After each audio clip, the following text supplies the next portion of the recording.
Hello, everybody. Hey, we're back. We're back doing appeal streams. It's tribunal time. Welcome to the Blue Abroad YouTube channel. We are here because one of our very own, Jordan Boyd, is currently facing a one-game suspension, and we have not done any tribunal content. Nothing at all. So we're going to follow everything that happens. Those of you who have done one of these before, you know that this could go for 60 minutes, 90 minutes, or 4 hours and 44 minutes. So we will be here no matter how long it goes for. Pommy's with us now. Hello, mate. Hey, how you doing? This is one of the most wild pieces of content that we do, no doubt. Yeah, it's banter. It's they always say, don't they, the difference between a hero and an idiot is the result. Yeah. I suppose the difference between being a super fan and a complete tragic man is the result. So, I mean, here we are. Yeah, so let's just maybe set the scene a little bit. So we're obviously going to be following along with Mr. David Zita. Hey, how's this? I followed him, tried to get in touch with him. Can't message him on Twitter because I don't have a verified profile. Fair enough. So connected with him on LinkedIn.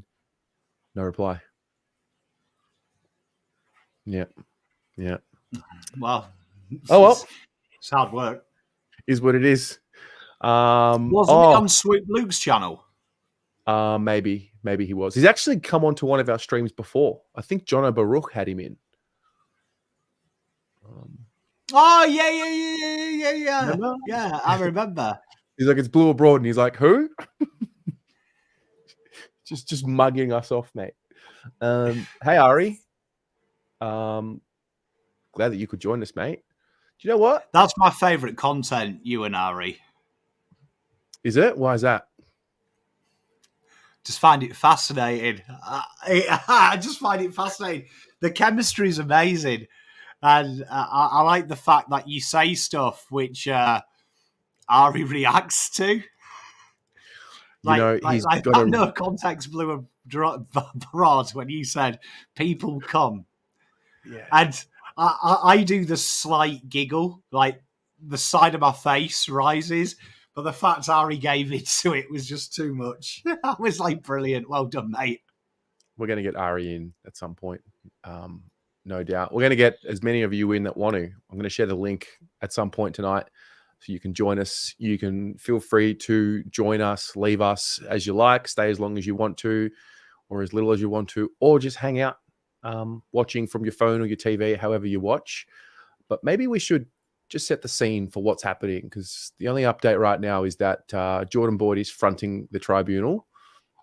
There's nothing else that's really happened. So in the meantime, let's take a look. There's a few, the elements to the charge are as follows, right? So it comes under forceful front-on contact.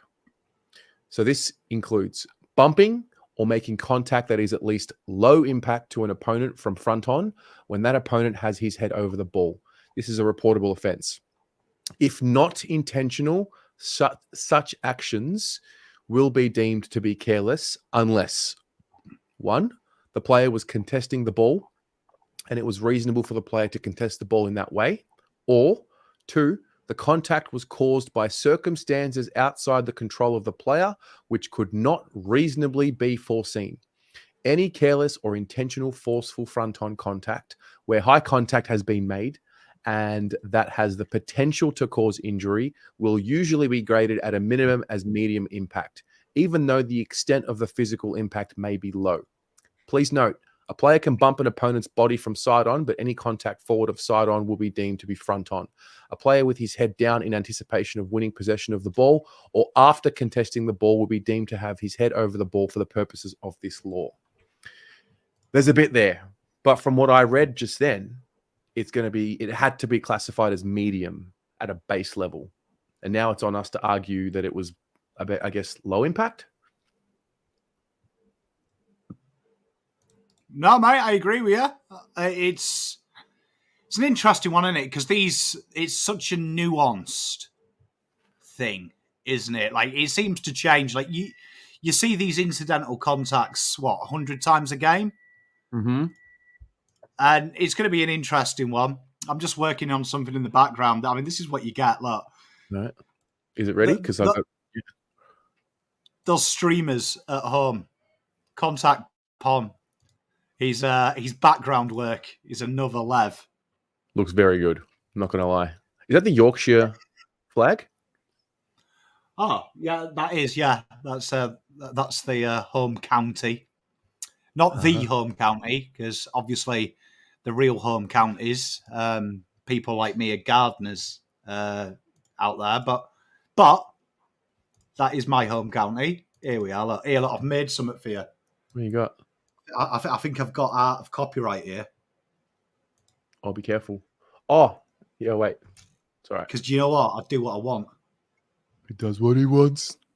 Hey, Matty Dillon, have one of them.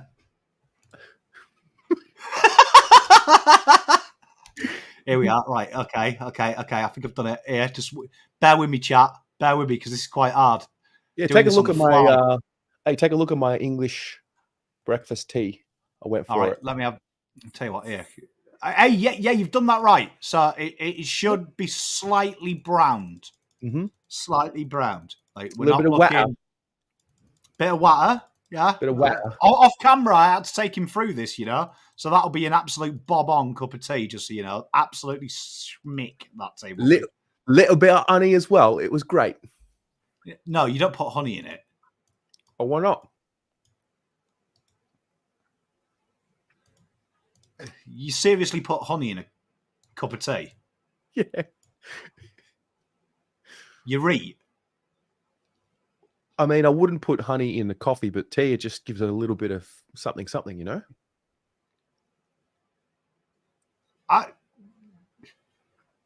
Fucking... What we're going to do next? Put fucking... Like, let's have me putting grits.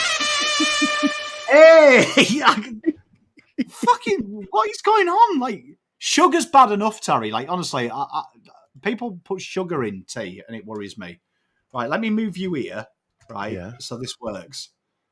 Right, let me just give you an update before you do this. So what we've got right now is the Blues are arguing that this is not a reportable offence because Boyd didn't bump. The Blues say Ryan Mansell chose to duck and initiate front-on contact. The Blues also argue this is not careless and that actual impact is below low or below medium. Maybe he's made a spelling error. Anyway, what do you got for us, Pommy? Oh, wow. Here we are. Like, you ready? So so we'll see it in real time first. So that's real time. Right. Look, look the camera angle. Hey, Fox Sports, sign me up. Say Fox Sports, sign me up. Yep. Here we are. So look, this is what we're seeing. So we can see here, look, Mansell did really well. Mansell did as well. Former Formula One champion. For those old people in the chat. Take a look. So he's taken possession there, no question. Boyd's come in. Now, there is a moment where Mansell goes from like rising to ducking. When's that moment? So here we are. Look. He's rising. So you can see he's seen him. So he's bracing. Look, he's got to do something there. Look at the head drop. Look, look, here he is. Look, 10 bears. He's 10 bears here. Right, look, at this point, he's got his phone out, and now he's asking his mum, calling him, he wants his mum. Pause there for a sec. Now, this motion right here, that's bracing for impact, isn't it, from Boyd? Boyd can see the collisions happening. Yep. Do you know what I mean? And then, look, let's see. Look. He's going to catch him. Yeah, he's not moving forward. You see, look, you see, the big argument I was listening today, Joel Selwood was talking. I think it was on it. Yeah, I think it was Joel Selwood this morning. I caught a glimpse of the audio. Someone posted it. But he was saying that the AFL want a duty of care for the player to try and protect the player. Yep. Right? And we just won't say anything to Ari. Just leave him like that because that's quality. Because, like, how good would it be if he just, like, played the audio and it was dodgy? He was watching. I've done you a right favour there, mate. Oh, my God. Yeah, no, Jesus. Okay. Thank you, Pom. Thanks, Terry, for having my back, man. Appreciate it. Thanks, What bro. you win, mate? What do you mean? You've got to be ready. No, because clearly I was ready to go. But hello, everyone. Sorry. But yeah, Sorry, look this. Hey, how fun's this? this So is I great. mean, yeah. So Selwood says that last year the players were told that basically they want to see you trying to protect the player. Where I would say you could argue here, look, Boyd instantly changed his body position. If you go back here, look, he's bump, bump, bump, bump. And then look at his arm. He's trying to pull his arms out of the way. Mm-hmm. He's trying to do the right thing. While Mansour is like, oh, let's get me heads right down here. Look, he has watched that hot tour woman a bit too much here. Look, bit of hot tour action. So, got an update. Jordan Boyd will not give evidence. He will instead now needlessly sit with a suit and tie in the background of lawyer Peter O'Farrell's camera shot until the end of the hearing. Look, David Zeta, I would just prefer if he just reported what happened instead of trying to be funny. I don't know. No. Go for it, mate. Zeta's good to go. He's great, mate. Without him, we don't have any updates. But we want all the updates. But this is case in point. Darren, you make a good point. You feel less confident in the replay. It's a real interesting thing because me and my mate, before my mate smashed up his missus's family heirlooms in the England game, we were talking about replays. So if you watch this in real time, you're like, okay, it's just a standard collision. It's crazy when you start freeze framing it, how this gets. You could argue this is progressively worse. Look, it's amazing in life if you slow something down, how bad it looks. But I would say, look here, how much angle he drops here. Yeah, so he's going boom, boom. Look, that's like if this was a golf lesson here, the power he has lost through his core by losing height is insane. Well, Ari, what did you think, mate? What was when I initially saw it, I thought it was done. I thought it was a week. I thought it was cut and dry. When I initially saw it from the ground, because I was sitting directly above that, so I was looking down on that incident. I turned to my brother and I go, "Yeah, he's in trouble. He's in trouble." I'm happy. I thought if they had given it 2 weeks, because they probably were never going to give it 2 weeks, but you never know with the AFL these days. So I thought 2 weeks would make it borderline impossible for us to get off. 1 week, we could very easily get it down to a fine. I guess we just have to wait and see. I understand where the AFL are coming from when it comes to giving that, because it's a bump to the head. But also, I think there are a lot of mitigating circumstances that help Boyd, such as the pushing into him rather than Boyd coming towards him. The fact that the impact was, I think they're arguing that it's below low. Like Mental just got up and kicked the ball, and I think he even went off to do a HIA. So I just think based on those factors, regardless of if it's intentional or careless, we should be able to just get it down based off impact. But it'll be interesting to see what avenue we decide to properly go down, because I think we're technically going down both or trying to argue both. I don't know. Well, what we're doing is, I'll tell you what we're doing. Tell us, lawyer Tez. The angle is, yes, we're arguing that the impact was lesser than medium. We're arguing that Boyd didn't bump, is what we're arguing. Right, so it should be thrown out instead of being a fine. Well, it doesn't say here what exactly we're seeking in that regard. Sam Bird from the AFL says, Boyd approaches front on and makes forceful contact with Mansfield's head. This is the AFL giving evidence. Forceful? I think it was forceful contact with the head. I would love to see us argue what forceful is, because if that's forceful, then Cozzy Pickett cannonballing into Bailey Smith's head, is that not also forceful? And how different is that forceful? If that makes sense. Absolutely, it makes sense. Ari, love your work, mate. Thanks. At least that's good.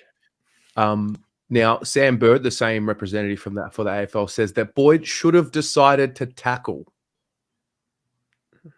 Really? Come on. So, I mean, Sam Bird. Did Sam Bird play in the league? Did Sam Bird play footy? Does he even play footy? Does he even play? No. Does he even play? Does he play? Does he even play? This is why they don't have us in the tribunal. Here you are, chat. Look at this. Hey, tell you what. Just remember, right? How often, where you get this kind of content from, right? Here we are. Look at this. Poms. Oh, there's way too many screens open. Pom, give me a sec. This is hard work. This.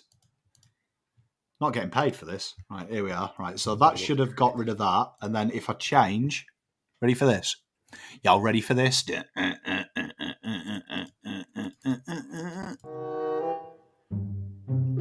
Right.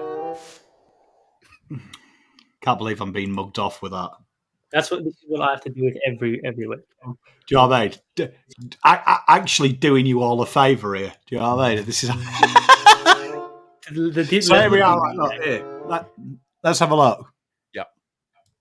All right. So this line I've drawn here is his head at impact time. Right. Watch. So look. Yeah. Hey! But you were saying forceful. Back to what old mate said, Mr. Joel Selwood, right? Look, see how he's putting his hands to protect the player. Look, Boyd's first as point of contact, he's trying to put his hands under him. He's trying to protect him. Look, and look, he's got the shock face. You know the shock face. Like if you've ever had a baseball fight with your brother, and then you actually hit him. And like he hits the ground limp, that's the face you make. Oh shit, what have I done? Just like Dangerfield argued last week, that his actions constituted showing a duty of care, I would say this action here showed that he was trying to implement a duty of care. I also think Jordan Boyd's like I know history, and I mean I don't know if we're using a good guy clause. But I guess it also doesn't work because Boyd got 3 weeks last year, so I guess that's relevant. But we'll touch on. Well, that's it. Well, I mean, we could go to that incident as well. That Jordan Boyd's he's anything but a grub, right? I think we all know it well enough. Mr. Bird says it was not reasonable for Boyd to contest the ball in the way that he did. See, this is my issue about it because. Based on what? Yeah, but you look at this situation here. It's in the pocket and a handball out here. He's game over. So he's got to think, look, handball straight down the line. He's out. So was he meant to come to this contest with his arms spread out, like to wrap around it? Is that what they're saying? Yeah. It's just so bizarre. Darren makes a good point as well. If you actually look at where he would be if he hadn't ducked, right? That would be shoulder to shoulder. True.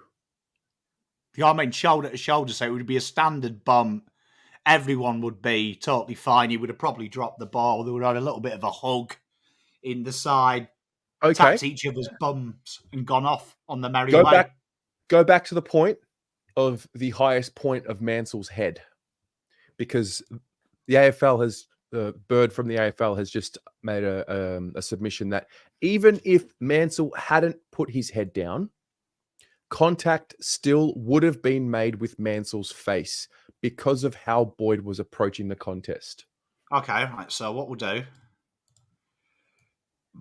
Jesus, I'll tell you what, it would be so much easier if we used V1 golf coaching system here, right? Yeah. So that's his head at its lowest point, right? Okay. From having the ball, right?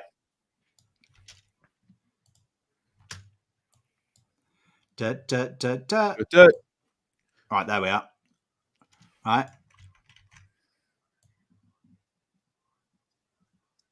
Yeah, Right. there's a considerable gap. That's height. That's the highest point. Okay. And there we are. There's the lowest.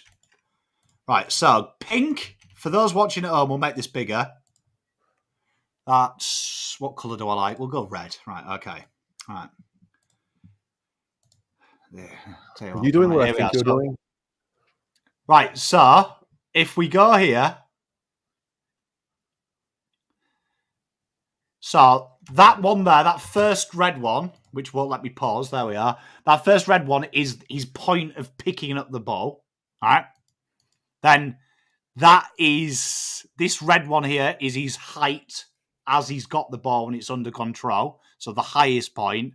And then look, the bottom one, look at how far he's gone down. Where he goes. So let's make the difference between him going low. Let's put that above where the highest point of his head was, and make some, because we're talking about if buts and maybes, not absolutes here. So maybe we can use that. Well, here you are. So there's the lowest. Look, the best way to do it is on a human being, right? We're going real technical golf here, right? So this is like when I'm doing my online lessons, and I'm having to freaking get depth perspective. So 186 is George Hewitt, right? Are you following? I'm following. Yes. So George Hewitt is 186 centimetres, right? So they're about, 4 paces away from the contest, right? So let's do a bit of science, right? So 4 paces away from the contest is about 5%. There we are. So let's do that. So let's see on someone's head how much that is. So from memory, your head is something like 6% of your height. Let's have a look. Let's get this site here. Many things that go over my head in day-to-day life. This is certainly one. Okay, so 186. So according to the average human being, their head is 17% of their. So that's, but yeah, but let's have a look. Yeah, that's nearly his head, nearly his skull. So let's do that, right? So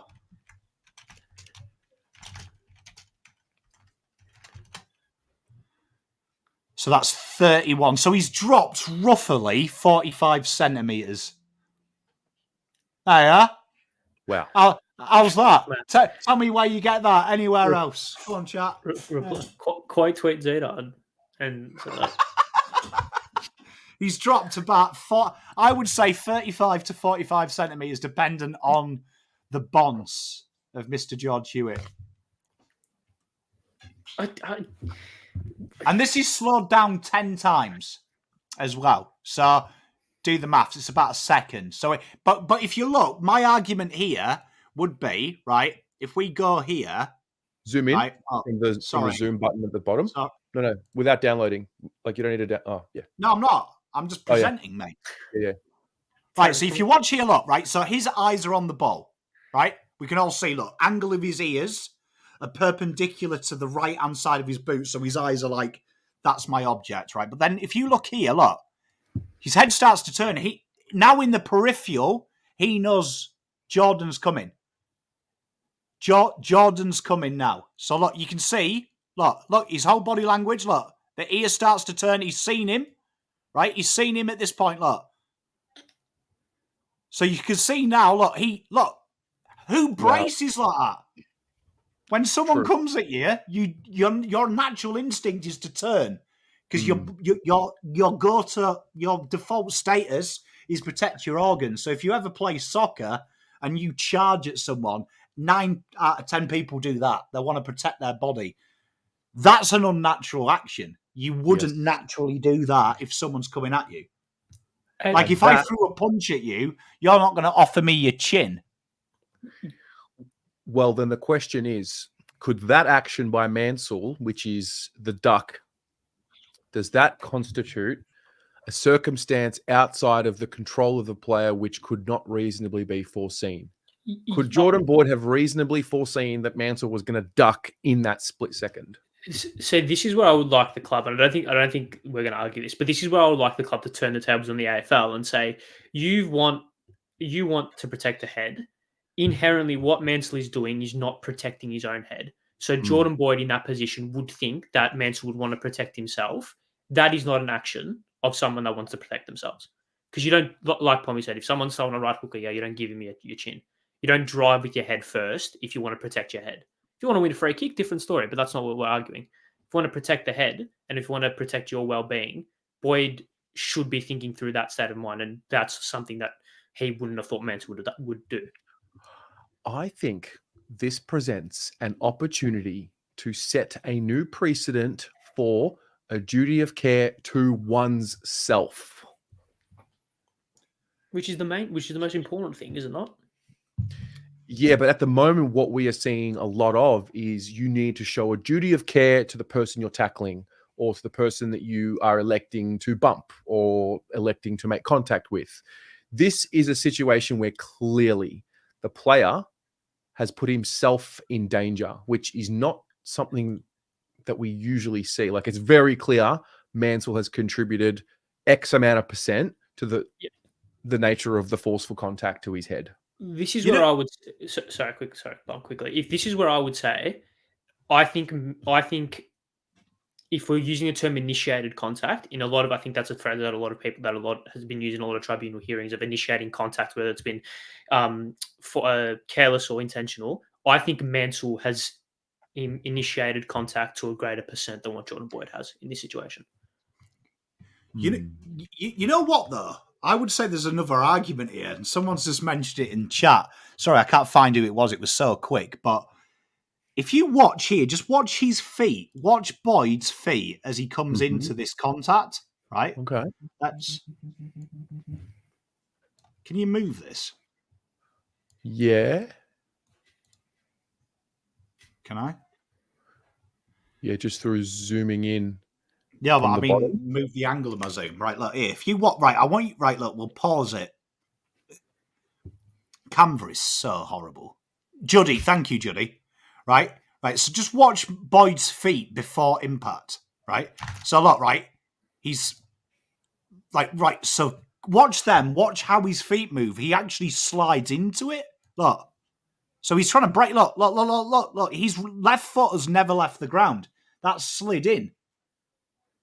He's halted his own momentum, big time. Yeah, so he's tried to stop. He's tried to pull out, as it were, and he's ploughed into the back of him, which is a perfect clip. Do you think? Yeah, love your work, Bob. Love your work. Do you think BT's initial commentary of the incident, where he's like, "Whoa"? Yeah, 2,000%. Yeah, contributed to a bit of a feeling like it was more serious than what it was. Maybe being at the game, there was a big reaction as well. There was a big as if like a big bump had occurred. So maybe. Okay. Yeah. You know what I find fascinating though, Terry, is the whole argument, and it's like a flawed societal thing, right? They want to protect the head, so they make the excuse on the tackler, right? And as soon as you start putting the blame not on the person, on someone else, it's you absolve responsibility from me being the ball carrier. So at the moment we've got the situation. If I have the ball, all the onus is on you, Terry. There's no onus on me. Even with the holding the ball rule now, there is no onus on me even attempting to dispose the ball anymore. It's all on you. And literally, you've overcomplicated something that's so simple. You're trying to get the ball off me. I'm trying to get the ball off you.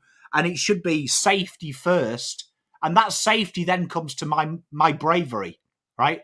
So we're all bound by our bravery. And what we're doing now is, as soon as there's the head contact, I can be, like, for me, I think this is what needs to be scrubbed out. Mansell, that is an unnatural position. So when you protect yourself, and it's crazy, you've only got to look at your kids, how do you flinch? You don't flinch towards. So you remember when you were a kid and you raised the belt, You didn't flinch towards it saying, please hit me more. You flinched away from it. You naturally cower away from it. So it's unnatural for him to turn in. And you can see he's got full control of his footing. So when he's on the ground, Mansell, you can see he's got full control of his feet. His feet aren't changing at all throughout the whole thing. He's got full traction. So why aren't we looking at things like this and saying, okay, but players have got to be more natural, turn away. If that hits his back, it's a different thing. If he keeps his height, which you could argue it's hard to keep your height. Do you know what I mean? We don't know. He could have stumbled, weight. He's moving at a fair rate or not. So let's just give him the benefit of the doubt. He's lost height through, he's stumbled a little bit. His natural reaction should be to present his back, though, so then it's back to shoulder.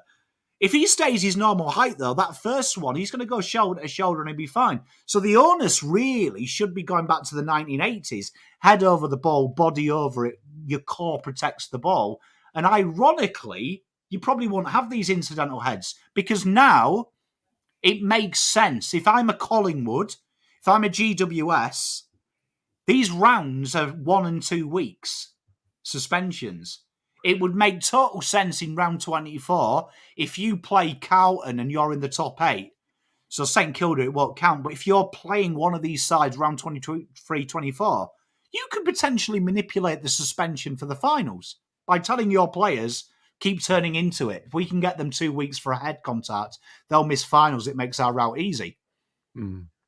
Well, just before you go, Ari, the other next update was that the AFL says this was an inherently dangerous action that had the potential to cause a more serious injury. It's a fucking wind up, one tweet at a time. They're just winding us up. Sorry, go ahead. So I was just going to add on Pommy's point to just a little bit by saying I think they're showing with their interpretation of the way that they're treating the shrugging of high tackles and the drawing of free kicks, because in reality there is very minimal difference to someone getting clotheslined, tackled high, and a bump like that in terms of actual impact and actual damage and injury that could potentially be caused to the head. Yet the way that they're treated is so different because one of them is almost rewarded in a sense by, like, if you draw a high free kick, then it's great in a way because you get that free kick.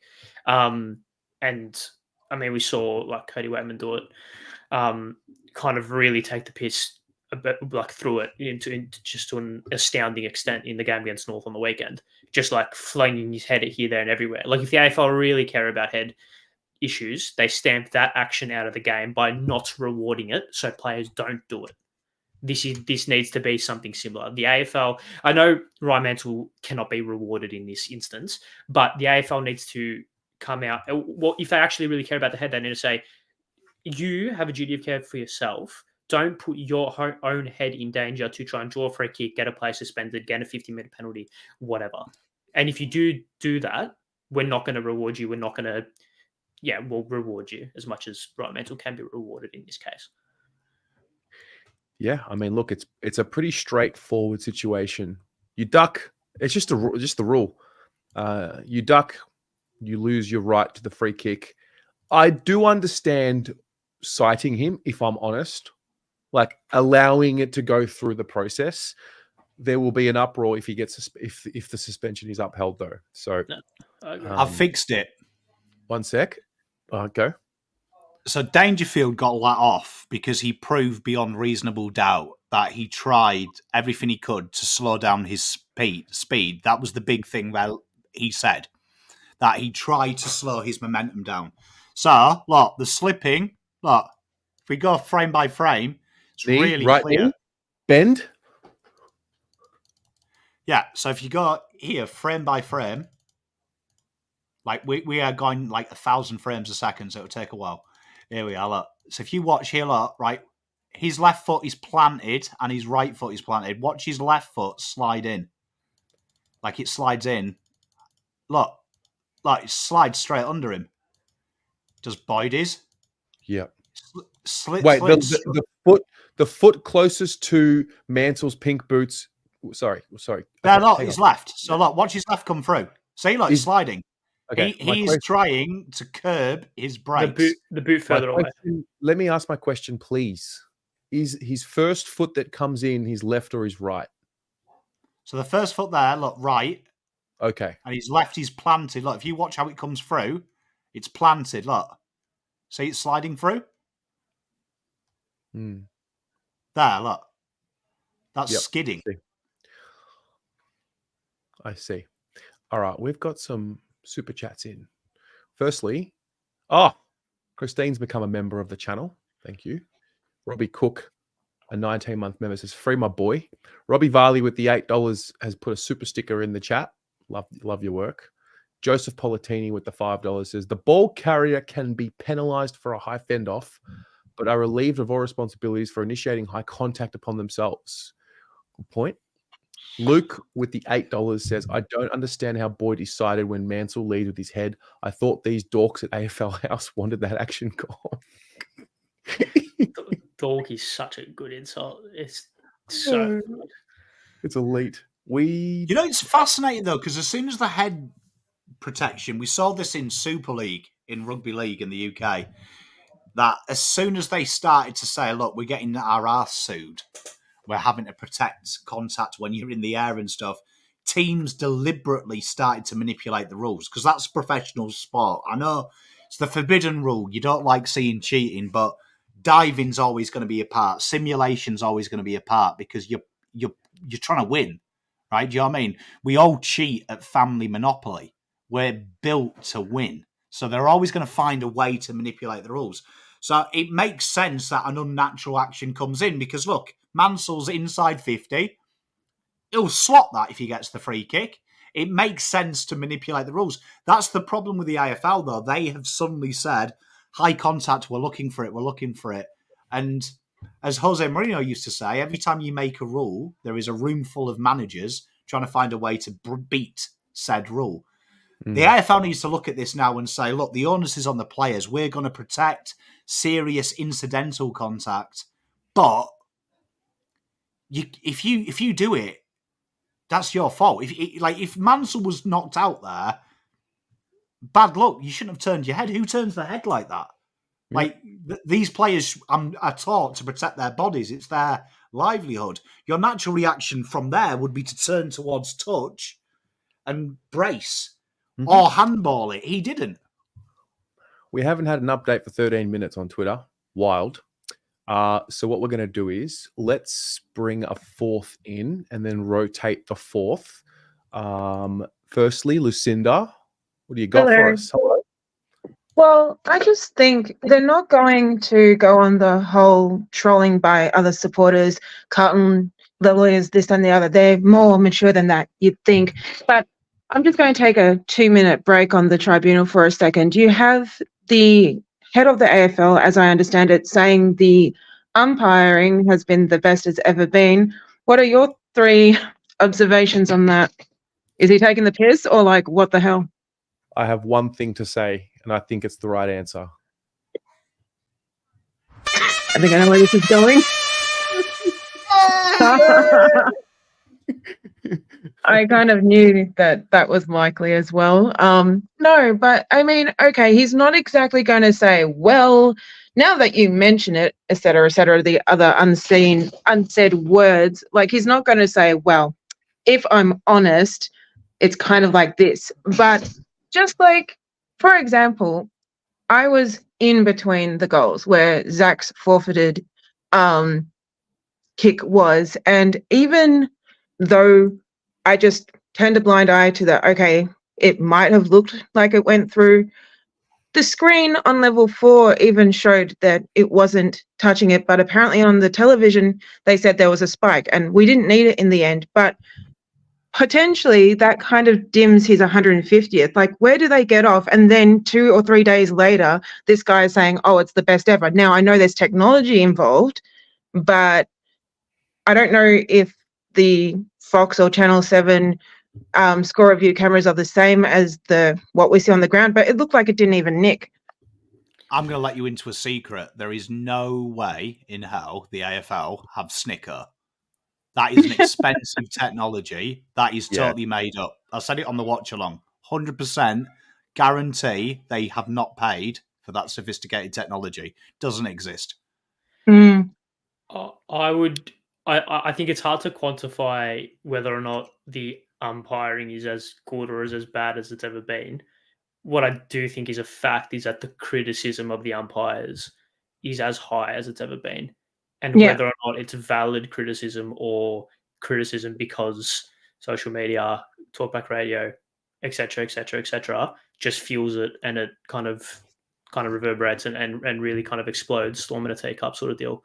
I do think that the talk around the umpires is as high as it's ever been, and whether or not Yeah. it's valid or invalid, I think, is a different question.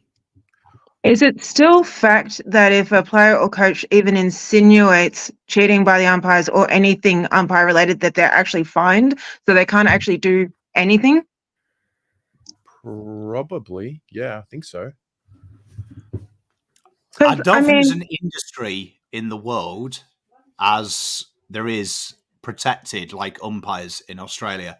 Like your refs, your umpires in every spot. I don't know what it is about this country. I don't know how it happened. I have no idea what's gone on. But every other country, these guys are criticised as much, if not more, than the players. In this country, it's if you say one thing, it's frowned upon. Even if you question decisions, like even if the coaches have been fined for questioning interpretation calls and things like that. And for me, Bugsbo, I think, nails it. Our rules are the most stupid in the world because 90% of them are interpretation. You are asking for human error. Do you know what I mean? It should be black and white. Should be 1,000% black and white. If you dug your head, don't care what you were thinking, what a nice guy you are, that's against the rules. If you make contact with the head, black and white, don't care if you've donated 1,000 teddy bears to an orphanage, you've got 6 weeks. It's a real weird thing. I think that they're so protected, and that's why they'll never get better, because you're not allowed to say anything about them. Yeah, but that also, sorry, Terry, I think I almost cut you off. You did. Do you want to go ahead? Just a quick one.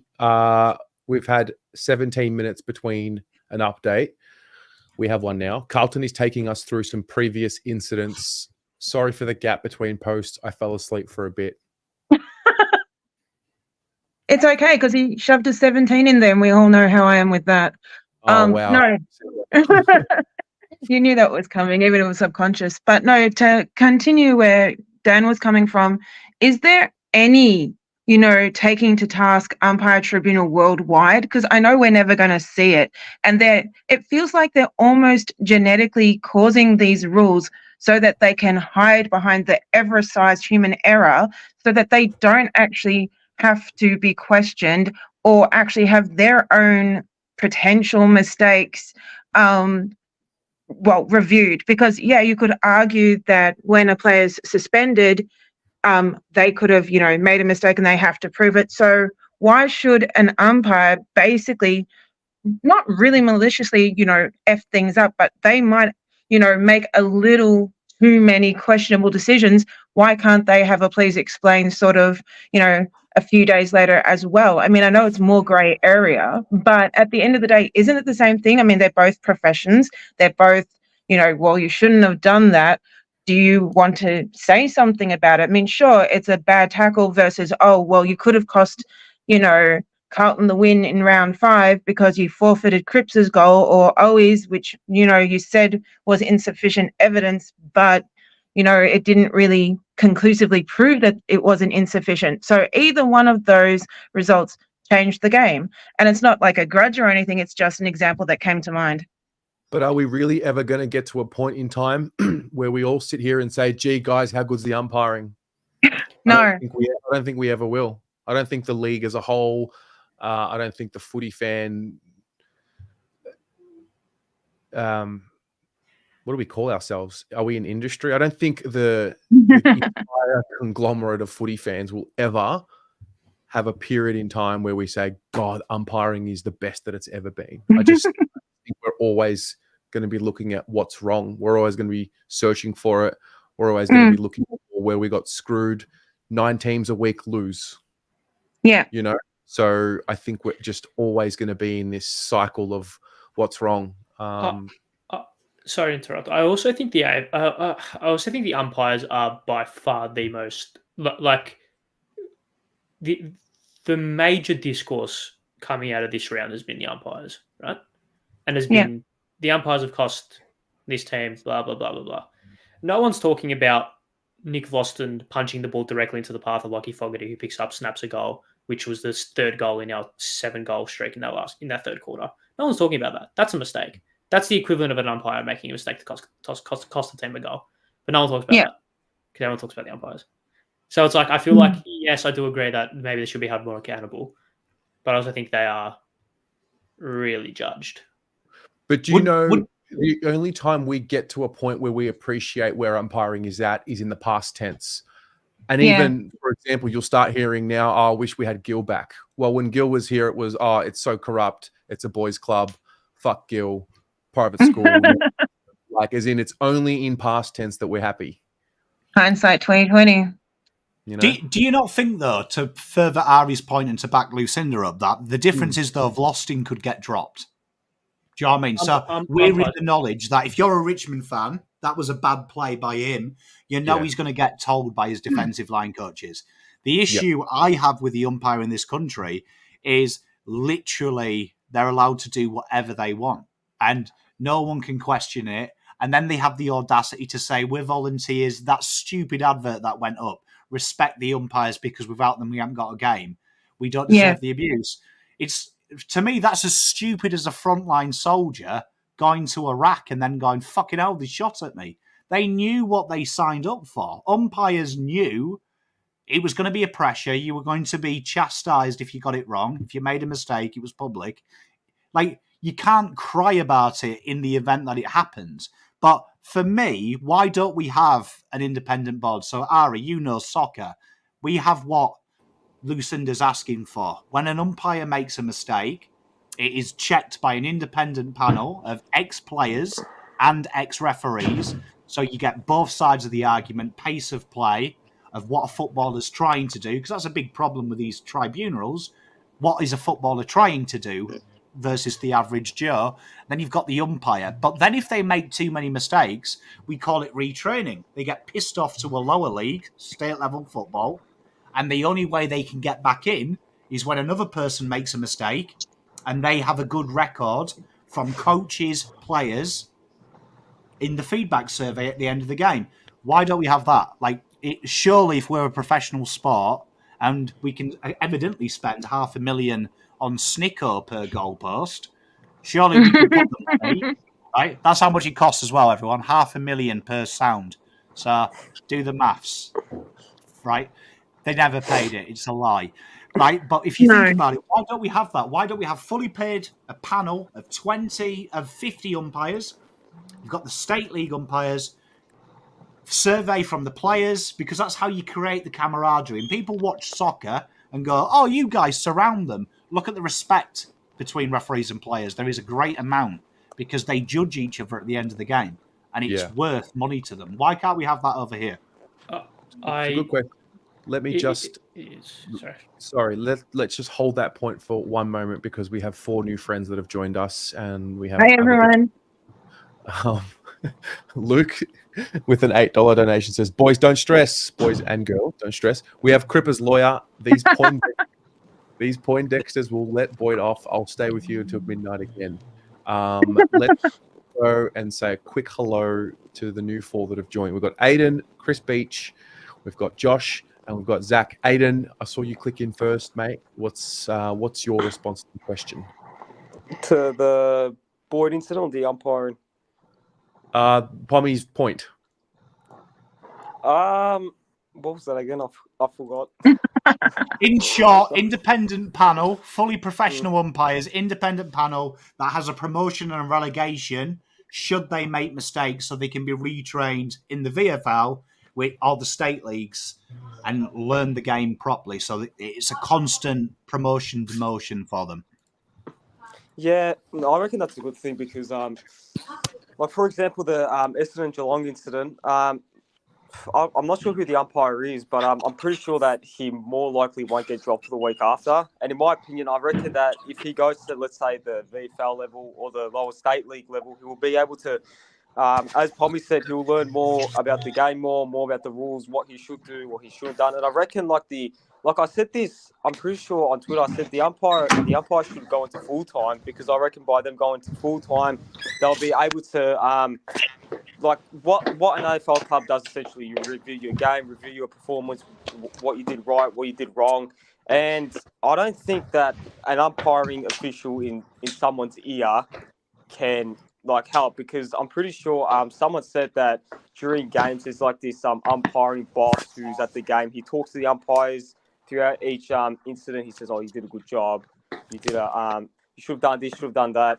I reckon that umpire should go into full time, because I'm pretty sure it makes life for the umpire better, and it makes the umpire understand the game more, the incidents more, and I reckon that we'll be able to have more consistency. So, yeah, but I was going to say that I reckon the 4 umpires have kind of ruined the game a little bit. And I say that because when I've gone to games, there's always, let's say if it's deliberate, they always look at each other and they're kind of indecisive about a decision. And there always has to be an umpire that's further away from the play, having to correct the nearest umpire for. Ooh. He's getting a call. He's getting a call. Our friend Go Aidan is getting a call. Getting a call. The latest update is Boyd identified the dangerous space for Mansell to use and was attempting to close it. I think we've just lost Aidan. Maybe we'll just Hey say Terry, I put it at the bottom. Look, I did see that. That's actually quite clever. Wait, we want this? You know, if we get 2 more, we can have. If we get 2 more people, then we can have 9 of us. we just need 2 more. That's great. How awesome would it be if the 9th was Alexi? Because the number of the fellowship is right there. We all know he's a Lord of the Rings nut more than me, almost. Chris Beach, mate, hello. Good evening. How are we doing, guys? Mate, we're good. We're just looking Optimistic. It's actually mayhem right here, to be honest with you. These streams are just chaotic. You just never know what's about to happen. No, that's right. I mean, they usually are anyway. So, but they're what we're here for. Absolutely, mate. What was your take on the incident? Okay, so like most here, I was there. It was a bit shocked to see it, but I was thinking to myself, there was probably nothing in it to begin with. I mean, there was no report from what I saw, and then we hear this. And then really, I've been running with the point that Mansell's ducked his head and played out the game. He didn't go for a HIA or whatever it was, the concussion test. True. So I thought, well, maybe that's maybe there was nothing to see here. We really just had nothing to worry about here. But obviously, here we are now, and we've got old mate trying to represent the AFL, saying this is the worst incident that's happened since Dangerfield did the sling tackle last week. Mate, it's a constant battle of confusion, isn't it? Yeah, completely. Ari, I feel like I skipped over you. You were about to say something before I started saying hello. We'll say hello to Josh quickly. Josh, hello, mate. Wow, there's so many of you in the waiting room. How are you going? I'm good, mate. How are you? Good. I'm in New South Wales at the moment. Just here for the week. What are you Awesome. doing there? I didn't hear you. What are you doing there? What's happening? I'm actually doing some work up here. Hey, well, can we know what kind of work, or just? It's sort of just learning, just like in finance and all that. So I'm just doing a bit of learning. But cool. It's been good. Yeah, really good. Got to wear a suit to work every day. But it's been good. Is it a tie and a sweater? But it's been timed perfectly because I'm going to my first interstate game as well on Saturday night. Awesome. I'm really looking forward to that. Life's good, mate. Life's good. Very good. And we've also got Luke who's joined us. Hello, mate. Hello, Tez, Pom, everyone. First Hi. time on one of your streams, mate. Wow. Is Luke Sinden, is that you? Yeah, that's me. Oh, mate, appreciate it. Saw the The donation sin earlier. dog. The Sin Dog. Yeah, Sin dog. we're gonna fight. We're gonna fight these dorks.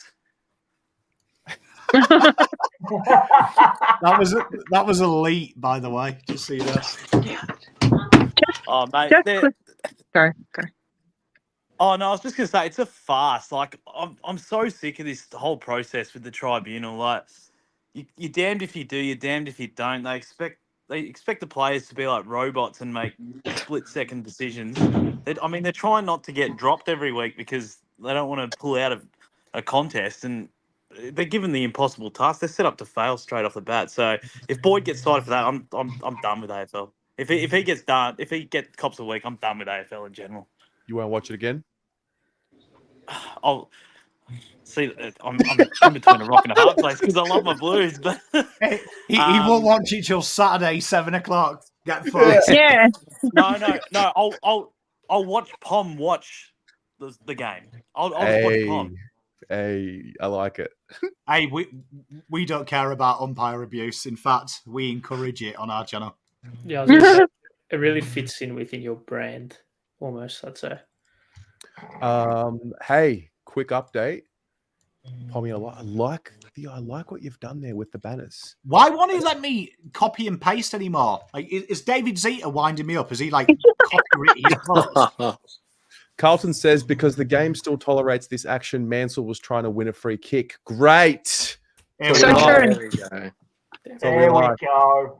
There we Makes go. total Shit, sense. seriously, I don't.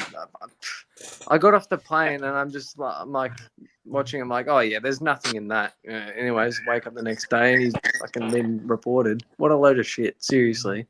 Yeah. I Hey, just- Ari. Oh, sorry. Well, actually, Ari, mate, back to you. What were you? No, gonna I was say? gonna say I'm gonna love you and leave you all. I've got dinner waiting for me in place. Oh, don't worry. I've got mine here that I'm just like ignoring because this is more important. Well, there you go.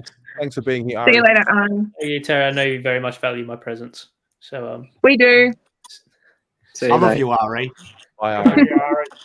bye. You went like a grand exit. This is so funny. I'm going to bring in. I've got Aiden here. I've got two more in the waiting room that are waiting patiently. But first, Zach Borg. Hello, mate. How are we, guys? Tez, We're Pommy? good. How are you? About Boyd, you kind of speak about it before about how he was, like you said it, how they've came out and said that how he was trying to win a free kick by ducking his head into the bump. It's kind of like a tackle, like a high tackle.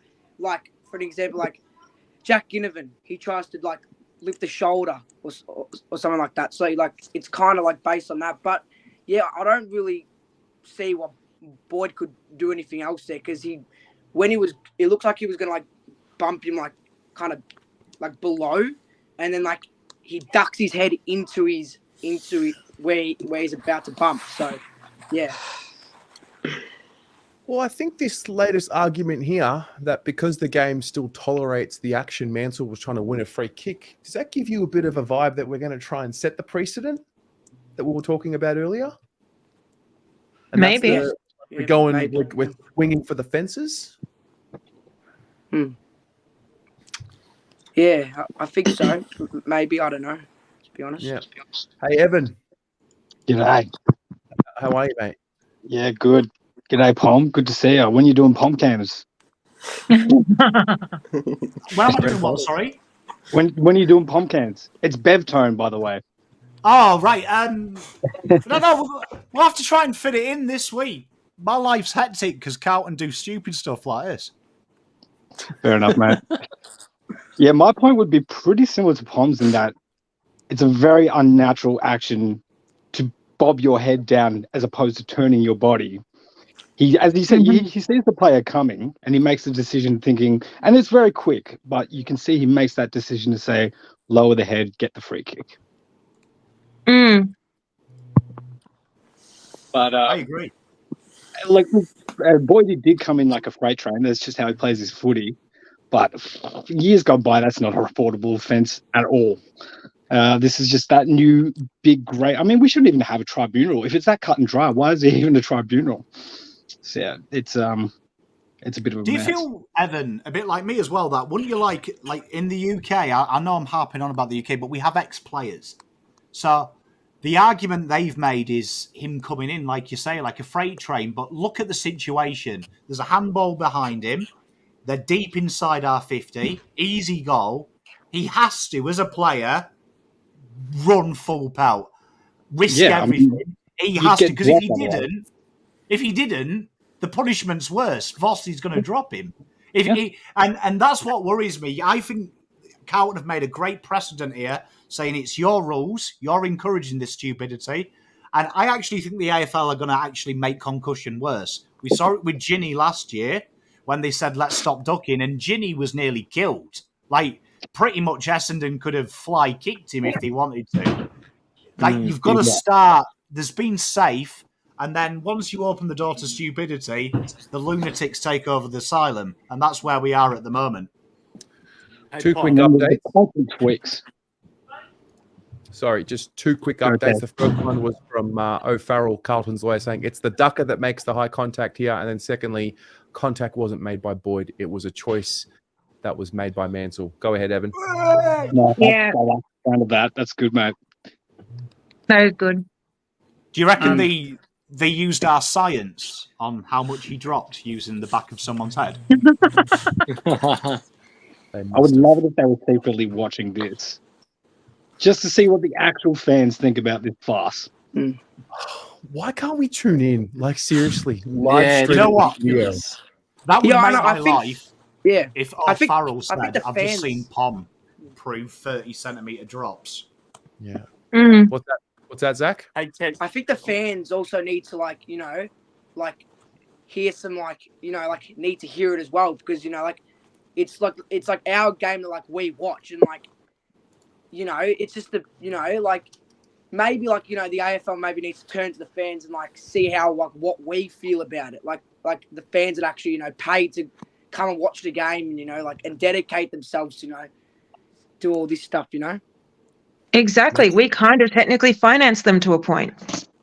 Maybe more than technically. We pay the players' wages essentially with what we buy for our memberships. So lovingly do. Luke, what do you got, mate? I just wanted to float it out there. Do we see a world where we're eventually going to see players like Mansell getting cited for leading with their head in such a dangerous manner? Because, I mean, if the AFL's serious about this whole concussion issue, it can't just be incumbent on the player that's actually attacking the player with the ball in every circumstance. Like this one right now with Mansell, like he's the one that's put himself in a negligent position. So why is Boyd now getting cited for it when Mansell really maybe it's a fine and a player like him is probably not on a lot of coins. So you chuck a $5,000 fine in there for that. They're going to stop doing it pretty quickly, I reckon. Yep. Not a bad point. It's, I think, I don't know. I'm comfortable with where it is right now, as in you put it through you run it through the process. Like we look at this action, this 10-second clip that we've got, and you let the process take place. So we do exactly what we're doing now. I don't know if we're going to be in a world, to answer your question, this is my take, I don't know if we're going to be in a world where you're suspending a guy like Mansell for doing this. If anything, you're just not awarding him a free kick. And I think he'll learn pretty quickly not to do that again. Because Mansell's lucky he didn't get injured. Yeah. Let's be honest. Dumb. It was so dumb. And that's the punishment. Yeah. Like you duck your head, you're going to get yourself injured. So yeah. I think it's kind of like the Stephen May incident. No, go. It's kind of like the Stephen May incident where, he pretty much forced his head on the ground, but then, there's been a lot of incidents about it, and I was speaking to my grandfather about this today because I'm with him at the moment. How he should be fined for that, just like the way Stephen May put himself in a position. But the AFL can kind of put those two options out and say it's a different state. Evan? I think Stephen May thought what? I think Stephen May thought the turf was Melksham's chin. That's why. It was whack. Two really quick points. Could this sort of further look at what staging is generally, whether it's accused until proven otherwise? And secondly, if the umpires, tribunal or not, were held more accountable, because like the unsaid thing is that them making mistakes on purpose, like no one's going to accuse them outright, no one's even suggesting that, but I'd say that most fan bases of all teams would probably be subconsciously thinking, okay, so what's the benefit here in throwing games, which they're not accused outright of doing. And I'm not even insinuating, but a lot of people might have a negative, well, there's so many mistakes, there's so many repeat, like law of averages, the same umpires doing it. If they were held to account or fined even, they should have a deterrent system, because obviously it shouldn't be where we're even thinking that they're doing it deliberately and maliciously. So you're saying you're putting the suggestion that we should fine umpires for making a wrong call? If they do it quite often and there's like a pattern, and they do get dropped from games primetime slots, there is a punishment for umpires. Oh, okay, good. Yeah, okay. Like there is a mechanism for an umpire if they're umpiring a Friday night primetime game and they make a number of mistakes. There is already something in place which says you don't get primetime next week. But think about it, right? If we publicly have an article every Monday morning, it says Razor Ray was fined $2,000 for his mistake. Like imagine the Pandora's box that we open up then. Yeah, true.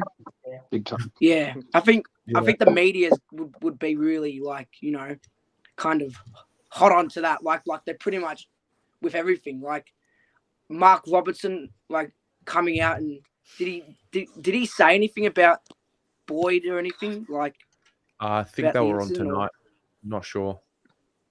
He always does though. He said the same thing about Lockie Plowman a few years ago. He said, I've got to get back out the game, and it was more unlucky than anything. My bad for disconnecting before. Pommy, I didn't hear what you had to say about my 4 umpire kind of discussion. I think it's definitely got worse. I think you've got more eyes. I think you've got more eyes. I've said this for years. If any sport that has interpretation, so golf, my expertise is pretty similar to AFL. A lot of these rules are at Walden's discretion. So they've got to declare if a lie is unplayable. And when you play in a professional tournament, it changes so much because you might get a nice guy who understands it, then you get the arsehole. When you've got more umpires, you can tell it in game as well. Some of them let different things go. They're not all on the same hymn sheet. So I actually think we have too many on-field umpires, because I think you definitely see, from the watch-alongs, we notice it a lot. The defensive half umpire and the forward half umpire could almost be 2 different games at times. Do you know what I mean? It's like we're getting pinged for holding the ball, and then when the flip ends, suddenly we're getting the holding the ball and when we're getting let off. I think you've got to remember these rules were written in a time where human beings were slower. It was kick mark. You watch 1980s, 70s football. It's almost a different sport to now as well. So I think you've got to update the rules to keep the umpires fair. It doesn't. I know I bag umpires, but you've got to remember that these rules have changed 6 times this year already. So it's not very easy for you. And what worries me the most is on average it costs $10,000, right? So with the AFL pushing these to tribunal, it costs $10,000 to appeal a case. Now, the issue I have here is since 2020, that comes off the soft cap, right? The AFL limited in 2021 only 250,000 increased it by 250,000 to 7 million, right? So that's roughly about 7 coaches and then plus incidentals a year. Essendon confirmed last year they couldn't appeal anything from round 14. They had no money left in the cap. This is a big issue we've got in the AFL as well. The umpires keep making the mistakes. Potentially, this is costing clubs bringing on a development coach, bringing on extra help for mental well-being, bringing on extra recovery sessions because it's such a stringent thing. So I agree with you, Aidan. I think we should go back to free umpires. I also think next year we black and white these rules because I don't think you can ever stop players cheating. Like, I know we live in this weird world where we want everything to be perfect, but the problem is when you try and make everything fairer, bad people still exist, and bad people get stronger if you don't give good people a chance to fight back. And that's kind of what's happening in the AFL. It's human nature. Umpires, coaches, players can't speak out about the unjust because if they do, they'll be banned, they'll be fined. But umpires can make mistakes. So I agree with what Lucinda was saying. I don't think they should be fined, but go back and watch the interview at the start of the year with the head of the umpires.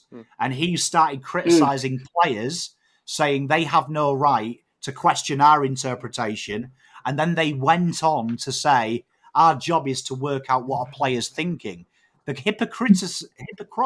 hypocritical nature of the umpires makes it hard to like them. So we need to get onto a black and white page. And I do think the fairest way to do it is we start getting ex-players recently retired on this panel as well for judging the umpires. Because it's not their fault, I don't think, at times. It's just the nature of the beast. It's a fast-paced game.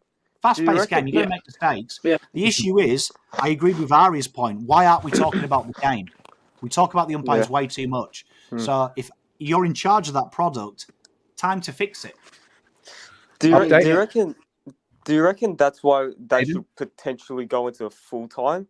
You reckon? Do you reckon that would probably help it out a little bit? Because I feel like umpires, they're getting more confused than what fans are getting as well. Because I genuinely feel like that they feel like from the perception of fans, like from our reactions, I feel like they can feel sometimes that they're influencing games a little bit. So I feel like if they go into full-time, they can understand what they're doing a bit more easier, but apparently the AFL won't do it, which I reckon it will help.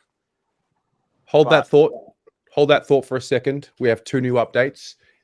So the updates will be placed on the bottom of the screen. Guys, if you ever see one of them change, just pause for a moment so we can just read it out and then we can continue.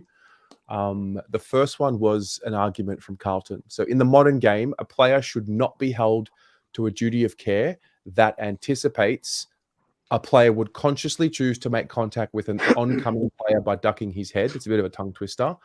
And then just now, it's no longer acceptable to say this was clever. And that's referring to ducking the head. We'd hope for the good of the game and the health of future generations of players that actions like this are not adopted by players into the future. So now we start to piece together the full argument of where we're going with this. Yeah. Sorry, Aidan, Terry? continue. Oh, sorry. Like I was getting to my do you reckon that's why umpires should go into full-time? Because as I said, I feel like it will probably help them out more easier. It will make everyone understand what the game is. It will make everything more consistent. I feel like, I don't know if it's within the Premier League as well. I feel like they're full-time. I'm pretty sure. I don't know if probably So even like it's more consistent basically. But absolutely. Sorry, who just said something there? Oh no, Terry. I'm gonna jump off to let other people in a second, but I just wanted to just ask your opinion on something because I'm not entirely sure how we got to the circumstances we are now in terms of how the MRO is. But changing the subject and pivoting a little bit, do you have any idea why we abolished the MRP and went to this matrix? Like, wouldn't it? Is it to remove grey area and make it black and white, or would you think it's more valuable to have past players on a panel actually discuss these incidents and come to a unanimous decision before, and then we would be able to go to the tribunal if we disagree with it? Like, what's your thoughts?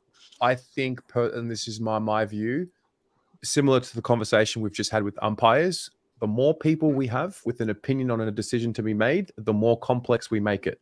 We've got 4 umpires. We seemingly seem to be a little bit more confused on interpretations. So I kind of get having a figurehead, so to speak, whether we agree with Michael Christian or not. I mean, he, was a former player, Collingwood man. We won't like that as Carlton supporters, but I don't know the reason why they went to the new model. But my opinion is that I like having less minds for it to go through. Yeah, less is more in this situation, I think. Yeah, absolutely.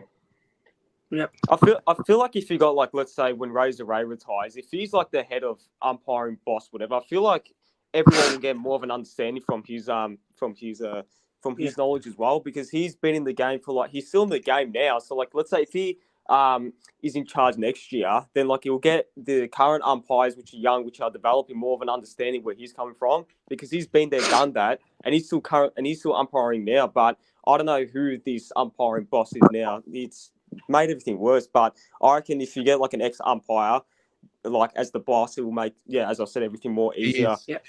He is an ex-umpire. Yeah, no, but I'm saying, like, if he's like the head, like, if he's like in charge, like the boss, like the head of the. He is, like, the head of umpiring is McBurney, and he was an umpire. Okay. He was a good umpire too. Yeah. Okay. Terry, Palm, everyone, I'm gonna duck off so that other people can jump in if they want. But against GWS this week, I'm going to go with Carlton by 248 points and Pom Cotter to tag Cornelio into oblivion.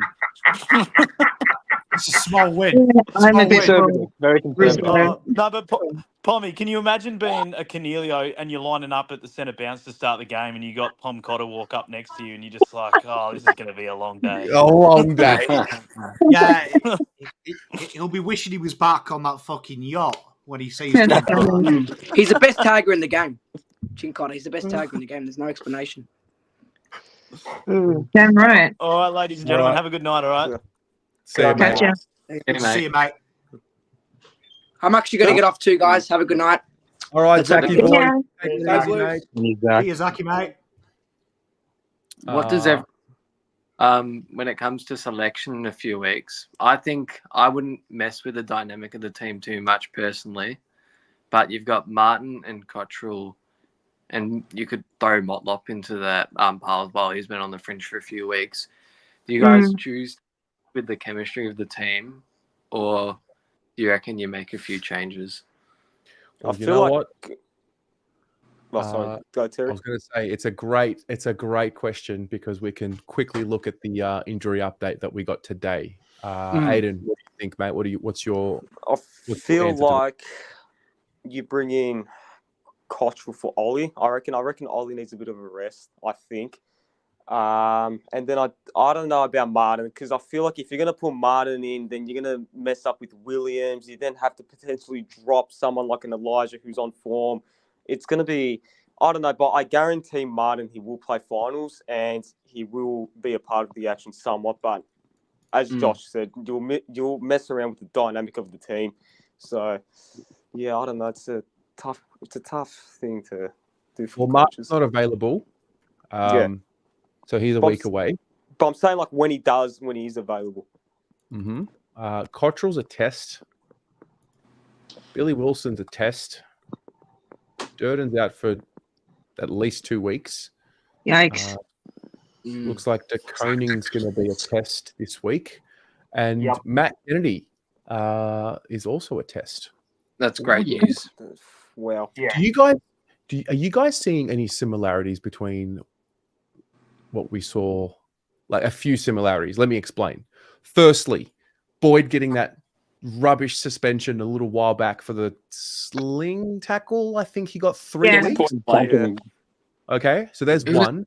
Number 2 was Kennedy doing the exact same knee, the exact same injury in the exact same round against Freo. Yeah. Now, if we can buck the trend, and both of those boys, I mean, if Boyd gets off tonight, 1, and then 2, we just found out Kennedy's not as serious. then maybe we're just going to do Can- one better than last year. Can I Also, Chera, he had that knee injury. He came in, with the calf. Came in and out of the side twice last year. Did it again this year. Yep. Can I add something? Let's say if Boyd doesn't, he isn't able to play. Let's say Billy Wilson comes in, for example. I don't know. And let's say, I don't know, like, God forbid someone gets injured and Martin comes back in. And if those two players do really, really well, what would you do if, let's say, Boyd's available? I don't know, like, if someone else in forward's available, like, what do you actually, like, do?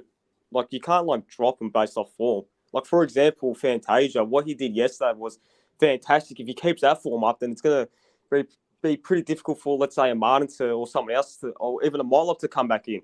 So True, because Fantasia's been marinating for a while. Yep. The only thing I can say to that is, the only thing I can say to that is Martin and Williams and Hollands are doing Martin's job together. So two people for one person.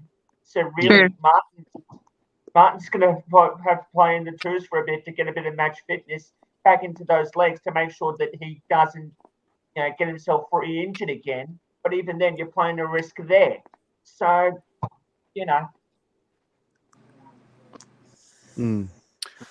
Hey, Joseph, welcome, mate. Going on, Terry. Pom, how are we? Hey. Good, thanks. Linda, hello, how are you? Hi, good. What's on your mind, I think it's a mate? good thing to have selection integrity for a change, because I don't know how to answer the question of what should we do, because we've gone from playing players who don't deserve it to now thinking about it's unfair to drop someone. Yeah. It's a different situation to be involved in. It's a good guilty pleasure, not going to lie. It is. You know what's great? For me personally, I've gotten to the point, like, I think our list is great, and I think there's not many holes in it. Like, whilst you want your certain guys out there playing, like, I honestly couldn't give a damn about selection anymore, because I know whoever's in, they're gonna give it their all. Like, that's right. Like, who's on the money here? Yeah. Yep. Yeah. Really good. That's the thing about depth. You can rest players. Like, I reckon in the next few weeks, I'm pretty sure we play North Melbourne soon, and then I'm pretty sure we have a bit of an easier run. We get the flexibility to actually rest players as well. So I'm pretty sure we will see that, and we will get to see a Wilson, Marchbank, even Cunningham, even Martin have those opportunities to, let's see what they do before finals. So maybe even Bins. Yeah, even Bins. Yeah. Yeah, give him a look. Lucinda? It couldn't hurt. Yeah.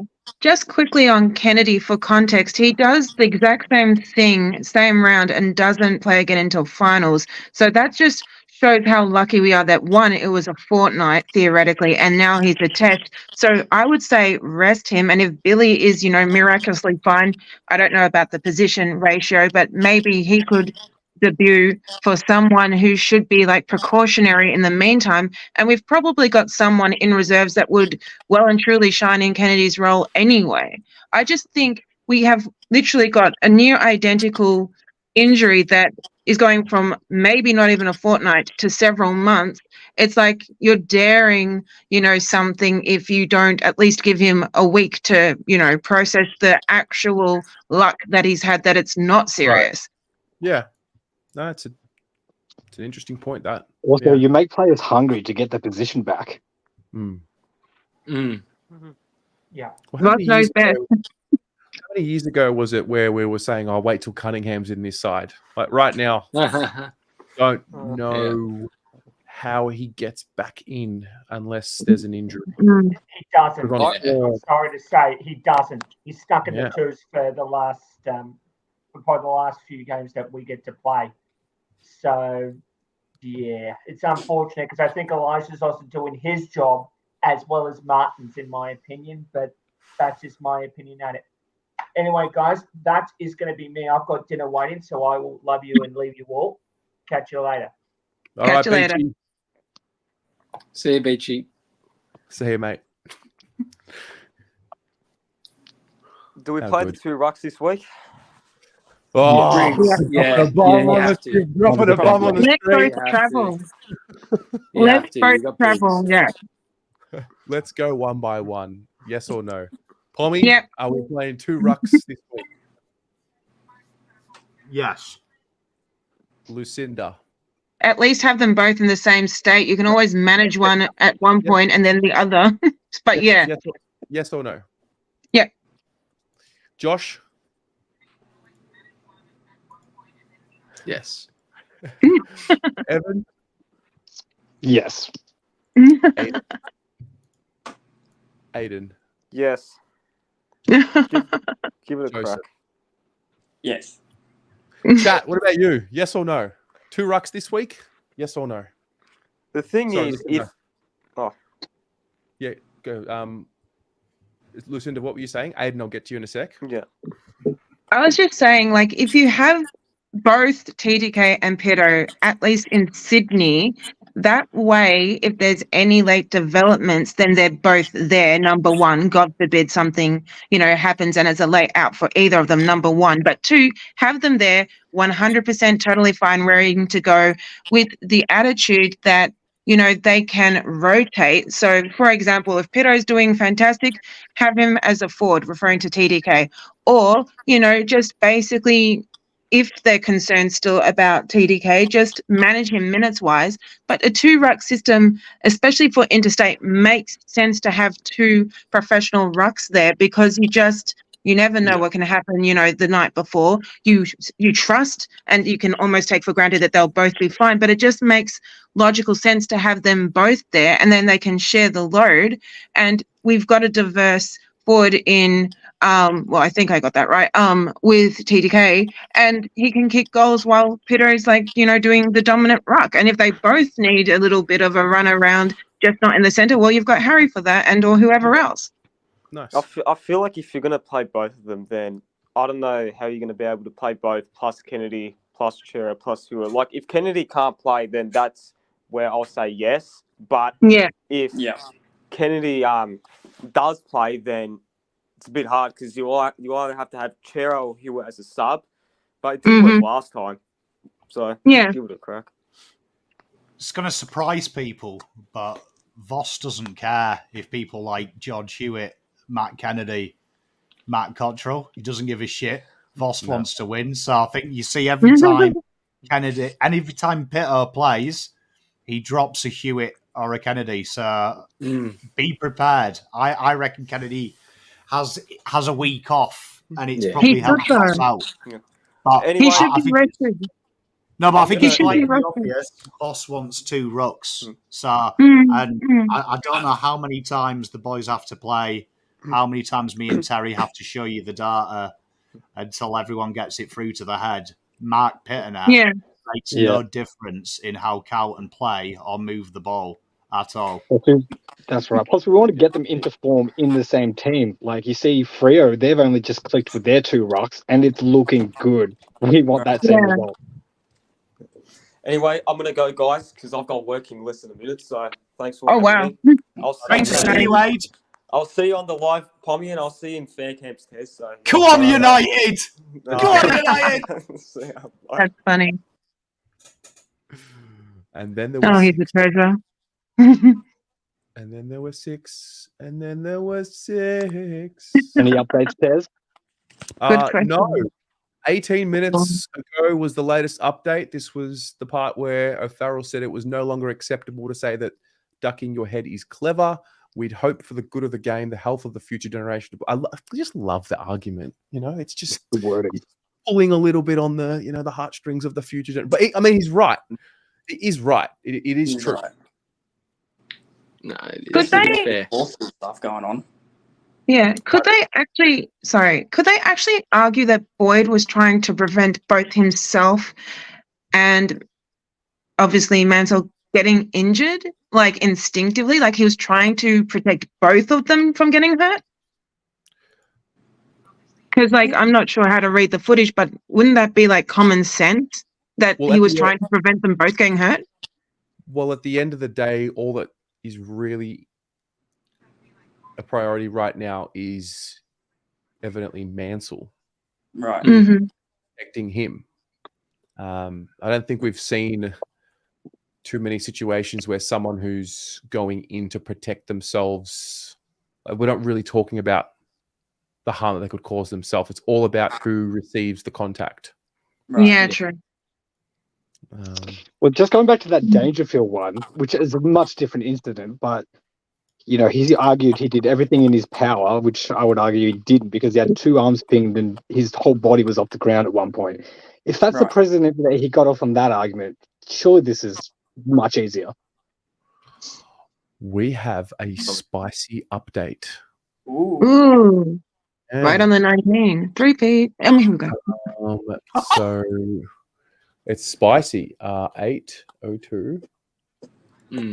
So Mr. Bird, Mr. Bird has said it's close to a submission from Carlton that is victim blaming.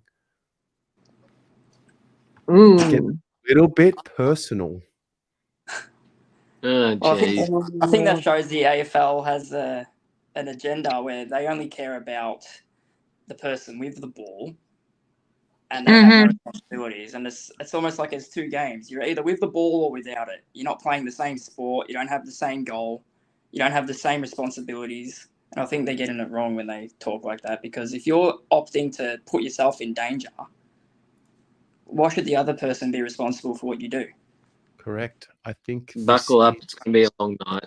It is going to be a long night. I think that's the first chink in the armor of the AFL with that argument. Personally, that's you've attacked the man there, not the argument. Right. Yeah, it's a weak argument. So is our lawyers actually saying that, not the AFL? Okay, that's actually quite attractive. Luke Sinden with the $8 donation says, let's have a moment to remember Kate Simpson, Bryce Gibbs, Murph, Judd and Cruz, that they missed this sweet period of winning culture. Yeah. True. Oh, they had the ratting days. I'd like to include. They had I'd to like walk to for include these Trev. boys to run. Yeah. And Jordan Russell. Yeah. How's the little the petulance from Mr. Bird of the AFL? Pommy, thoughts? Yeah, you know what genuinely worries me about this league is, for a professional sport, it's laughable. I mean, you have Laura Kane going on live TV and not even explaining the rules that she's part of representing. You have Dylan coming out this week and saying umpiring as good as it's ever been when it's never been in the press as much. And then you've got actual attorneys employed by the AFL not doing the most basic thing. Like, a lawyer's job is pretty simple. Shut the fuck up, answer the question and reply. It's an overcomplicated. You're not a doctor, but they're held in doctors' realms. Yeah. It's kind of like high school, isn't it? It's like a real shit version of high school. You know, you had the cool kids who played sport, and then you had like the maths experts, we'll call them, because we can't say anything else because otherwise we'll get cancelled. But then you have, the people in the middle that no one cared about, and you used to hear them argue, and it was always a crap argument. That's what it's kind of like, and it's bizarre. It's bizarre the way this league works. That you've got a lawyer there asking, I think, a very good question. You're trying to protect the head. Mansell doesn't have to duck. We've proved that beyond reasonable doubt on here. And I'm not a lawyer. Do you know what I mean? The only time I've seen a lawyer is when I've been in trouble. So I don't quite understand the whole realms. Like, this is meant to be a professional league. This is meant to be the pinnacle of sport in Australia.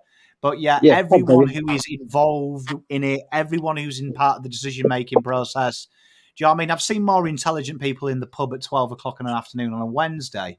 That's it. Well, that's what I hate, is that they treat the public like we're idiots. I mean, Sarah Oldie asked Laura Kane a question the other day, and she straight out did not answer the question, just deviated. She's going to make a great politician, Laura Kane, one day. It's a tough place, like the tough job, but you just, I mean, they treat us like we're idiots, and it's just, it's amateur. Well, it's funny because I'm like being in New South Wales at the moment. I'm staying with my cousins and all that. And one of my cousin's mates is like, he was actually trying, it's all NRL bullshit here, whatever. But he's like, he said he's trying to give AFL like a fair, like he was trying to understand it. And he's like, well, the rules and all that being changed so much at the moment, like it just doesn't make sense to me. I'm like, honestly, I didn't even know what to say, to be honest. I'm like, it is a bit of a mess at the moment. Head on a swivel. How many of Like, the rules have been changed completely? It's a simple game, but like at the moment, it's just all so up in the air, I think. No, I'm just trying to. How many of the rules have actually been changed? The fundamentals, probably not many. Yeah, I was going to say I have no idea. The But it's fundamentals of our game. I don't think the No. rules have changed. I think the way we interpret them has Yeah. changed. Yeah, Yeah, too I many think so. interpretations because there's too many eyes. And they pick and choose and flip and flop from how they interpret it whenever they feel like it. Sometimes, Right. Multiple times a match on the one day. I guess it depends on how the umpire feels. Or Yeah, umpires, that's it. if they're both not sure and they question each other. Right. I'm just looking forward to seeing our response to this petulant victim blaming. What is this? TikTok? What is What Are a they- shit. Yeah, but It Terry, always that's the looks like- problem. That's the problem. The AFL is in an awful situation when you've got someone like Gill who leaves. There's a power vacuum. There's a massive power vacuum because he had so much pull, not just with the media, but he also had so much pull because he was so divisive. You had people like me who hated him because I can't stand someone who's born with a silver spoon in their mouth. Then you had people who liked him because of what he did during COVID, which, let's be honest, wasn't that hard. No. And you can see that Laura Kane and Dylan are trying to be loved. They're trying to be loved. And the problem is we're moving way too quick. Like, do you remember the days when they changed the running bounce, when you were allowed to take a possession from a kick in, and they spent a year in the state league testing it out? It was a whole year, and the feedback was mixed because they changed the meterage about 3 times in 1 year. It was you could run 10 meters without bouncing. You had to bounce. They tried to find the happy spot, and eventually it worked. What worries me is why did we stop doing that? Why now, when they changed the interpretation of the holding the ball this year, right? They didn't have any test phase to see how the umpires would react. Because I would think that would be the first thing I'd want to test. If I was in charge of the umpires and they said to me, right, we want you to give, it was explained 3 seconds. We want you to almost have 3 seconds before they touch the ball. I'd be like, I need to see this in action for 6 to 12 weeks so I can speak to my umpires. Is this feasible? Is this manageable?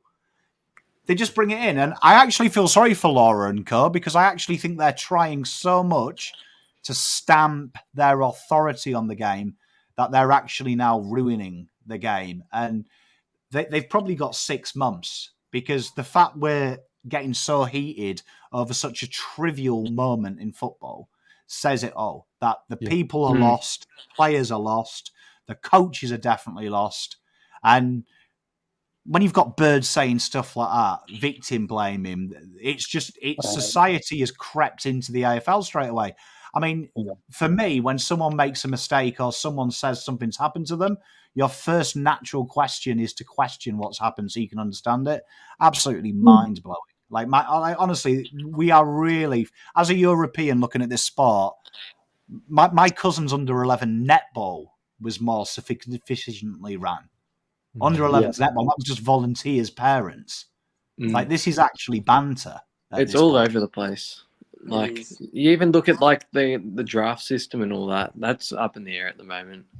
Like, there's just too much going on at the moment. Like, for the AFL internally, and I think they need to get their shit together because, like, as like more time's going on and all that, and more reports are coming out, people are just getting more pissed off. And I guess, well, for the draft system and all that specifically, and I guess this affects us. Like, the clubs are getting pissed off as well.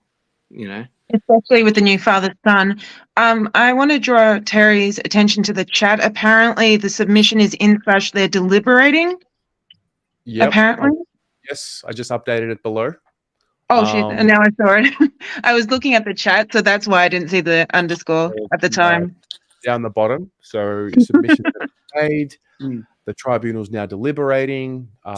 Tyler's in the chat. Tyler. Yeah. Hey guys, how you going? How you going, mate? How you feeling? Oh, a lot better. A lot better. Quick question. I'll do a round based off what we've gone gone through tonight, yes or no, does Boyd get off? Pommy?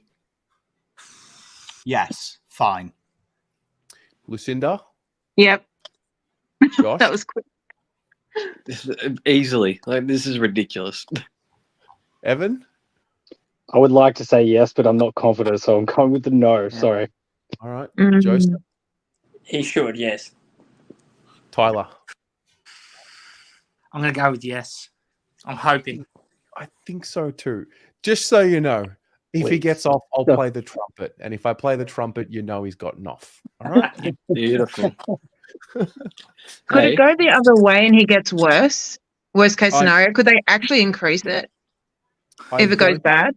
No, I don't think we're risking adding a week. I think it's either it stands or He's off. he's off. Yeah, And he'll have to get off. Come on. They're embarrassing themselves with the language that they're He really using. should. How's what's everyone's thoughts going into Saturday night in terms of how we feeling? Because a Feeling lot of good. us have got bad memories Yeah, against GWS. Mate, I don't. We kept Toby goalless a few times. Yeah, we've got the last 3 wins there, haven't we? I'm ready for a good memory. Mm. Matula, good to have you here. Love the trumpet. Yeah, I do love the trumpet. The trumpet, I think, you know what? The trumpet I reckon loves that. Let's They just do it for luck now. they should implement the trumpet on game day. Like the Suns. Burr, burr, burr, burr, burr, burr. Or either before or after the Dutch that are bit. Or after every goal. Yeah, that's a bit obnoxious though. Tyler, what else is going on, mate? What else is on your mind?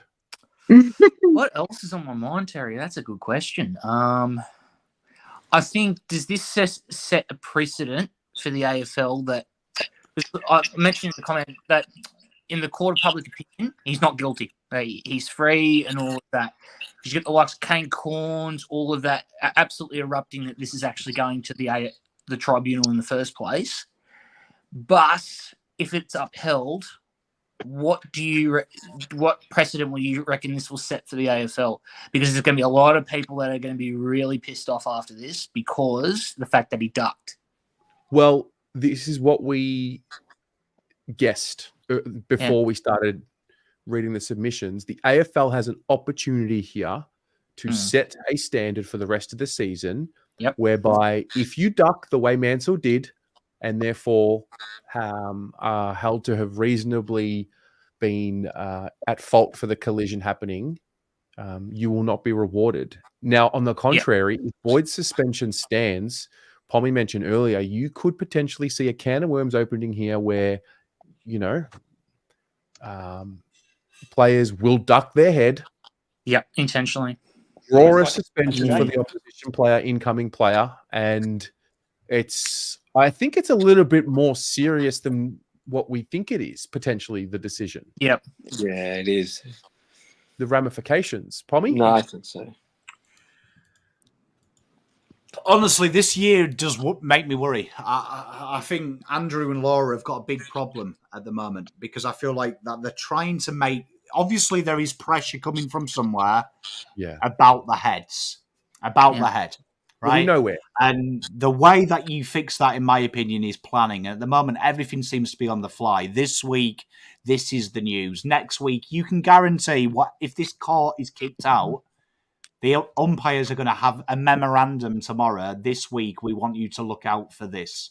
That's what they're going to be putting an onus on. It'll probably be, we're trying to reverse free kicks for ducking. That's going to be it. I'm going to predict that the next 2 weeks.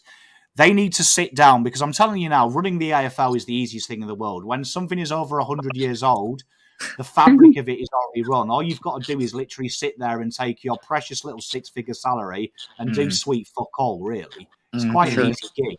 I'm telling you, I'd love to be in their position. I couldn't think of anything easier to do. Do you know what I mean? Other than changing a baby's nappy, I reckon that would be the second hardest thing that I've done in my life.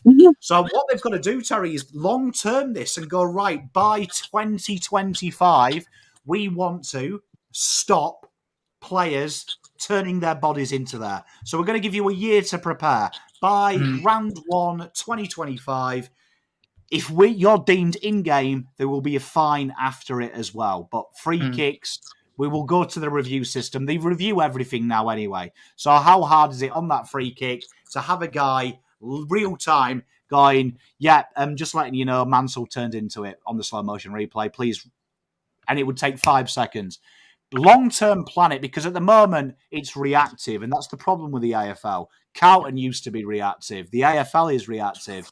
Like, this should be a state from round one of players duck their head. When people complain about Ginnivan, it's professional sport, right? If you're a human being, you know the rich get richer and the poor get poorer because winning is corrupt by its very essence. It's not capitalism. It's extreme capitalism we live in, and Marxism doesn't work. So why are the AFL becoming Marxist in their mantra of making everything equal? Players are going to cheat. Coaches are going to cheat because you're winning. And when there's a chance to win and the rule is grey, you're going to bend the rule. Black and white. Laura and Andrew, if you're listening, black and white it. We don't have sports where the interpretation exists. That's not a rule, right? Can you imagine a cop, imagine a traffic cop saying, oh, by the way, the speed limit here is interpretational. You might kill a kid. I laugh, but it just sounds so ridiculous. But how do you make it has the game to be black and white? How do you do that? Simple. In this type of case, yes, you can be reported. If it's deemed you've turned your head in there, there's no punishment. Second time, it's a fine. Third time, the fine's doubled. Fourth time, the fine's doubled. We did it in soccer. Simulation is a fine. I got to go for dinner. See you later.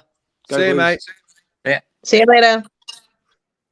So, but what I'm saying is, in the context of like right now, you mean like via this decision? You can't do it though now. You can't, like, the AFL probably will bring in a fine system now. No doubt. But in real life, you say, right, this is the problem. We go away and deliberate. Laura and Andrew get all 18 coaches, all 18 captains in a room, and go, look, we want to stamp out ducking. We also want to stamp out head-high collisions, right? Let's bash it out together. I don't know the answer, Terry. I don't play. For me, it could be simple. Why do you get to play the whole game if I clothesline a player or if I accidentally sling tackle? It's treated the same in this game. If I turn around and king hit a player, I can still play 4 quarters. If I sling tackle them, I can still play 4 quarters. The difference is at the end of the game, I'll get punished. Why don't we bring in a sin bin system? Maybe that's an option. We bring in a short-term sin bin system, 10 minutes for head high, right? If you do it again after that, you're scrubbed out of the game. If they're serious, there's a way to change it. But this is so archaic, Terry. You're asking 4 people to make a decision on the spot. Has he tried to hurt someone's head, or has someone turned in and cheated a tackle? And then we punish them after. You need to punish them at the event. I'm telling you now, if a player ducked, he's off for 10 minutes and that concedes 2 goals, you watch players stop ducking, right? Yeah. These dodgy bumps off the ball, he goes out for 10 minutes and they lose the game. What do you think his coach is going to do? The way sport works is you punish the result. Players are going to pay fines. Players are happy to miss 2 games. They've got a big list. You've got preparation. Boyd misses. We have a week to replace Boyd. Punish it in game. Punish the coaches. And you watch it change very quickly. It's how we got rid of soccer violence. Clubs got punished, not the people. The clubs did. So people were like, oh, shit, we've got to stop this. Very simple to do. Telling you. Do you know what it seems like? It seems like on either end, it's really hard to make the determination and then make the correct determination all of the time in the moment. But it's almost even harder to make the determination when you give it 1 hour and 48 minutes of, deliberation. Yeah. Well, and it's football actions. Just really quickly, adding on what Pom said, you could have the idea of a fine and all of that, but also at the same time, why can't we bring in the medical in a sense like, okay, so with the hit on that Richmond player, he's intentionally ducked his head, he's gone down straight away. I would instantly call concussion protocol straight away. Off the ground, 20 minutes, there you go, done. Because you can't, Well, because when you looked at how he got hit after the way, I reckon he milked it in a sense because he laid back and he just didn't get up as quick or something like that. If you see that straight away, instantly, I'd be calling concussion protocol straight away. Anytime, if the AFL is really serious about protecting the head, I'd be calling concussion protocol straight away. Deters the player from taking that action too. Yeah. Yeah, true. They don't want to be off the ground for 20 minutes, so they wouldn't fake it. Do you Was this think? the... Sorry, you go, Terry. Do you think that by doing something like that, we actually get further and further into the grey area? Because ultimately, we're just moving the decision from where it is to where we want to move it. But ultimately, a decision's got to be made. Yeah. You're asking, no, but what you're asking a question of how do you make this game safer? That's what the AFL are doing, and it's the wrong question. If you want my honest opinion, it's the wrong question. The right thing to do is you get all 10,000 people who play sport, AFL in this country, Australian rules, and you go, it's a fucking tough sport. There is a huge chance you die. There's even a huger chance that you won't remember your marriage when you're 75 if you keep taking head knocks. Are you willing to fucking continue? Right? And if you say yes, you are absolved of suing the club or suing it. Because to me, it's as stupid as hearing people suing the army because they saw some shit in Afghanistan. What did you think was going to happen? I think it was fucking Call of Duty and the graphics were good. Right? I agree. There is warnings before you do it. What the AFL, if they're serious, what they should do is things like the off-the-ball hit last year when we did this. Do you remember when we did this tribunal? And I can't remember who it was. I think it was Stephen May who did the punch, and he managed to successfully argue, I was aiming for the chest, but he moved. Yeah. That's what you start suspending. Incidental things that you can't do. This is a footballing act. It's going to happen all the fucking time, right? And you know what? I'm sure Mansell's an honest guy. I'm sure he remembers his mum's birthday. He gets her flowers. I'm sure he's a lovely boy. So I'm not suggesting he cheated. But I understand in the final 50, I'd probably duck my head. I used to dive, and I'm 6'2" and 90 kgs. I used to dive all the time. My pop used to beat me for it because he hated it. But I'd rather get the penalty and win the game. Do you know what I mean? So why don't we just punish the stupid stuff and allow sometimes players are going to make mistakes. They both looked happy at the end. Everyone was fine. Why are we looking to suspend players? Why are we looking to give them a week, 2 weeks? We should be looking for Keziah Pickett when he did it to Bailey Smith. He was off, injured, right? He did that deliberately. That should be 6-12 weeks because it was needless. He could bump. He didn't have to leave the ground with his knees first. That's what annoys me. Like if Mark and Laura are serious, that's Andrew and Laura are serious. Get rid of the stupid shit. Keep the real stuff, right? Because it's going to happen. Players are going to make mistakes. It's a fucking physical game. For incidental actions all the time. And I mean, like, I don't think that, like, I don't know what you guys think, but I don't think the AFL are actually all that serious about protecting the head. I think they're all about protecting themselves. No. Well, I think they're protecting their image of what they did in retrospect. So for me, the way I see this is in 80 years when there's potentially a class action, the history books will show that in round 16, 2024, Jordan Boyd approached a contest and there was head-high collision and it went through a process. Pat, it's a PR stunt more than anything. Pardon? It's a PR stunt. Well, I think it's be doing the right thing. If they were serious, they would say something like, "All right, every player must wear a helmet." Or, I mean, maybe that's a bit far-fetched, but if you catch my drift, it's more about them protecting themselves than it is the actual players. It's an image thing. They're protecting an illusion that they care. I don't think they really care, honest. Because No, if they don't care, Mansell would be punished for doing what he did. He started the whole thing. I like that. They are protecting an illusion that they care. Yeah, and their investment. And their investment. The players are their investment, technically. Well, the players are the asset. Yeah. Well, yeah, true. They're a commodity. They make money. The league makes money, and they all get pay rises. Yeah, true. Yeah. And there's 460 people here waiting for the result for an incidental bit of contact. So, you know, we can sit here and complain about the AFL all we want. We ain't going anywhere. We're tuning in. No, we're not. We're tuning into all of it. I've got a good word. on the weekend. If we had to sum this up in one word and we can't use Boyd, could we just say scapegoat? Huh? It feels like he's being like a scapegoat for some sort of situation. Like you have different players getting different off, and like sometimes you have like the same offense, some get off, some don't. But could we just say that theoretically it feels like Boyd's a scapegoat in this situation?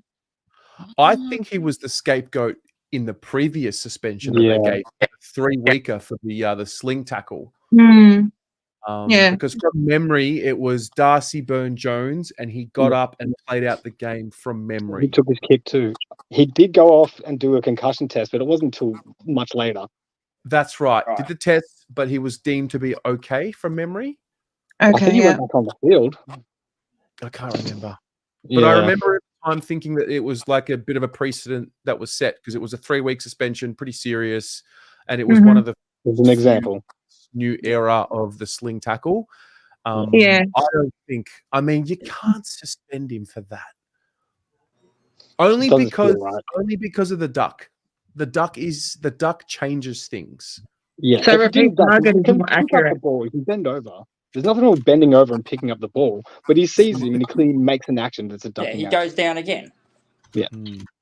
That's the problem. That should be the line, the black and white line. You're going down to get the ball, that's fine. But if you make your way up and you come down again, well, you've crossed the line. You're responsible. Yeah. Well, there was another call in that game where the player ducked and it was play on. Yeah, that just comes down to the confusion of the umpires. They don't know themselves. Okay, so maybe not scapegoat, but sort of like feels like they're doing a repeat targeting of him then. And this one feels more like a just because they can and don't want to say I reckon that. it's circumstantial that it's him twice. I think his situation. Yeah, that's a good point. His situation is the scapegoat, not him necessarily. Yeah, I don't think it's. And Boydie only knows one gear: go hard. Yeah. You got to look at the situation too, right? Mansell's right on the boundary line, picking up the ball. It's very rare that you get tackled in that situation. You're always bumped over the line. That's just how it works. Players bump you over the line. They don't even tackle you. And that's exactly what Boyd's trying to do. And that would have been a fair play. Yeah, exactly. Bye, Miss American Kai. Sorry, I'm just. We'll just do Blue Abroad a karaoke while we're waiting. But I think the fact that they're still deliberating is a good sign for us. Yeah. Like if they had a foregone conclusion, we would have known ages ago, number one. So it shows that our lawyers are doing a good job regardless. Even if it's upheld, we've got the players that can cover him. But it's still an FU from our perspective. And you also have this angle, like every club other than ours is like Carlton lawyers jeering and jesting and stuff. The tribunal doesn't give a shit about that. They're not going to, deliberately uphold this, just so that they've got, well, we didn't let them win this time, however many supporter clubs. That's not what they're about. They're not that stupid. But at the same time, the fact that it is taking so long can only, in my, intuition, mean good for Boyd and us. Well, Luke with the $3 says, give the tribunal that hawk tour. On that thing. You spit on that. Or the brown noise. The hawk tour. Yeah, mine. Oh, dear me. Hey, we're 2 hours in almost. You know what that means? You know what I happens mean, they're after 2 friggin' hours? successful. Do you know what happens after 2 hours, guys? What's that? We all Delirium. die. We start getting delirious. It starts getting really weird. Pom's already looking like he's struggling there. You right, Pommy? Me, I'm good, man. I'm good. I'm getting tired, but I'm okay. But yeah, He's bluffing. He does like 2 to 3 hour watch-alongs. He's fine. Come on. this is just foreplay for me. I tell you. Fair enough. Yeah, Lana, good call. The Riz King. Can't wait for the trumpet when he gets off. Same. Yeah. We should do like Been a bit of a rough every time. Do you wonder, I get to speak to some of the junior coaches, and they made some amendments 4 years ago when we started bringing in the head high rule, right? The head high rule, and they made some massive amendments. And I remember one of them saying to me, it's going to take about 5, 6, 7 years before you start seeing the new way, because in the old days you were taught to get head over the ball straight away, where now they've taught them to roll. to get the ball so the back is exposed, where the old way was kind of like being a big tough psychopath, just get your head down, get the ball any way you can. And he was talking about like 13-year-olds now are taught to spin their body, which gives the impression they're cheating because they learn height, but it's the way of trying to protect the head, give your back, give your core the protection. Do you think that with these slight amendments, because we always amend it, and then you've got like this case here where Jordan's doing the right thing, he's exposed his shoulder like young children are taught because it's less damaging than a bone or coming at your skull, that potentially we're going to cause more injuries because we're chopping and changing it. So you're always going to have a generation of players that are slightly behind the new way who are coaching themselves for the old rules. They've been coached the old rules while new guys have come in, where for me, it's so scary when I look at it, because I know, speaking to my mate, he works elite level. He's saying that like it's been a massive change, and it's a struggle because coaches have been used to teaching one way. That's going to really confuse, like create dissension and levels of skill gap. What did he say anything about how long it takes to implement something like that? That's a fascinating point there. So like, he said it happened season to season. So it was like literally under 13s, right? This is how we do it. They get to under 14s, right? Throw that in the bin.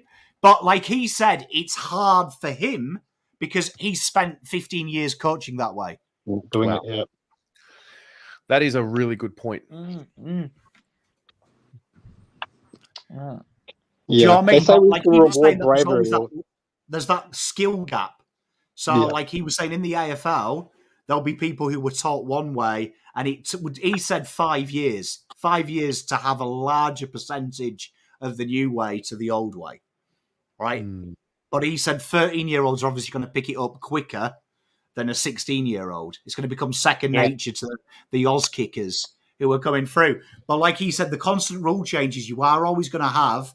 He described it this way: a 25-year-old, he's going to pick up the ball head first, and he's going to go up against an 18-year-old who's going to turn his body. So he said, to the eye, an umpire will think he's cheated, he's trying to duck, because that's the way he's actually being taught.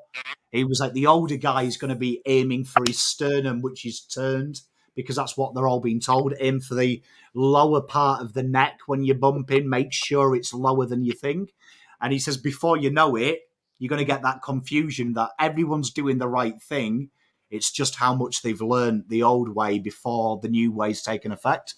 Well, that's a good point, because so you had the likes of like Stevie Johnson, and then you had Nick Rewald, and like the likes of one of our old players, Robinson, always going in bloody hard for the ball and putting themselves in situations where they just attack the ball out of sheer desperation.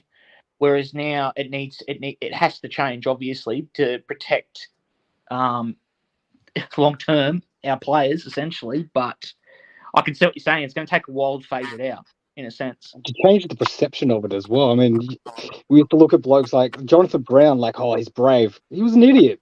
He would put himself in harm's way 9 times out of 10. Yeah. And, like, he was a great player. But you look at that and just think, come on. Like, you know, I think we're slow to catch up, that the times are changing. Right. And the things that we used to herald as brave are no longer. Yeah. A little bit of a reflection here. Luke with another $8 donation says, 3 years ago, Boyd couldn't get a game at Spotswood Reserves, and now he's getting a 2-hour stream on Blue Abroad. Yeah, boy. Hey, can I just say, like, I know we hate the fact that Boyd's been cited, but we seem to make light out of anything that happens against us on this channel, hey? Yeah. Like a 2-hour hangout with everyone after some bullshit citation from the tribunal. It's great. Why be bitter about it? Yeah, why be bitter about it?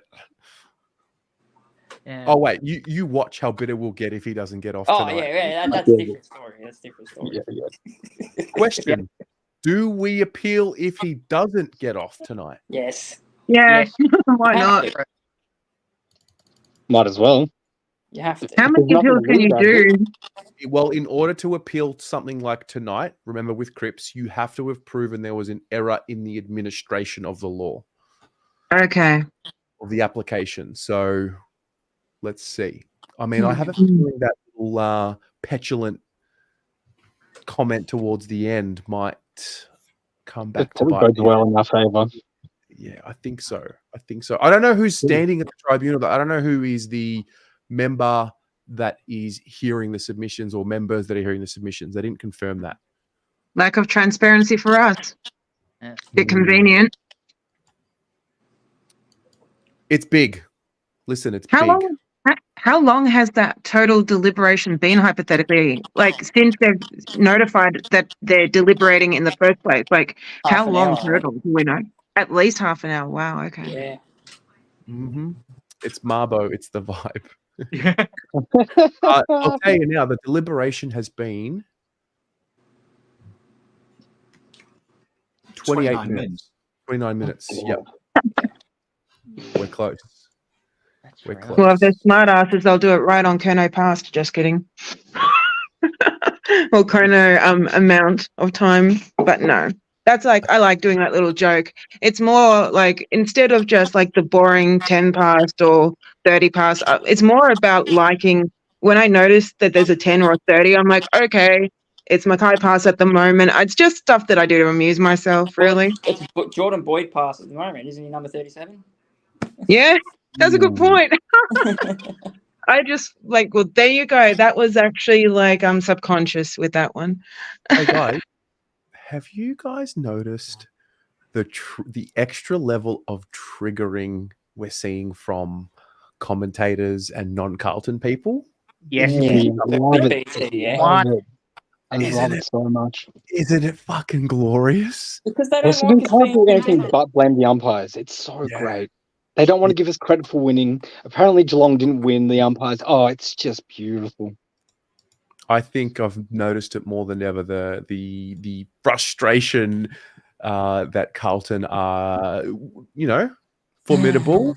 They don't want us to be good. You can tell that much. Because it's easy Yeah. to laugh at us because when we're on the bottom, yeah. Do you know how I noticed it? So I did the I noticed I did the Instagram reel last week with Cripps and how some of the comments that were made by Rogers, the recruiter for Collingwood, and he was saying, what are we going to do with Cripps? And in some of the comments, one of the Collingwood supporters wrote to me, "Oh, what's Cripps done in his career? Oh, he's only won 2 finals and a Brownlow." And in my head, instantly, I'm like, 12 months ago, it was he hasn't even won a final.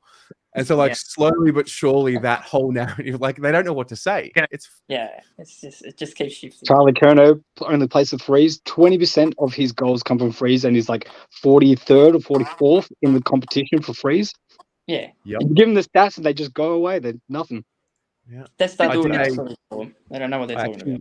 But then again, Charlie Curnow and all of that, if he's getting the majority of his goals from free kicks, it's up to the offending the other player not to do it. So that means he's a genuine threat in a sense because they don't know how to play on him in a sense.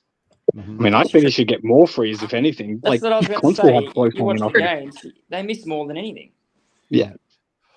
Well, I haven't checked properly yet because we've been on this, but I did just post a brand new version of that series on Charlie Curnow and how we drafted him. And let me tell you, Essendon passed on him twice because they said that he was too up and down, hit and miss. Aaron Francis was better. Yeah. And Melbourne picked up Wiedemann. Ooh. Yeah. Yikes. There were 6 key position players taken in the 2015 draft in the first 12 picks. Only 3 of them are still at their same club. Harry, Charlie, and Jake, and Wiedering. Oh, lucky we didn't take Josh Shackey. I'll tell you that much, man. That would have been a disaster. Yeah. That would have been a disaster. Oh, dear. Very good. Very good. Joseph, when's the last time you were on stream? Did you come on fan cams? I did a very long time ago. I think it was. I remember the game. I was on the train. It was after the Charlie kicked 7 against the Dogs, but we lost it late. I remember that. There was a punch up outside the train. Yeah. And I was on fan cams at that time. 2019. That game, I always remember that. He kicked those 7. You're like, oh my God, this guy's legit. Then we didn't see him for 2 years. Yeah. Oh, that very next game was Freo, wasn't it? Yeah. We've come a Shush, long don't say way. it. Don't say it. Help. No, Okay, I need to Liver. turn that positive. I was at the West Coast game where he kicked 10 down the end, where he kicked the 10th. So I saw it meters away. There we go. Now he's going to be fine for the indefinite future. Phew, far out. Quick. I still have a habit of worrying though every time I see him on the ground. I'm like, oh no, I get PTSD. Yeah. You still get it? I still Yeah. get PTSD. I don't get it as much as I did when he first came back. Like every time he would jump, I would like sort of like brace. I don't get it as much anymore, but I know what you mean. In 2024, like if he takes more than 20 to 40 seconds to get up, I'm like, no, he's going to be fine. But then it gets to 50 to 60, and you're like, okay, it's not funny anymore. Then Well, you he's got have problems at the moment. If anyone's noticed, I don't know if any of you have noticed. What's that? which one?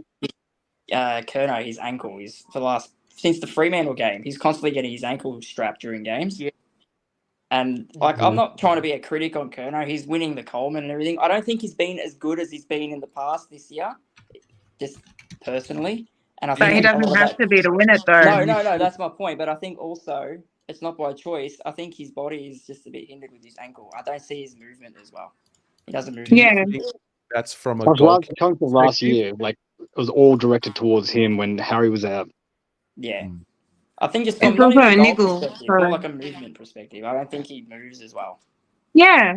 That's, But that's- fortunately, like it's he's just a moving with niggle. freedom. Yeah, I think he done it during that Fremantle game, I remember, because he sat the rest of that game out. Yeah, I because they actually have to be think- precautionary. I actually think he's a much more well-rounded player than he's ever He's been. more Like, well-rounded, Yeah. definitely. Definitely. I just, not as, I meant in terms of like his movement and. He's getting less sporadic. He doesn't play Yeah. on as much. He takes his time to like sum up his options, which is good. That's good. He calms a lot. He calms down a lot more now. Yeah, He's learned yeah. from Geelong number Yeah. one, where he rushed straight in the fourth.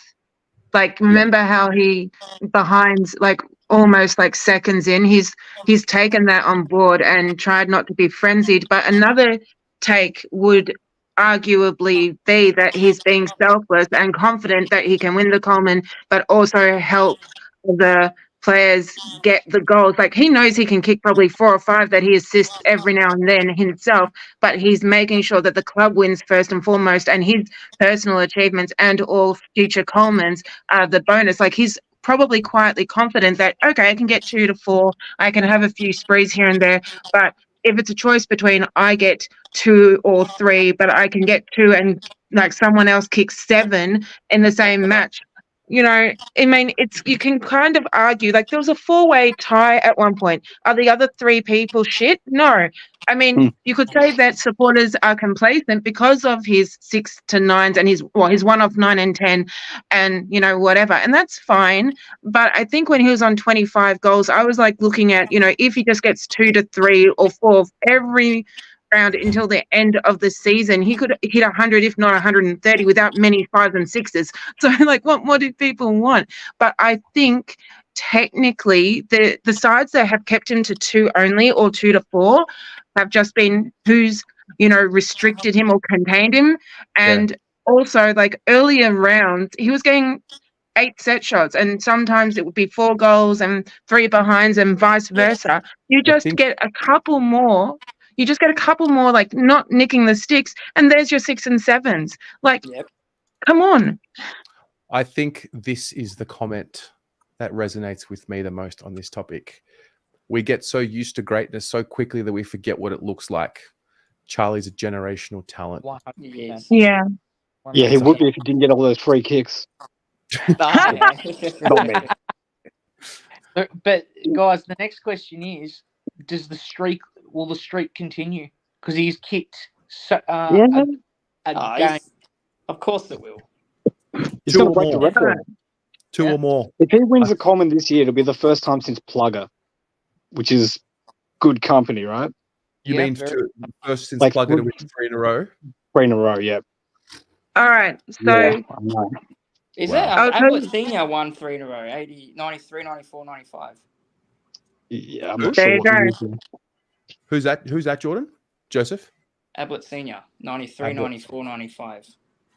While you're working on that, I've got my beautiful poster here, which I don't know how to flip my camera, so I'm just going to narrate. So sorry that I'm not looking at the screen. 2022, round 2, 5, 3 was 3, round 4 was 1, 5 was aptly 5, round 6, 2, 7, 3, I've 8, got all his 6, goal stats on this jumper here. etc. Yeah, so essentially you're looking at, in 22, I can count at least 3 1s and quite a few 2s or 3s. And then you're looking at, say, last year. 7 times he kicked 1 goal or less in 2023. I can go through it right now. Yeah. quickly. We did Yeah. it on the show I last mean, night. This is like mine and Terry's argument 4 weeks ago. Yeah. I think the thing people forget is there's only 6 goals difference between Charlie this year and last year. The biggest difference in Charlie at is the moment. he had 9 goals in one game and 6 goals in another versus 2 shit opposition. Charlie's gone from playing the average team that was 11th in the league at the time to 5th. So, and he's now a consistent player, which I think is the biggest question mark on Charlie last year. Was, if you remember about this time last year, the press was saying he only does it against shit clubs. He hasn't done it against the top 4 club yet. Yeah. And Charlie has. Like, for me, I've watched a lot of forwards. And I know people talk about the 2015 draft. The 2015 draft was the easiest draft in the world with the way that Carlton got lucky and people fell to him. McKay, Shaki had a blinding year, but Shaki had a growth spurt before his last year, which always concerns me. It's why and it concerned Cal to me as well. But he's a very good player. He's a very, like, honestly, Jeremy Cameron has one advantage over Charlie, and that's he's not had a big injury and he's got to play with 2 of the best midfields since he got drafted. Charlie's had to do that while injured and then spend a year with fucking spuds like Aaron Mullet kicking to him when he was learning the game. Like now you're seeing the finished product. And the hardest thing for a forward is giving it up. And Harry and Charlie, I think, if anything, are too selfless. They are probably the 2 selfless forwards in the league. You watch Jeremy Cameron, that game he did against us where he kicked last year, there was better options. He was just kicking goals out of his arse, but he went selfish Cameron mode. Charlie doesn't have that, and neither does Harry. Yeah, I know. Thank you. This is what it looks like. Charlie Curnow, 45 goals, not having played West Coast yet. Good point. Ben King, 42. Waterman, 37. Jesse Hogan, 36. Harry Mackay, 34. Where's Jeremy Cameron at? 29. The fact that we've got 2 in the top 5 says all you need to know. It's very attractive. Harry kicked 29 last year, total. So, yeah. He's past that, yeah. You know? Well, there's one way of looking at it from 22 and 23 is he improved 14 goals, 64 to 78. So even if he equals 78 well before 24, then there's like the trajectory of, even with what, you know, the average fan would call not a bag, well exceeding that. So he's going to have some 4s and 5s, right? You just keep him healthy and he'll do the rest. Come on. And if you want to get really, really attractive, it's been 2 hours and 17 minutes. Enough said. I'm running 17s everywhere. These defenders have done their homework on Charlie. They're not giving him a free ride. And who was it on the weekend? Was it Miller? Yeah, Ben Miller. He did a really good job. Really good job. Really well. Full credit. But it shows our growth that he gets completely, taken out of the game and we still kick 20 goals.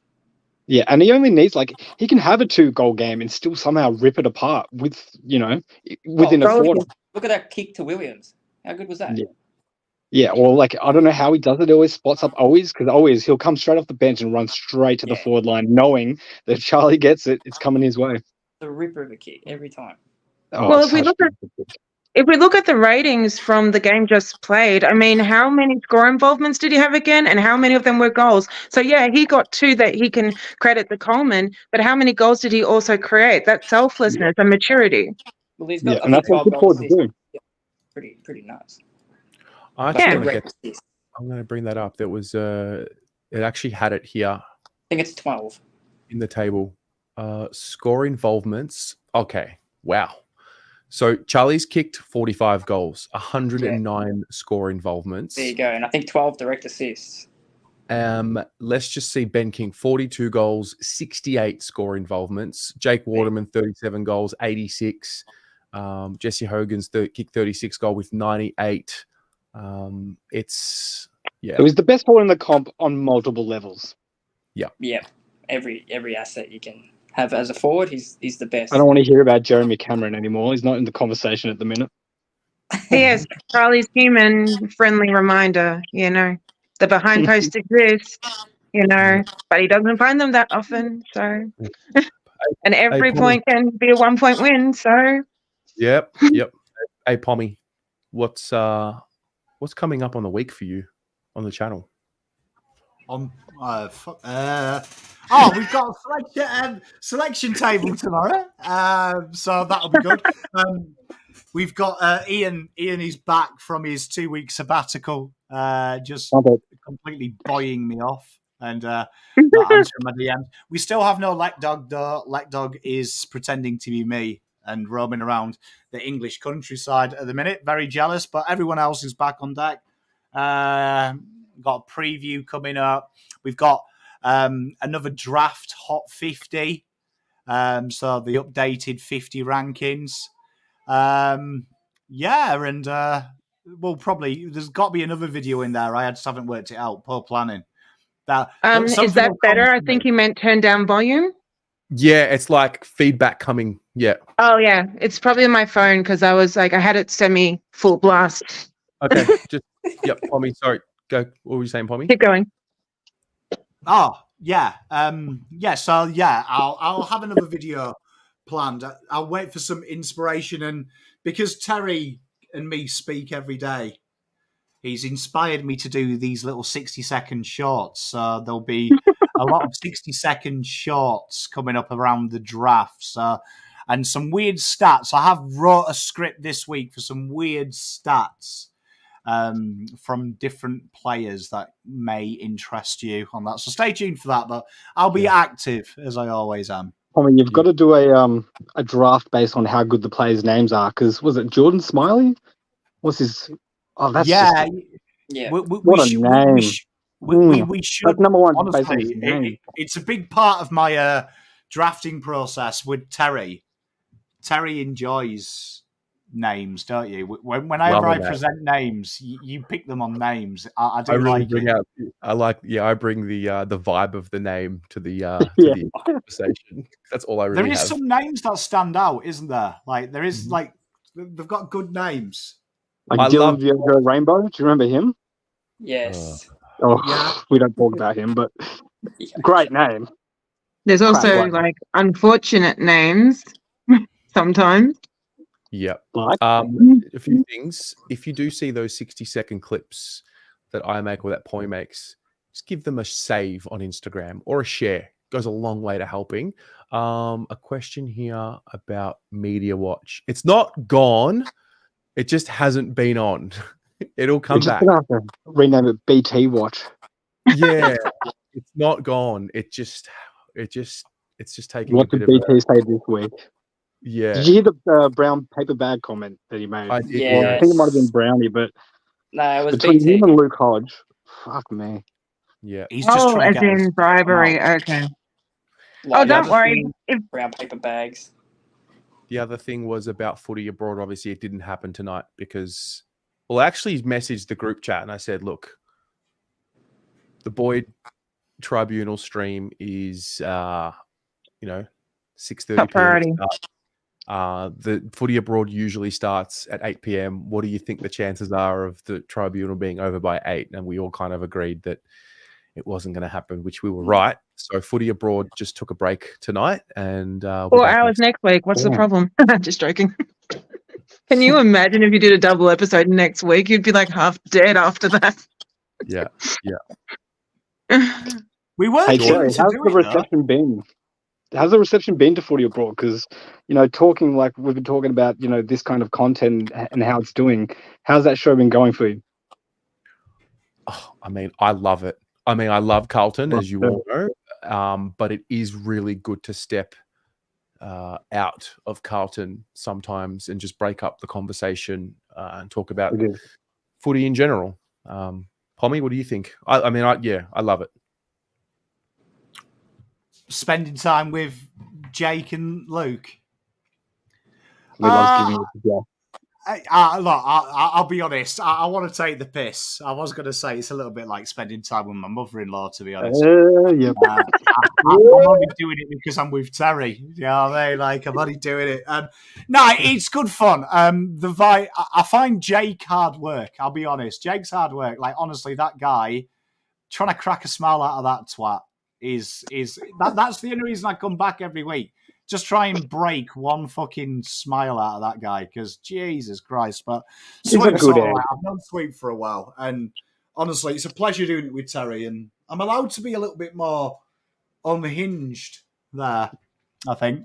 So it's like my release. Terry lets me off the leash a bit more there. Or bombastic, maybe? Yeah, I feel like I'm more on a leash here than run Footy Abroad. Footy Abroad, it's like I'm allowed to be a little bit more on edge. I like it. Yeah. Well, you assume the role of, I mean, you've got like 3 younger brothers, you know? Yeah, we can't. Look at our discovery abroad. Yesterday we found out Dan had a cat. Now he's got siblings. That's good. Well, we're kind of like, there was a law of averages of one of those things. You know loads. I'm the most open book here. You know loads about me. You know, got brothers, cats, dog, wife. Yeah. I mean, Zoe's hands are famous. Like bringing the cup of tea. Zoe's yeah. Hey Ari, how are you, mate? Oh, are you still here? Come back, Ari. Come back on. Hey, is this true? Josh Kelly out. Yeah, he's out. He's out. Just really? Shit. Me and Terry just have way too much work on. Sorry, say that again. Let's try not interrupt each other. Pommy, what'd you say? Oh, I was just answering Laughing Magpie asking what happened to Pommy Ponders. Just too much content. I'm getting burnt out. Yeah, at this point of the year, it's just like the season just like drags you and you just got to like stay alive, keep your head above. Sorry, I don't know if you can, but if you could, Dan Gorringe on the show would be elite. Oh, that would be so funny. Dan Gorringe. Can you imagine Tom and him? He's a busy man, though. What about Dan Gorringe like at the MCG? Oh, geez. Mate, get it done. Yeah, see, I'm then you can't get Dan there. I don't know if you watch his pod, but he just loves the footy. Like, he actually watches every game. What I'm mindful of is like I'm a little bit more serious, you know? Like I like to really get deep with the conversation and I like to really, you know, go with it. I haven't seen too much of that from Dan. I don't know if he would like that. But so maybe Dan squared, because like you got our Dan and him, they're kind of similar. They probably bounce off each other in the comedic sense and, you know, it might work. It's actually Pommy and Dan Gorringe. It's not me.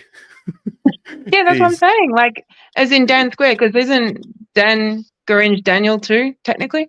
Yes, that's right. Yeah, so do you reckon he would come on the fan cams or something like that if we asked? Maybe. Yeah, I reckon he would. He loves it. He's lost it. He's all about the Blues community.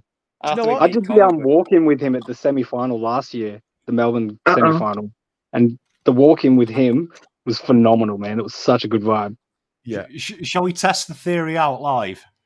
Is he really about it? Is he really about it? Is he really about it? If I send him the link to the it would be so funny. Really, are you just doing it for content? Yeah, because I've seen a few of them on Instagram.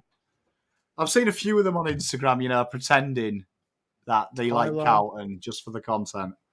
Tyler's just let us know his phone overheated. Tyler's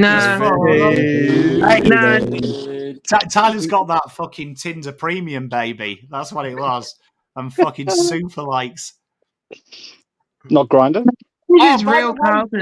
Just an update on that. Mrs. Pom actually went on the computer to Google tiramisu recipes. And guess what popped up?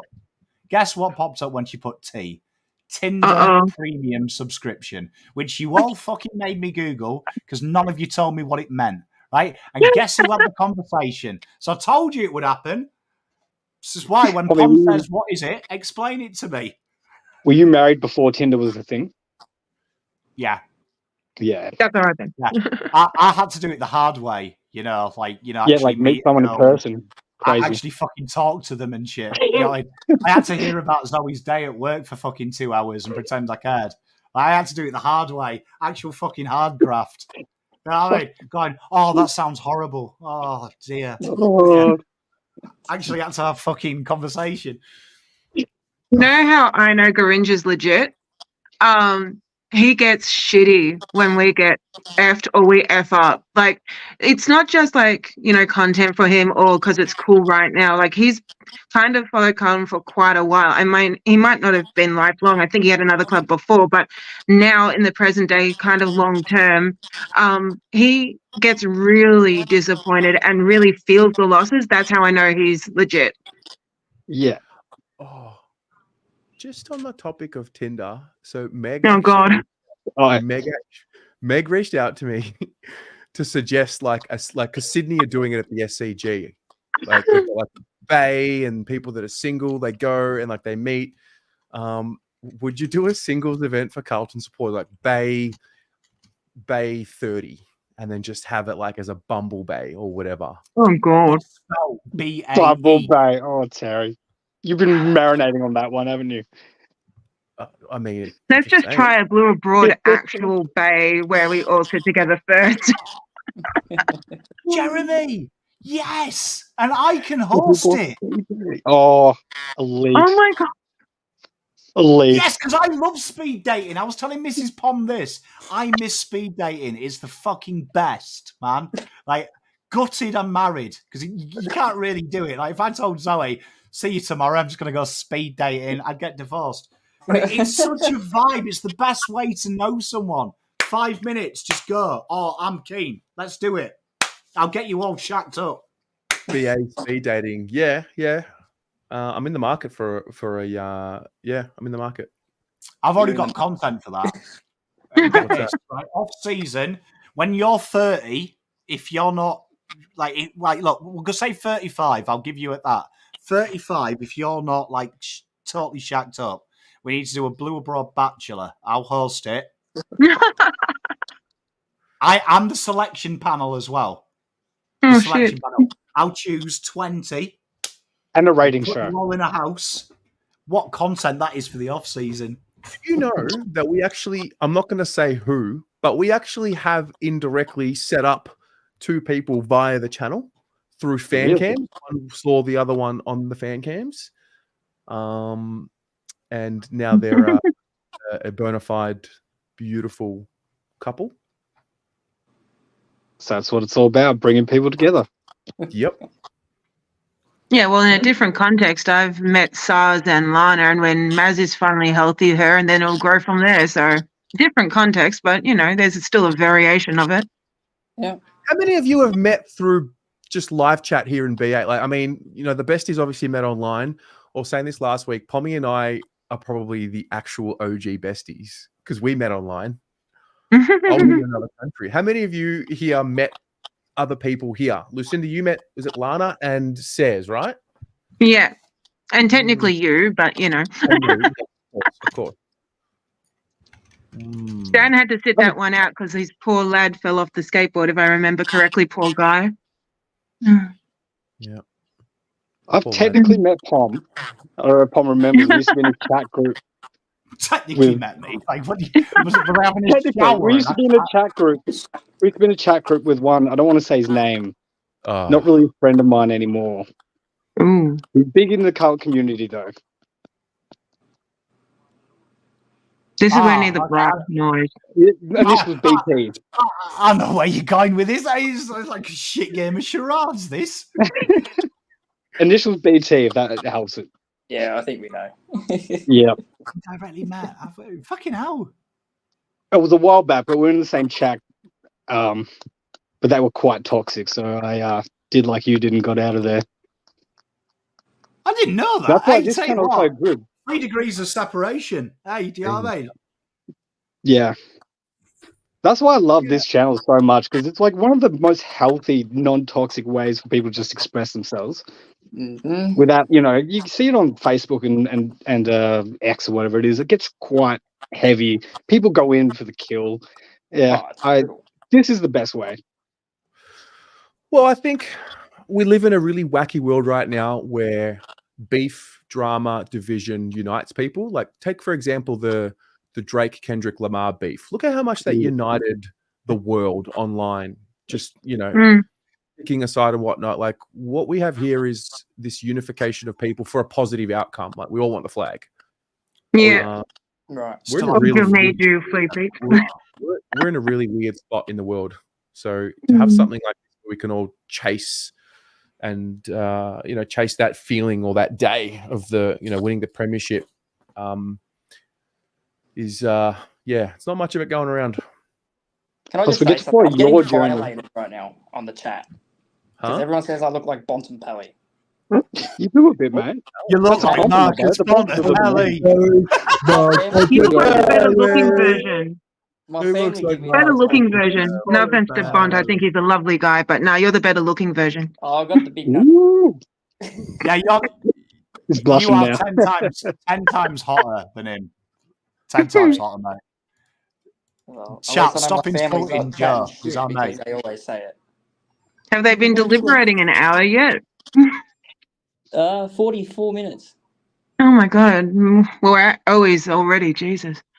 3 votes bottom left, they're saying. It is amazing though, like how, because Tracy's in chat. I've met the lovely Tracy, and she distracted Zoe at a Carlton event when Zoe was bored out of her fucking skin. So thank you for doing that, Trace.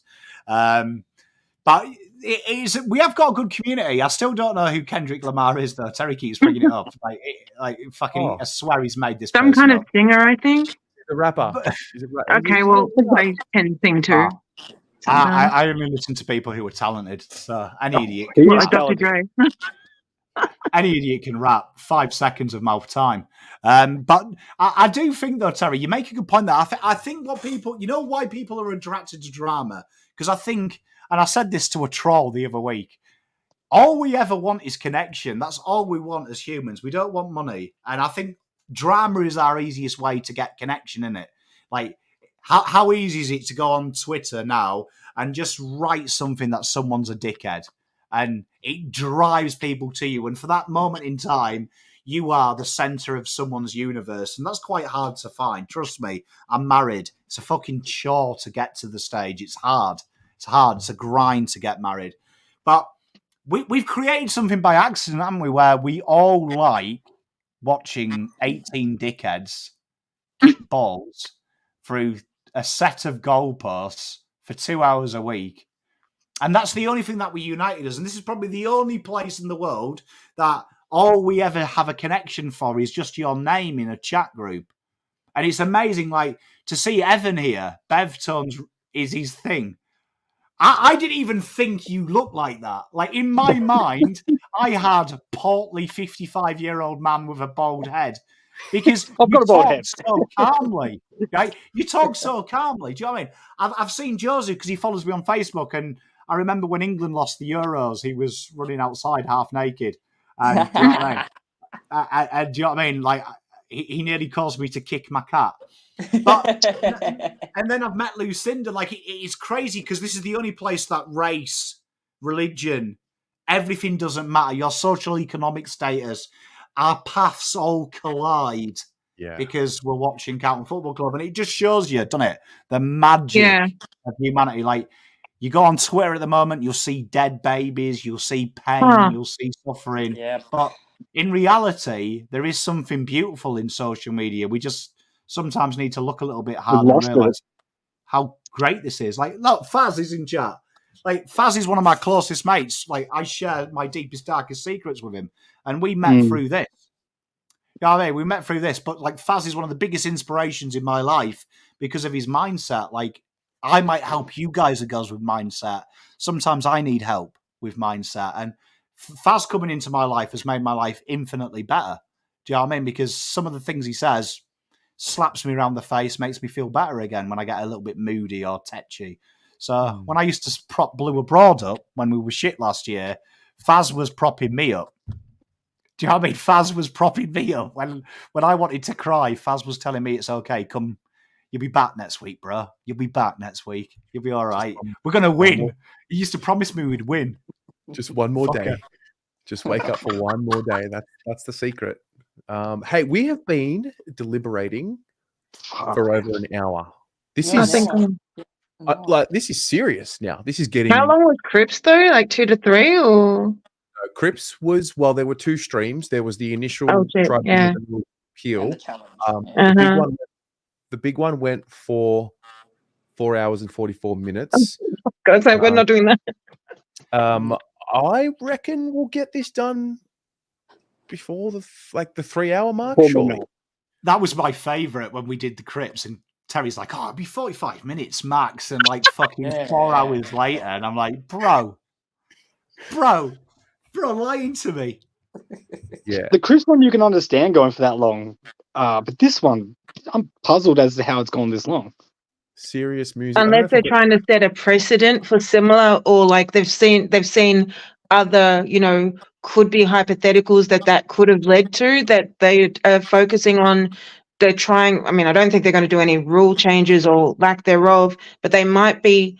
It might not be so much the actual situation per se, like the decision will be, but maybe the reason why it's going so long is they're like seeing how it applies to the indefinite future generally. That might be why it's not like a tug of war, who's right, who's wrong. It's like, where do we go from here for everyone? 100%. There has to be a conversation right now going on in that room where they are thinking about, okay, what is this going to mean moving forward? Because if they let this go through and Boyd gets his suspension upheld, what they are essentially allowing for is in the next 2 months of this season, if anyone ducks their head into an oncoming player, draws a free kick, you can draw a suspension for the opposing player. And that is the fine line that they are treading. Balancing against Boyd coming into a contest, a little bit, it was pretty exuberant, he made 4 contact with the head, irrespective of if the duck was the determining factor. But there's a lot more at stake than what we all probably thought at the start of this show. Sonny, sure, you want to come in? Come on down. Come on down, mate. If anyone else wants to join, get in here. Yeah, Lana should get on. She'll kill me. No, I'm just joking. Terry, do you know who Sexy Red is? Do I know who? Sexy Red is. That's made up. No, that's a real artist. Well, artist. Right, that's it. Stop the simulation. I want to go off. I haven't really listened to much of Sexy Red's. Terry, we should just totally try. Pop connoisseur over here. Nah, mate. Well, we should. If it goes for another hour before we know what's going on, we should try and get Garinge, but we should just get Explicit Empress in here as well. Like, come on. Hey, Explicit Empress. If anyone knows Garinge, just line out to him. Explicit Empress and I are doing an episode of Carlton People. Very nice. That's fun. Yes. Yeah. As for Garinge, mate, send him a message. Be like, yo. While we were chatting, I've sent him a long essay.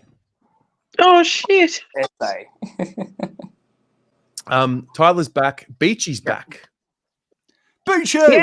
G'day, guys. What do you got, Beachy? Well, obviously, I was thinking this was going to be a short one, but we're still here, and we're thinking, God knows what's going to be happening now. I thought this was a common sense thing. He should have been off by now, at least in my opinion, but here we are. Here we are, indeed. Here we are. It's setting a precedent for the AFL. It's setting a precedent for the AFL. This is going to be a big decision because it's going to set for the rest of the year. How did you cool down your phone? Literally, I'll just show you. I've been charging it on this because I've got an iPhone and my iPhone's busted. So, because you just subscribed to Tinder Premium. Oh yeah, absolutely. Absolutely. I'm gonna get into trouble because I haven't eaten yet. I'm not even hungry anyway, and so they're probably wondering what the stuff is Go and eat. going on. But I don't want to go, so I'm like, bugger off. I'll heat it up. I don't care. Sonny, is that you? Yes, it is, mate. How are you? Mate, we're good. How are you? Yeah, good, mate. Good. It's been a long time since I've been on, so it's nice. Love the beanie, but I'm biased. How are you, Pommy? Pleasure to be on with you, mate. We've spoken a lot offline, but nice to see you online. Mate, good to see you, mate. How are you? You right? Yeah, good, mate. Good. What's on your mind? Oh, one thing that I guess I'd love to speak about is I think the Blues have done something nice, unnoticed over the last few drafts, and I think it started with Charlie, and then we kind of did a little bit with Lige, and made it just have it that the guys other teams don't want to touch them because of a couple of little misdemeanors and stuff. You reckon we've done a bit sneaky instead of the old brown paper bag? Wait, say that again. Say that again. Bag. So what was it with to scare other teams off in the draft when Charlie was getting drafted? He got done for the little misdemeanor drink driving. Then I think they might have been a bit slow in pulling the thing about Elijah and his little baggie around him to kind of bring his price down a little bit and have no other teams want to touch him. I think the boys in the back have done a good job.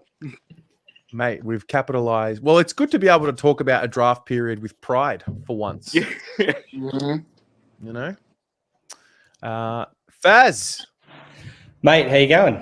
He's done the evening walk. He's come in just in time for the deliberation and the result. It's great. Oh, we'll hope the result is in 5 seconds, but I doubt it. The walk was great. It was good fun. But yeah, hoping it. I just wanted to be a part of it, like the Crips one. I wanted to be a part of it. Like the best memory I've ever had was that. It was so good. So. Yeah. Legit, Well, it's going to work. We got slated so hard for that. I don't even care because we had each other. It was so good. Legit, I'm going to get a talking to why, I put dinner off for this, but it's priceless, so bugger off. This is our life now, guys. This is our life. I asked Ari last week on the Reflection show. I'm like, oh, do you reckon someone in 80 years from now will look back and find this stream? This one for sure they'll find. Yeah, probably. Ari wasn't having any of that for you though. He's like, no. Nah, he's in a bit of a mood, Ari, lately. Yeah. It's he just likes to disagree for just because. It was cute seeing him in his natural habitat, the G, outside the Geelong game, already trying to figure out a 95 stat, and coincidentally, it was obviously the grand final in the end. He didn't see me, thank God. Oh, Carlton So I have was like, tweeted. don't reveal it, shush. Let him reveal it. Carlton have tweeted. Can I show it to Oh, you? shit. Is this good or bad? Just wait. Oh. Come on, let's see it. Stand by. Help. Oh, there we go. Good, Alex.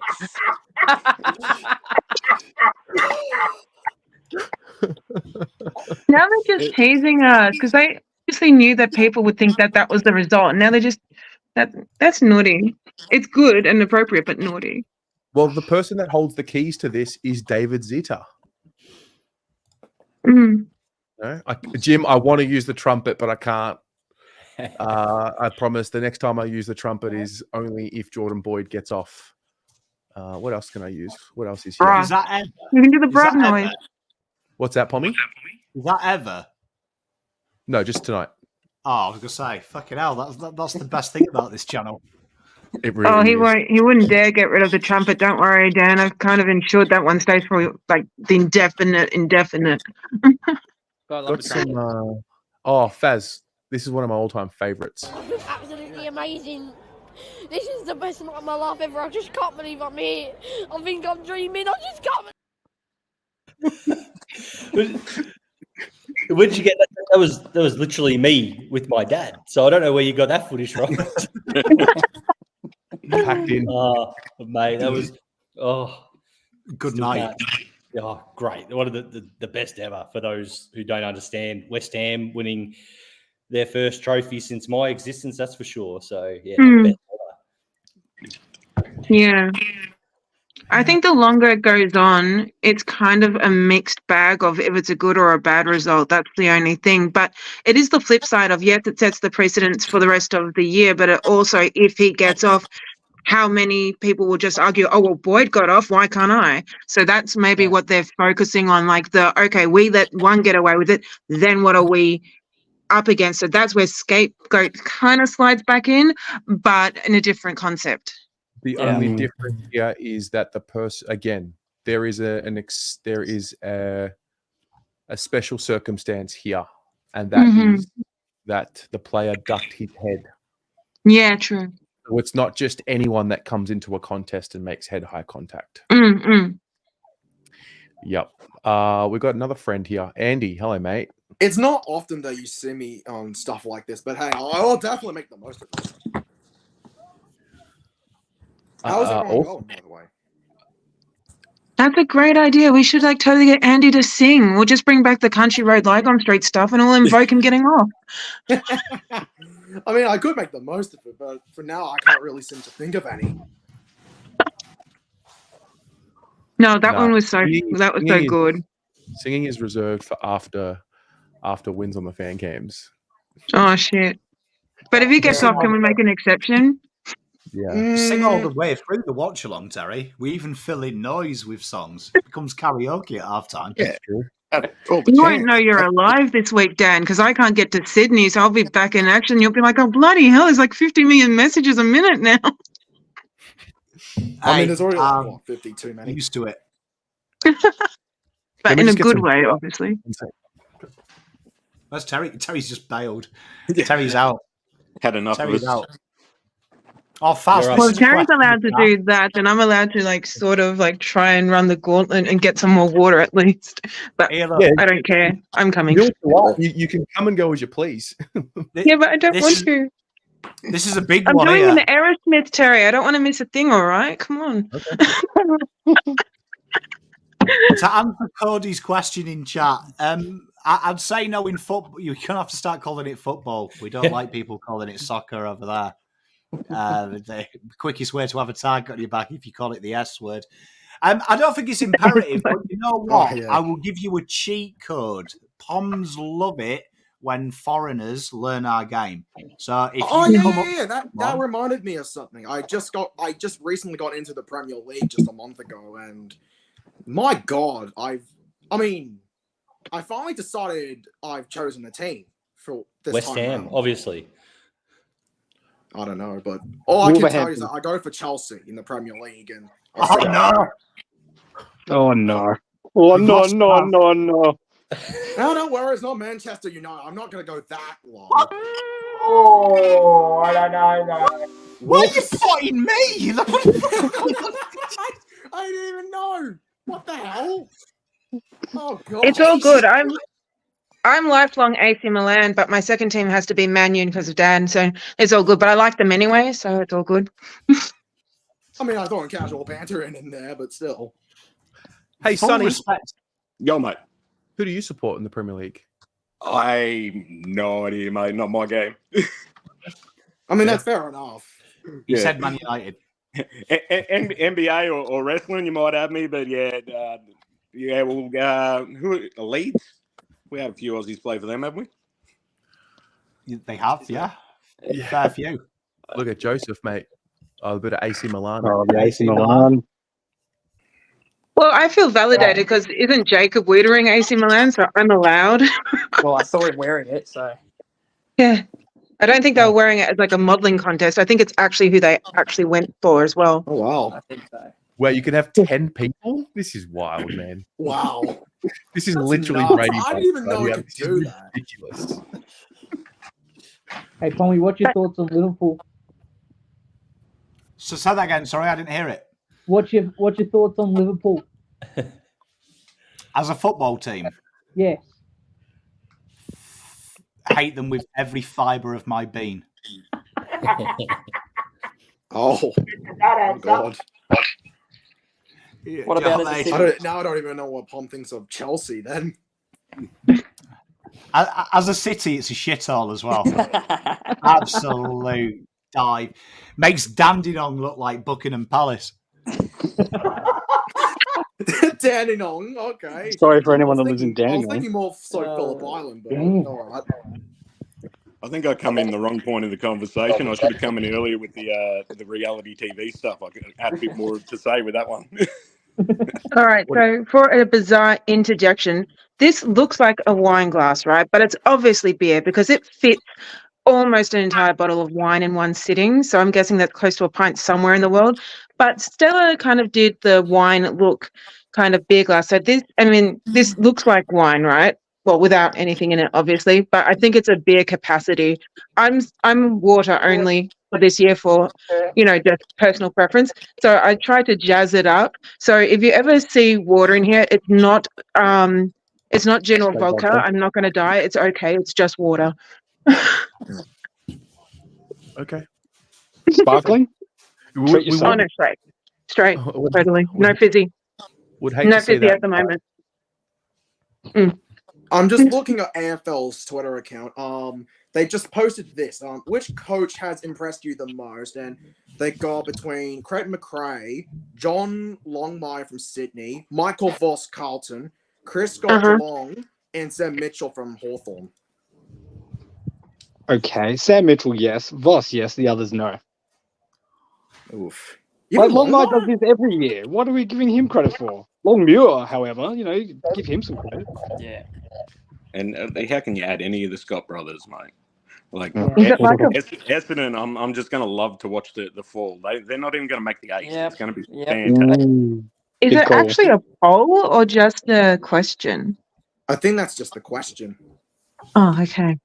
I think even neutrals would say Voss at some point. He'd be up there for sure. I mean, we've got rose-coloured glasses, but even if you hated Carlton all your life, you could surely recognise what Voss is doing. Yeah. No, the Can I issue just that they. interject? Oh, sorry, Bob. Am I missing something? David Zeta's just posted the most random thing ever. Yeah. I've just seen it too. I didn't want to talk about it because it's like. Oh, I didn't know if my Twitter was fucking out, and that's like an update from Maybe 10 Zeta years is doing ago. a Taylor Swift and doing Easter eggs and trying to speak in code.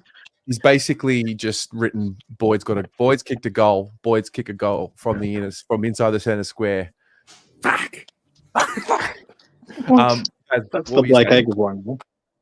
No, I was saying the issue with what the AFL posted was the question was which coaches impressed you the most, but then the title was the best coach in the AFL.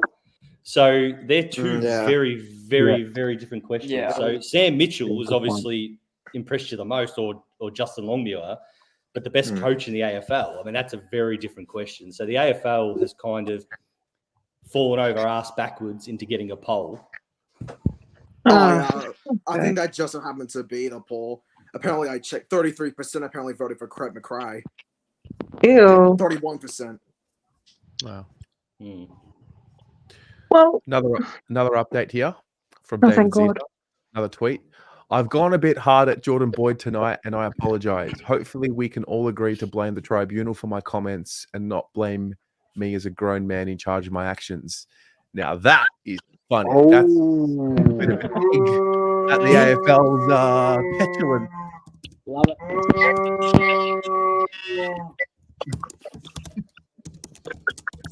Bloody oath. Oh, we're a petty bunch. Who I'd made already the done cow it. noise? That blagged my head. I know, what is that? I already did a score review. That's cabbage my head.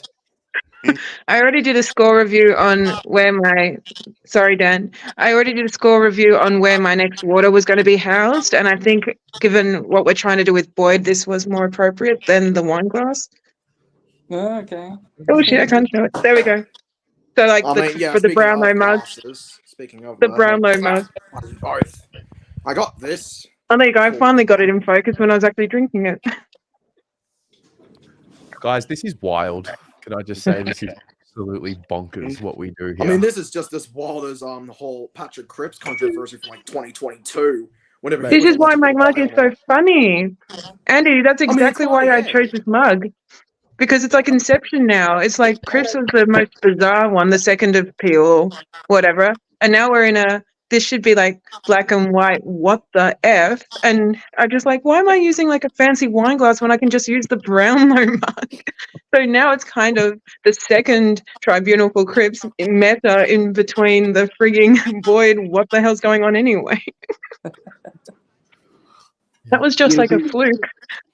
It'll be really interesting to see what the club will say when he gets off. Like if there'll be any memes or something like that, if they'll even dare do it. Sure. The God forbid media, the giant social media account does that somehow for next week. let's face it, the media at Carlton is so creative in terms of like their, videos and stuff. They're probably working on every possible outcome as this goes on forever. Just want to take a moment to acknowledge something very special, and that is we have now ticked over the 3-hour mark. Far out. Jesus. So trumpet? Please. No, well, the trumpet can only come if Boyd gets off tonight. I kind of... All right, None of that's that. fair. Yeah, Lock but this that's in. only for this stream. If he doesn't get off, the trumpet still works during the friggin' next indefinite future. Yeah, of course. It's That's- only for tonight. You'll only hear the trumpet again tonight. The next time you hear the trumpet tonight only is if Boyd gets off. Okay, Maybe so what are the other contenders other than Bra and that funny waiting music? What are the other Right. contenders? Yeah, like in between, like whilst trumpet's on call waiting, apart from Bra and that cute, like funny music, like what are the other contenders for an honorary trumpet? I think Yeah, that works. Oh Yeah, yeah, that one. yeah, we can do that one. Yeah, We all need to do the nod. Too at the same funny. time. yeah, that's perfect. Yeah, it's too funny. Probably add more videos in here. This one's a good one. Actually, I hear you've got some interesting opinions about tonight's game, about those Carlton supporters. Oh, yeah, Carlton. So they're an interesting mob. It wasn't too long ago that they were spitting on their players, and now, after a few wins making finals, they're petitioning to get a statue of Blake Acres. So they're on some good form, but for tonight, I'm tipping the Swannies to shake down the saliva from the sky. Oh, some controversial opinions there, boys. And how did that work out for you, Marcy? How did that work out for you, dog? You flopped, Saints. You flopped as smart as the goddamn sun. But to be fair to the Saints, there's no one to punch down to. They got no one to punch down to. So The way he laughed at his own joke was he was up all night on that one. so Some good. Kilda are used to laughing at themselves. Like I think even Jake line there. How I mean, they've how been lucky laughing did at we miss themselves that since one? 1966, so technically we could say that. I think And even now we can never Jake would forget. find that funny. This is you think 2 hours was delirious? I have so much mental stimulation right now, I can't even explain. I was just joking about a 4-hour footy abroad next week, but like now we've basically done the training session for it. I don't understand what's so difficult about it. The guy ducked his head. Like Exactly. I don't It's like, how does actually that- think. Yeah, exactly. How's that 3 hours worth of waiting? I don't actually think it's Boyd and Mansell anymore. I think it's the precedent. you're He right. gets off. People can, even if there's a duck ahead again, whatever, they can automatically reference Boyd and try and argue they should get off, whether their intent was proved or not. Or if it's upheld, they have a deterrent. So I actually don't think it's the reported incident anymore. It's the upheld message or the let off message. I think that's what's taking so long. Maybe. It's very hard to prove intent, really. Like, it's not like he intentionally, just the look of it, that was not intentional one bit. No. It's not like Yeah, that's he like with most barreled it. suspensions. It was like, what, played in wet weather or something? That could have happened to literally anyone on the field. Couldn't it? Yeah, but when I meant intent, that's very like broad, like any suspension, right? Whether there's malice like in 5 seconds or not. But what I meant was like everyone, like independent of other circumstances, anyone ducks their head similar or close enough to it, they can automatically reference this, oh, but he got away with it. So I think it's versus deterrent versus get away with it argument automatically gives them an avenue, even though their personal individual offense, let's call it, is different. So I don't think it's about Boyd and Mansell anymore. I think it's about we let Boyd go because it's, he should be getting off. What is it going to mean if someone else, isn't deterred and there's several other situations and they're going to reference this case? Yeah, I they want think. to reference anything. How about they reference who was it? The Melbourne player that slammed Walsh's head into the side of the ground, into the actual into the fence, and nothing got said. Sparrow. When was Yeah. that? That was Sparrow. In the semi. Yeah, at least Dangerfield got reported. Shit. No, I think you're talking about the semi-final. Yeah, the Yeah. semi-final. Yeah. That was Sparrow. Josiah Pickett, I think it was. Sparrow. It was Pickett that did on Sparrow Cripps. done that. Pickett did that the was headbutt. Pickett knocked Cripps out or something, or like hit him in the head or something. But this was different. You got Cripps in the nose. You got Cripps in the nose. Yeah, that's right. Yeah. Luke, non-contact used that is dated poorly. I don't have anything right now, to be honest. I mean, I do have an idea for a bit of a funny theme that describes this tribunal in a nutshell. Has any one of you guys heard of a show called Steptoe and Son? Well, what? Have you heard of this show called Steptoe and Son? No, I haven't, but I'm intrigued. Go on. So it first aired on the BBC back on the 7th of June, 1962 and concluded on the 26th of December, 1974. Okay. And that it lasted for 8 seasons and 57 episodes overall. Wow. Cool. For back then, that's amazing. The theme song for this show is just hilarious. I still often think about it. It's outside of the Alpo Enthusiasm sort of song that we just played earlier on in the day. Mm-hmm. Now it's making me think of the 80s sitcom called Bottom. I don't know why, but it just came out there. More like Bottom of the Barrel. Oh, Another show that has a great theme is Trailer Park Boys. Very melancholy. Love that. This is how you know it's gone on too long. We're talking about like the most random but priceless stuff. I mean, it's gone as far as talking about bloody British comedy from the 1960s. That's how desperate I've gotten.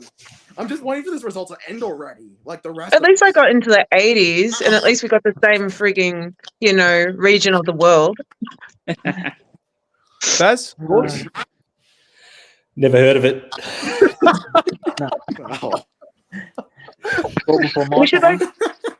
We should go around 1 to how many are we? Like 10. Okay, we should go 1 to 10, like our favorite TV show, every genre, and then see if we've got an update by the end.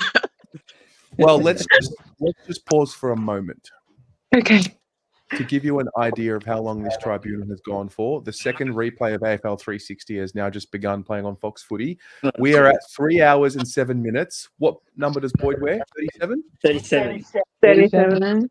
Surely this is the minute. It's going to tick over. I'm going to have to jump out. Have a great night, all. You'll either. Sonny, mate. See ya.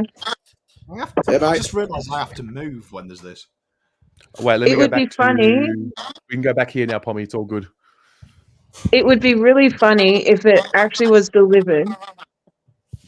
I'm calling it now. It'd be really funny if the result came out on a 37 or a 17, like far out. It'd be so funny. Yeah. Or a 24 for the year that we win our next first of many. That's right. All right, question. I'm going to go around. Mhm. Favorite TV show growing up? Let's go from Tyler. Okay. Gee, good question. Dragon Ball Z anime. Oh, yes. I'm not Dragon Ball. I'm Dragon Ball Z. Goku Super Saiyan will always trump. Well, now we've thrown a spanner into works, animated or live action. Wait. Andy? Mate, I am a bit of an animation buff, so I might have some of my mind. There's one. Duckman was one. Simpsons was 2. Just one. Futurama was 3. Just one. What else? Ren and Stimpy was 4. That was another one I've watched a fair lot of. What else was there? What's your favorite? No, just one. Just one. Oh, I was just thinking. I have too many to list, but if there is one cartoon that has grown on me a lot, it's Peanuts or Charlie Brown. Bazola. It has to be The Simpsons. Timeless, classic. Yeah. Roll with it. Okay. Especially when it was back on Channel 10. Look, it's hard to go past The Simpsons, but I was a big One Piece fan too. Oh, One Piece. Yes. Joseph? I'm more old-fashioned. I like Seinfeld. Oh. I have Nothing the wrong entire with series him. of Seinfeld on DVD like long ago, so I'm gonna start watching that when I get to I it still someday. rewatch it, so yeah, probably Seinfeld. Fiji?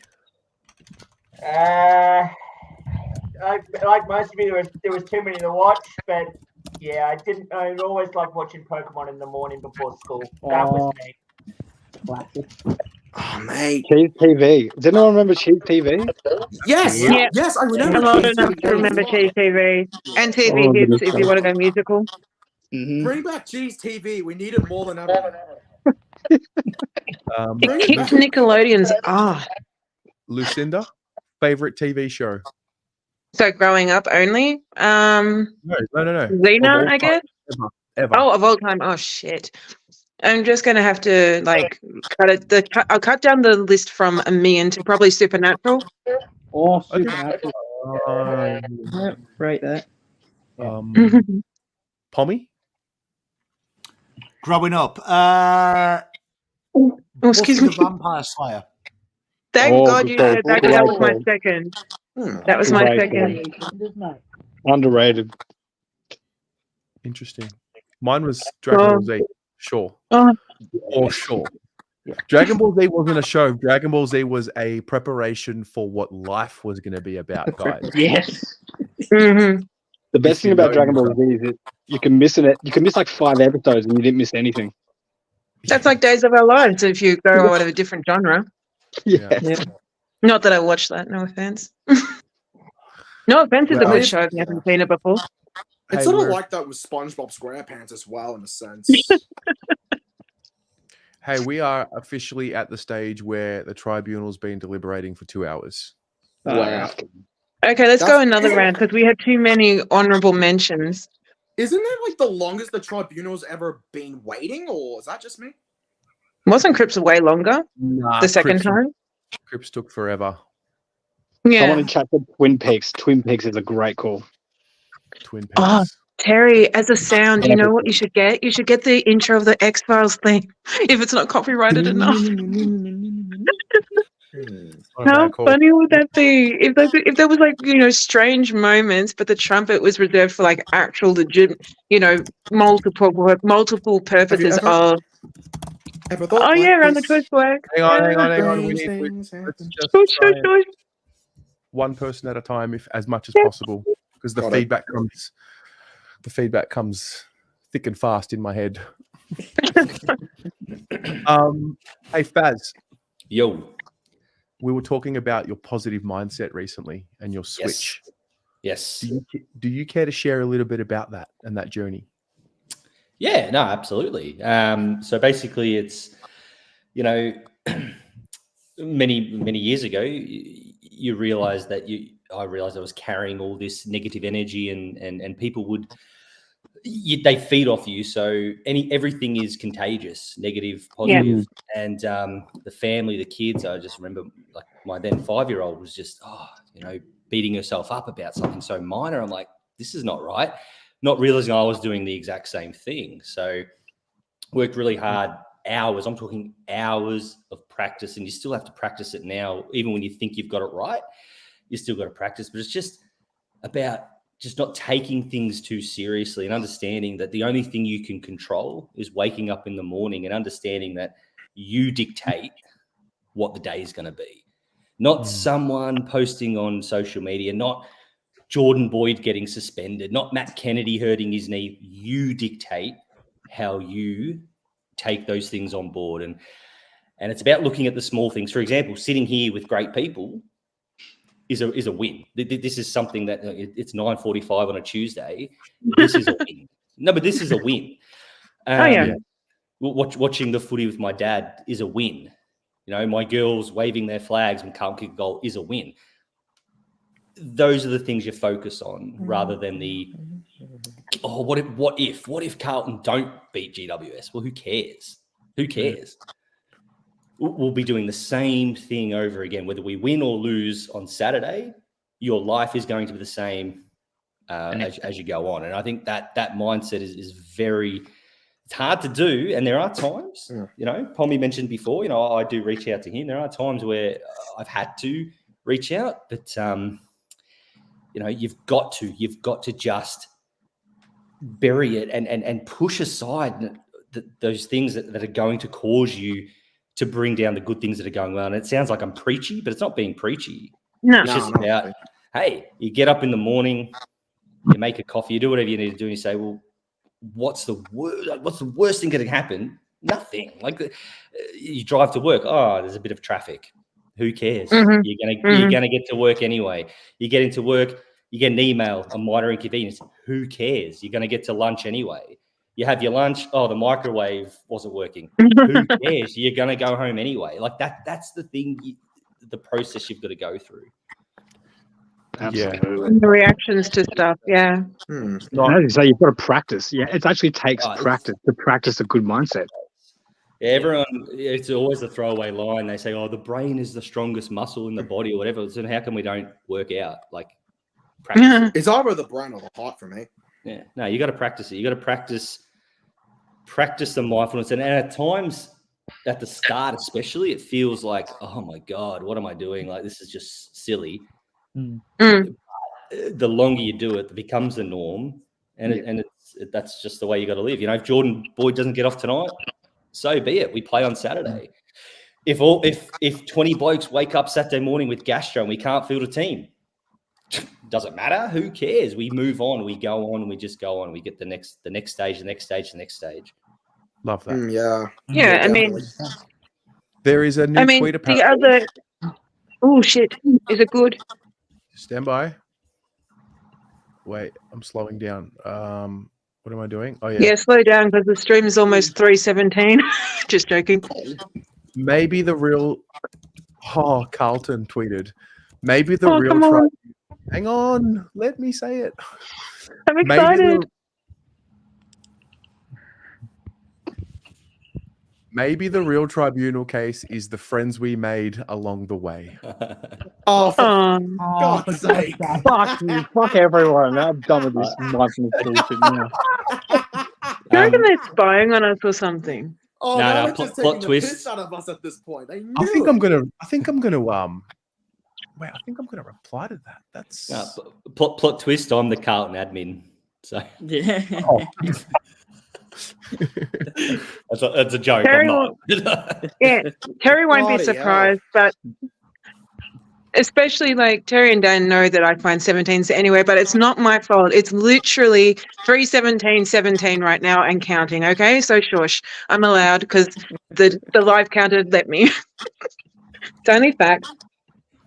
I would have probably left if it was 17 hours, 17 minutes, and 17 seconds. Is there a point in time where we give Triple up? jackpot, baby. No, never. Terry, Terry, you know, as long as the train goes, people will tune in. I was joking. If it cut us off, we just start a new one. Oh, Well, the I'll tell good you news what. is that I have finally just finished my current song in case if Jordan Boyd gets picked off. So that's a start. Oh, shit. And the other news is that in 10 days will be my birthday from Yay, here. happy birthday. Hey, on the count of 3, everyone look at your camera and smile. I'm going to take a screenshot. Ready? 1, 2, 3. Okay, great. I'll be 19 this year. Jesus. Oh, you're a baby. Only that young. Wow. 19. Shit. You're a baby, but so advanced. In a way, sort of. Well, You know, I meant that in a sort of, articulate, intelligent way. Oh, yeah, definitely. People really give me what the F when they find out I'm almost 39. Like they do not see it apparently. What? I still don't believe I it. didn't know you were 39. I didn't know you were No, 39. I'm turning 39 on the 11th of October, but people don't. They go like, "What the hell are you, a vampire?" I'm like, "Yes, I like Buffy, but no, not the last time I checked."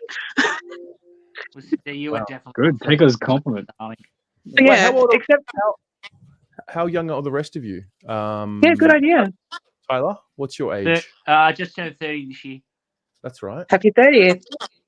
Thank you. Andy, you're 18, about to turn 19, or you've just turned 19, did you say? 10 no, days. I'm still 18, turning 19 in 10 days.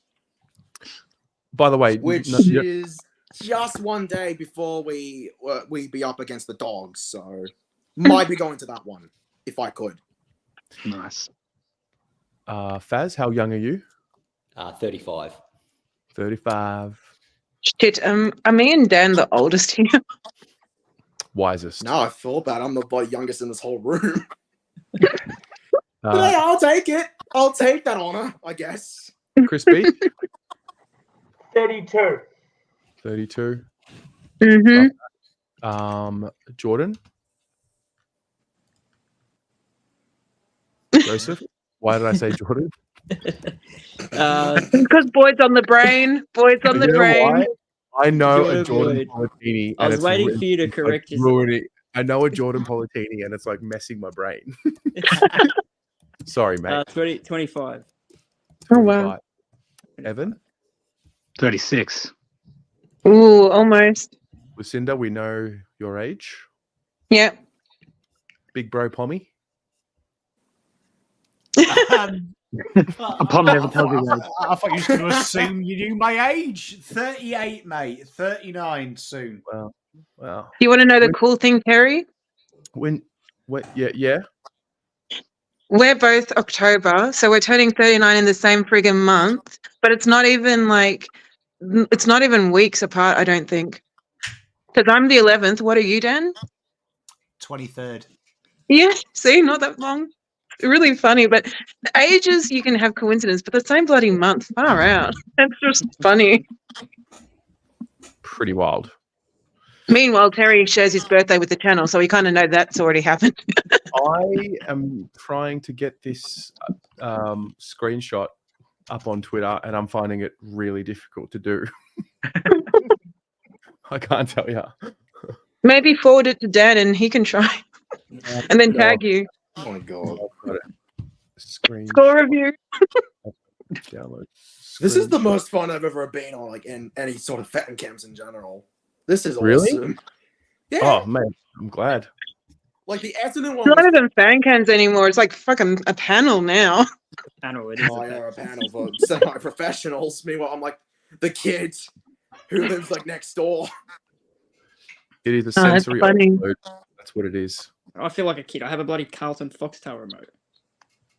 Oh, that's cool. I love that. That's actually sick. I'd love to have That is so funny. Oh dear. It's good live training, that's for sure. Yeah. It is. I mean, hey, Like, hit the if ground the next running. generation of Carlton Evan- supporters like myself needs some embracement from the best of the best players we have on the list, hey, I'll definitely live through every second of it, boy. I know that. Mhm. Believe me. Yeah. To touch on what Faz was... Sorry. Oh, did they have an update or... No, okay. To touch- I don't. Go for it, Because Lucinda. if we don't have an update, I can... Like, we can actually, like, broaden out what Faz was Wait, saying in... Lucinda, question. Are you using a microphone? No, I'm on a phone. Like very loud. Ooh. It's like super loud. It sounds as loud as the mic back in the MCG. Yeah. Is there like What about now? Slightly better? Same. Okay, well, I've turned it down almost bare minimum. All right. Anyway, So it this is is where what- I can actually hear you still. Okay. All right. Got my good old reliable here to help. Good old Patrick Cripps. Can't go anywhere without him. Lucinda, go for Oh, well, it. now What were you- Dan needs to get Charlie out. Safety in numbers and stuff. Okay. I've got the Lucky Plum and Penguin. Get my Cripper as well, Junior. You know what? Does Boyd have a song yet, Dan? Because we might need to make one because of this now. I mean, you should have had one anyway, but Stop this. I'll do a bobblehead then. God, I can't believe we've resorted to this. I can't 3 believe hours it. and 23 minutes, and this is as far as we can get. It's gotten This to that one. point where it's like, I can't believe we're here. I can. I mean, we always stick thin and fat, so hey, let's go. Hey, we sat through 20 goal drubbings at Marble Stadium, so we can sit through this. Yeah. Did we ever? Did we ever? That is very true. Very true. Okay. Oh, dear. That whole time I was just like kerfuffling around. I just sent myself the screenshot of us all there. Like that's how long it took me. Oh, jeez. I like Lucinda, that kerfuffling. talk. You're getting I've there. got into the settings to adjust the mix. Okay. Terry, What about now? Terry, tell me when you're happy. Lucinda, I mean, tell us what you had for dinner or breakfast. Well, dinner is in the fridge because it kind of got cancelled from this surprise. But it would have been lentils with potatoes, and the other stuff was grilled chicken, and I haven't seen it yet. Oh, actually, I've got it right here. The salad, which is got oil and not vinegar. Okay, so was that a good enough sound check? I fixed it. Okay, because right now I Hey, can barely. hey, hear you I've got guys. too much fucking power now.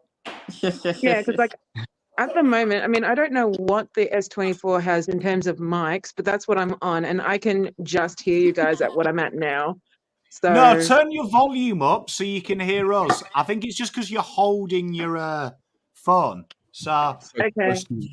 you've So got this my is- problem, Lucinda. You've got like a penetrating voice.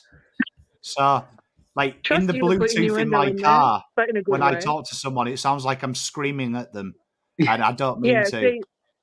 See, this by contrast is where the mic volume was used to be. So it's all good now. Yeah, you sound amazing. Yeah. It's better. Okay, groovy. Hey, check this out. Oh, is there a good thing? Oh, is this the response? Just stand by. Oh, it's coming. It's not on Hey! I can't believe I'm here. That is Finally on funny. Twitter, even though I would never use it. Yes. Have you I'm seen glad I hey, was born for this moment. Homie, have you seen the latest like the beef that I didn't think would ever happen, but is starting to happen? It's Prendergast and Studi. Studi, Shut who? up. I swear to God. Wow. I don't think Sean knows who Studi is, but it's like it's going. Fuck popping off. out. I swear to Okay. God. Yeah.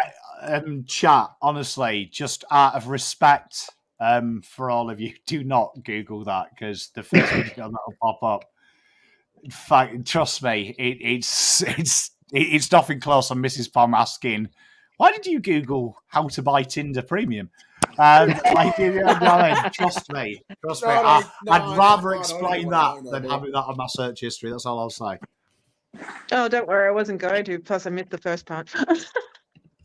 Oh mate, I saw it unfolding. I'm like, oh wow, the worlds that I did not think would ever collide. Collisions of worlds. Well, there you go. We've got like a new segment. If you like, you've got two things. You're allowed like 2 examples. We'll go around the whole 10. 2 Carlton players. Who would you have as your dream podcast? You can have 1 historical and 1 current, or 2 current or 2 historical, whatever. And if you had to have 1 Carlton, 1 any other side in the league, who would you love to have a podcast? Same rules. Wait, all players? Yeah, like so basically every Carlton football club since like the whole 160 years, if you like, or Yes. like recent, they're playing like you can have your dream 2, either former and or current or dual. And then the other question would be Carlton and 1 other club. Which podcast would you want? Faz, you can kick us off. Do you know what? Can we expand this question?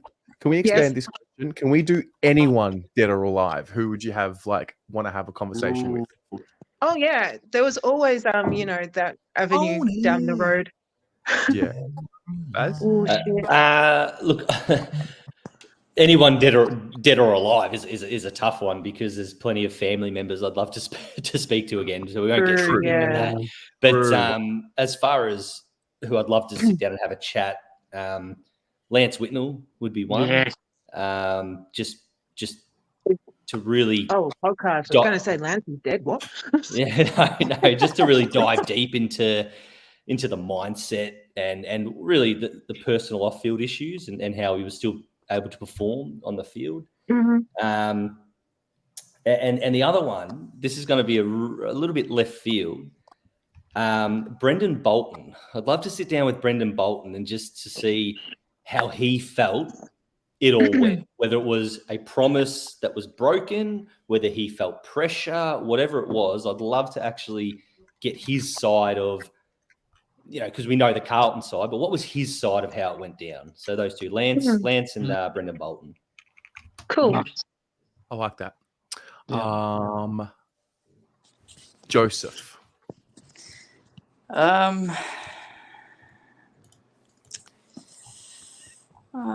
It's a tough one, to be honest.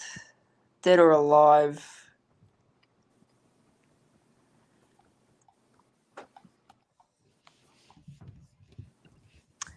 David Parkin. Ooh. Ooh. Yeah, that'd be good. Yeah. Can't go wrong with him. I think he could really educate me a bit about, the glory days of not only football, but I reckon the best days of life as well, the 80s and 90s. I reckon we've gone a far way away from the peak days in not just football, but I think the world as well. Yeah. I reckon he could give me a good life lesson. Mm-hmm. I like that a lot. I just keep it David Parkin. Okay. Yeah. Evan? Oh, well, current player, it's hard to go past Matty Cottrell because I'm just a massive stan when it comes to Matty Cottrell. Yeah. He's a bit of a funny bloke. And another one that can't be hard to go past would be Warwick Kappa. Kappa! Oh, Kappa. Kappa. Yeah. I'm sorry, I was clearing my throat. Yeah. All right. Beachy. Oh, jeez. Okay. Current player. I don't know if that's probably too broad a topic. So I'll go the past players, Bruce. Okay. I'm going to say Brett Ratton for one. I reckon he would have an interesting perspective. Plus, I think we need to find out from his perspective as to what happened on that fateful day when we unceremoniously sacked him, and also to find out how he was coping after he lost his one of his boys in a car accident where we played Hawthorn and we had the combined banner there. The second one there that I'm going to go again past player, I get the feeling Craig Bradley would be really interesting to talk to because of how many years that he spent at our club. He's our current club games record holder. He'd seen everybody come through. So yeah, Ratton and Bradley for me. Love that. That's awesome. That's awesome. Tyler? Oh, good question. I'd have to go with two childhood favourite players that I grew up watching. Can't go past the great Koutafidis. Can't go past him. Like he's an absolute legend. The other, I'm tossing up between the two. Either Matty Lappin. I love watching Matty Lappin growing up, and then Campriali. Yeah. I can't wait to see his boys come in. So I'd probably go Campriali to be honest. But yeah, loved I him. can see one. Lucinda? Ron was a player as well, wasn't he? Or was he just coaching? Barassi? Like Barassi? Yeah. He was captain coach. Yeah, he played. He was the coach and the captain. Coach and the captain. Again, still a little before my time. That's why I wanted to check and not make a whoopsies. No, I'd say Barassi because unfortunately we did just lose him just as we were, frothing at the mouth, as it were, getting close, and just like, sort of like where he was, enjoying our football, the last 2 to 3 years, and hopefully, next kind of purple patch, whatever the results are. So that would be one. And Okay. I guess Eddie Betts would be the other one, because it's come to light that he would have stayed for less, that he would have made things work with his dad. So just like, without, that confidential, obviously, like a chat of, how that could have been avoided if Carlton was slightly different in attitude. Yeah. Nice. So just find out he was willing to make it work and be a one club guy, right? So just like more than what his book inevitably will, reveal on that, but just like a normal, an actual person kind of chat on like that avenue. Yeah. Andy? Since I didn't grow up with the legends of the game, but if I were to list about two of the players that I would love to have a podcast with, one of them would be Kate Simpson. Oh, yeah. And the other one, I believe, would be Matthew Cruiser. I almost knew you were going to say that. Yeah, I mean, I was thinking of Kudafides as well, just for the Savlaki hot ad alone, but... I often call him the Savlaki man just for the funsies. I forgot. That's cool. Tommy? Are we just doing Carlton players? Anyone. Yes. Anyone in the world. All right, easy then. John Lennon, number one. Mm-hmm. Number two. Oh, that's tough. You've got like so many people historically. Winston Churchill. Oh, I don't feel we did say that. I've got like great leadership from Winston Churchill uniting people, and John Lennon. I just inspired by his mindset when I was a kid. So inspired by just fucking the system, and it's probably made me the man that I am today. I mean, a man who was not afraid to go against the establishment, even though he was a millionaire. Love it. Great call. Love that. Of course, Tom loves Winston Churchill. Froth that, don't you? Wow, do you know what I mean? Would you run some of your World War II jokes by him? 100%. Yeah. Do you know, I'd love to show him social media. Me and Terry were talking about this today. Like my pops served on D-Day, and sometimes I read people's tweets, all their public opinions, and just think to myself, fuck, my granddad got shot with real bullets for that person to post the shit you're spouting.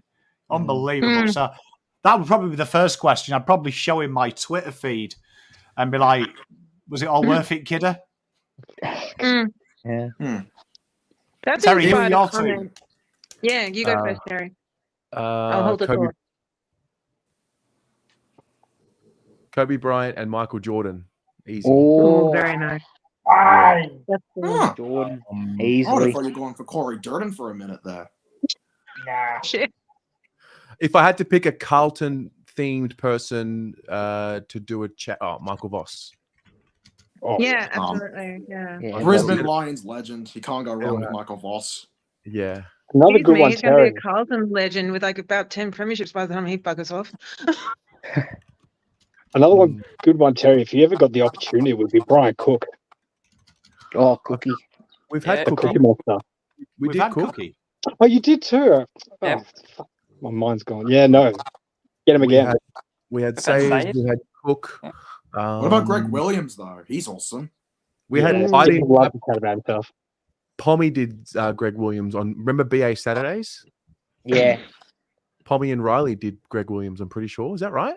Wasn't that on 2021, though? Or We did, indeed. We did do Greg Williams. Yeah, very nice man. Very nice man. That was the Carlton before one's the intriguing. Sweden You game, know who I think I've got a good one here. Yeah, I'd Nick go Bolton. Jimmy Aitken, Carlton's first captain, and Patrick very nice. Cripps in a dream podcast to ask the difference of leading the team when they had no history versus leading the team when you are carrying all that history. The history, yeah. The difference in mindsets of being leaders of brand new club, no one cares, to the club that has got 200 years of history. 160, but close enough. Those of you asking in the chat, still no update. I can't believe it. Well, I'm going to have to go for a cigarette, but I will be back. All right, mate. I am getting mean withdrawals. I'm thinking about smoking the desk. Just before you go, I've got a question. Would you have Cripps sit down with a 95 captain for the same kind of idea, but more established in the meantime? Considering, first day versus last premiership. If I remember correctly, wasn't the 95 captain Stephen Curnow? Yeah, so it's possible. Yeah, it's possible. So that's why I was asking Dan before he ran off and completely forgot what he said. It's like, would you think it would be a good idea for Sticks to talk to Patrick, or would it maybe, throw him off a bit because it's totally different football and it's totally different circumstance, but it could also help him have grand final day pressure, like already sort of like expectations, maybe, I don't know, but nothing can fully prepare Patrick for the actual grand final, right? It's like on the job. But in terms of insights, I mean, same as what you were saying with like, the first day ever of AFL versus most recent 16th win, maybe. Honestly, my biggest improvement in this club was when David Teague went through that shit patch. And if you remember, we had the bye and Carlton brought back all the legends to training. And I remember me and Terry having this DM because when we lost, I was so pissed off. I was like, can't wait for the ceremonial. This guy played football in the 80s and won a flag. This will inspire the troops, even though you're I think the best thing our club can do is totally ignore 95 this year because they are constantly compared to them. And I would honestly honestly, go for the 1987 group. Patrick Cripps is a full-grown man. He doesn't want to grow up to be Koutafidis. He wants to. He should be. I remember the most inspiring tale I ever heard. Hawthorn B&F. I was sat next to Sam Mitchell and CJ, and CJ said that one of the most inspirational things that he was ever taught was he saw the first-year draftee come in, Cam McKenzie, and Sam Mitchell took him to one side and said, "Son, what do you want to learn while you're here?" And he was like, I just want to walk out these doors as the next Sam Mitchell, as the next Luke Hodge. And he was like, nah, leave the doors as the next kid comes in here and says, be the next Cam McKenzie. I think that is so powerful. I think our club has held 95 onto way too much. And I see it in Man United now. Everyone mentions 2009. No one gives a shit. Like for me, it's about being the next superstar that sets the standard. So Sticks can come to the grand final party. I don't want them anywhere near these boys because the way they win it is they learn through process. That's right. Yeah. That's what I meant. Like, I just didn't know if it would be detrimental because it's like living in the past, but still information on how to prepare for a grand final as a general abstract thing. But in terms of they're in it, they've been sort of learning from 22, 23. They've got the formula already and hopefully a lot more, like i.e. post-prelim, i.e. we are in a grand final and win. Yeah. Upheld. Oh, fuck. Yeah. Fuck off. Hang on. I'm not surprised, to be honest. Lucinda, hang on. Lucinda, hang on. Lucinda. I don't know if my mate's winding me up. I've had 6 DMs from one of my groups, so I don't know if they're winding me up. Your mates are winding you up. Your mates are winding you up. You know what? They're watching the stream. You know what? Honestly, I hope all your wives leave you. Honestly, sincerely. What they do. I knew that there was a troll in chat. No offense, I'm not calling you a troll. But one person said he got 2 weeks right after Juddy Sports told me they can't increase it anymore. So I knew because of Juddy and I's exchange that wasn't real. And then obviously I knew that we were still deliberating. So it's okay. We were both kind of, what the hell for a second. So you're not alone there. Desperate of some people. When it's official, I will let you all know. Can I just say, shout out the lads in our golf group because all 12 of them literally at the same time said he's going to go fucking mental. Shit, he hasn't seen it. Oh my God, he's live. Let's tune in. And well done, boys, because you actually the amount of notifications I got in a short space, I didn't even check. I was like, fuck. So Yes, got him. Oh, Right, I'm going to go for that cigarette. 'Cause I need it now. All right, mate, go for it. All right, go get See it. you soon. See you later. Go for it. It's still funny. Oh my god, are we really still here? Yeah. From the top Why are you 9 so to the surprised? top 8. This Nice is just ceiling. I'm not Joseph. sure. I Is think that a he's smoke alarm? This is where we're Is at, there a Terry. We're like, far is it a drill? smoke alarm or an empty light globe socket thingy? Oh, it's maybe. more like a light to me. Oh, yeah, Oh, there there you he go. is. You can answer the question. Is that Hey, a smoke alarm or where a light is? That's a light. Oh, okay. Just checking. It's an old-fashioned light fixture. I like that. very nice. Yeah. Um, It collects cobwebs, but hey, what other themes and issues can we discuss? What else? Chat. What have you Can I got? bring up something, Yeah, Terry? yeah, mate. Please. I just want to get people's thoughts about when it comes to selecting the All-Australian team. Do you think there's recency bias? And I'd go back to saying Alia over Jacob Wiedering that year. If you have a solid last month of football, your chances of making the AA team skyrocket, in my estimation. probably. I'll tell you the thing about that just grinds my gears. I agree that if you are in the top 4 teams in the comp, you get rewarded with all Australian selections, right? Mm-hmm. So I understood why Wiedering wasn't in there the last couple of years because we weren't playing finals. Now they want to talk about Jeremy McGovern being in the All Australian team because he plays for a shit team. And what's the It's logic? almost like the adjustments to the father-son rule. BS. Well, I picked Jeremy But when kind Mitch of McGovern's expected. right there. Yeah. That's my question. Well, how about No. Ben McKay being in the considerations last week, whatever it was, and not Wiedering? Yeah. Like, come on. Oh, Like if Wiedering's not in this year, we burned AFL House down. It's gone too much. You should get to in my honest opinion, I think we should have like NBA, like an all defensive team, all mid, all forward, and the best of those teams makes up the All Australian team. Especially when you think that defenders don't get awarded very much for anything. Yeah. Yeah. No one's burning anything. That was a joke. Baz? Joke. That is a joke. On the All Australian discussion. I know, but I was just covering. Yes, thanks. Yeah, I've never really spent too much time thinking about the All Australian, but I do remember that year where Wiedering did miss out to Alia, and the game that was always referenced in that decision was the North Melbourne game where Larkey kicked 7. They're saying, well, you can't have the All Australian defender where he had 7 conceded on him, but what people forget about that game is that Wiedering was actually moved to the forward line in the last quarter to try and win the game. And that's what Larkey kicked 3 or 4 goals in the last quarter. So that's the one that's always kind of stuck with me a little bit is the reason to not make it there. To me, I can see reasons why, if you were to Google the highlights, which I'm sure the All Australian do, because I remember there was an All Australian panel member who came out and said that he doesn't have time to watch every single game. He came out and said, it was a few years ago, it was maybe about 4 or 5 years ago now.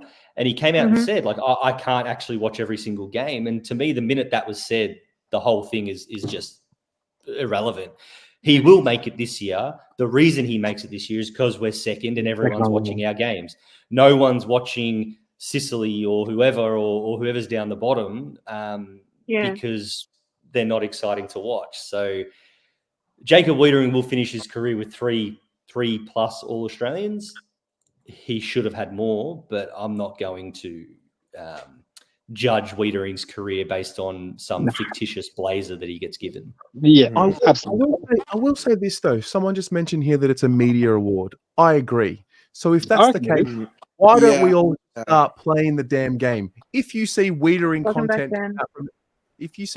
content come out from any of us, make sure you share it. Make sure you give it a little something. Because, hey, if they want to play the media game, the Carlton content scene is bigger than anyone else. We need to play the game.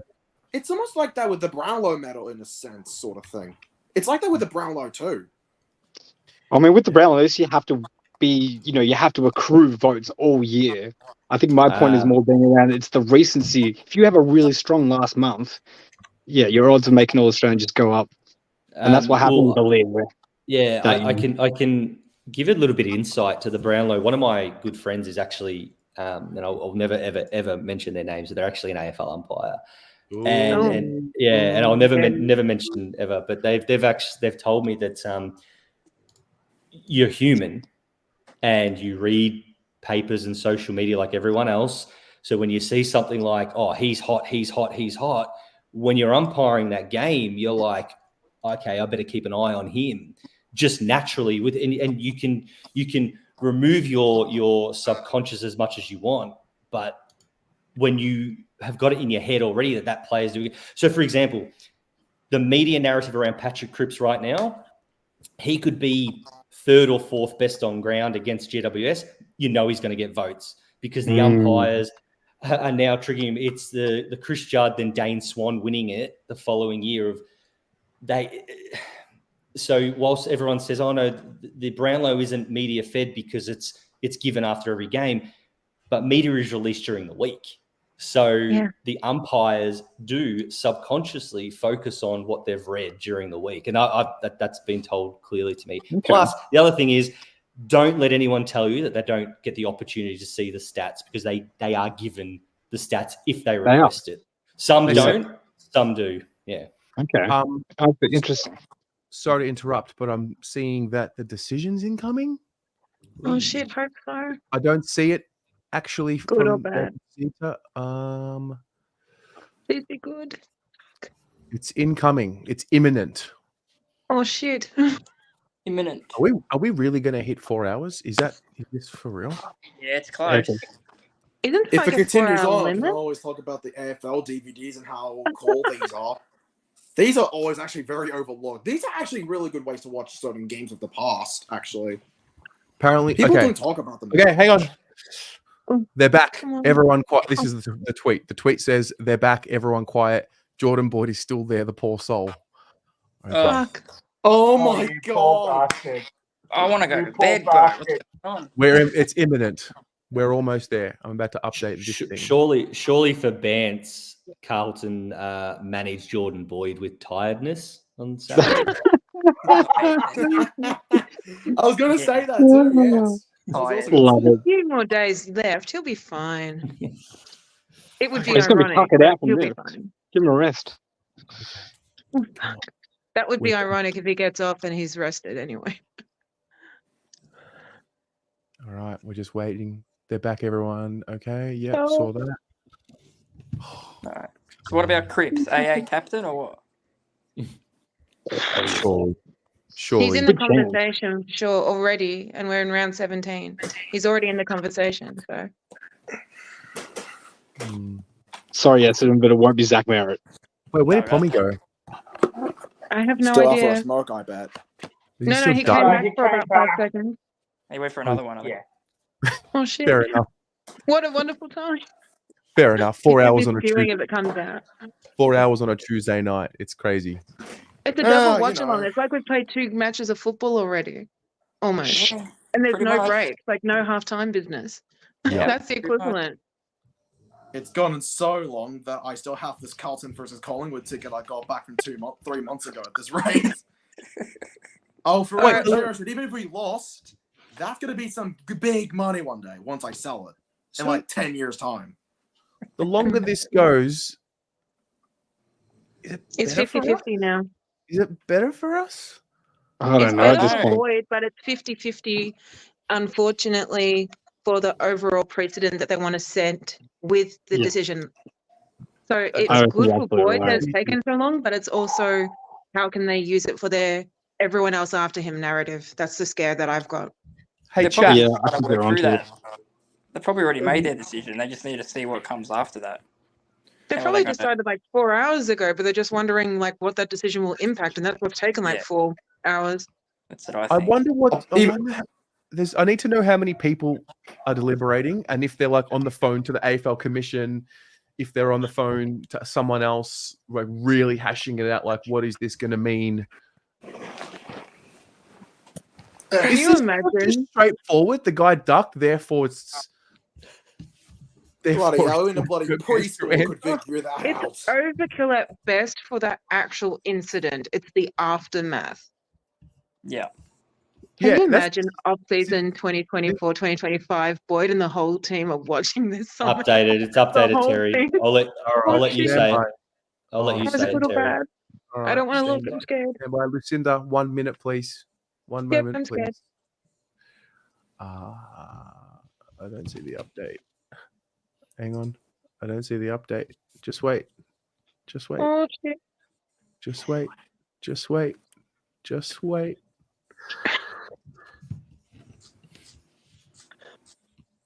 Just wait. It's not working. Stop! Just a minute. Stop. Just a minute. Just a minute. Terry, I've got it up, man. Like, Come on, Tez. Come on, Tez. Yeah. Hang on. Give Faz the reins here. Just want to see it. I can't. Oh, he's grinning, so that's a good sign. But it could be a bluff. Please let this be the match winner. Please let this be the match winner.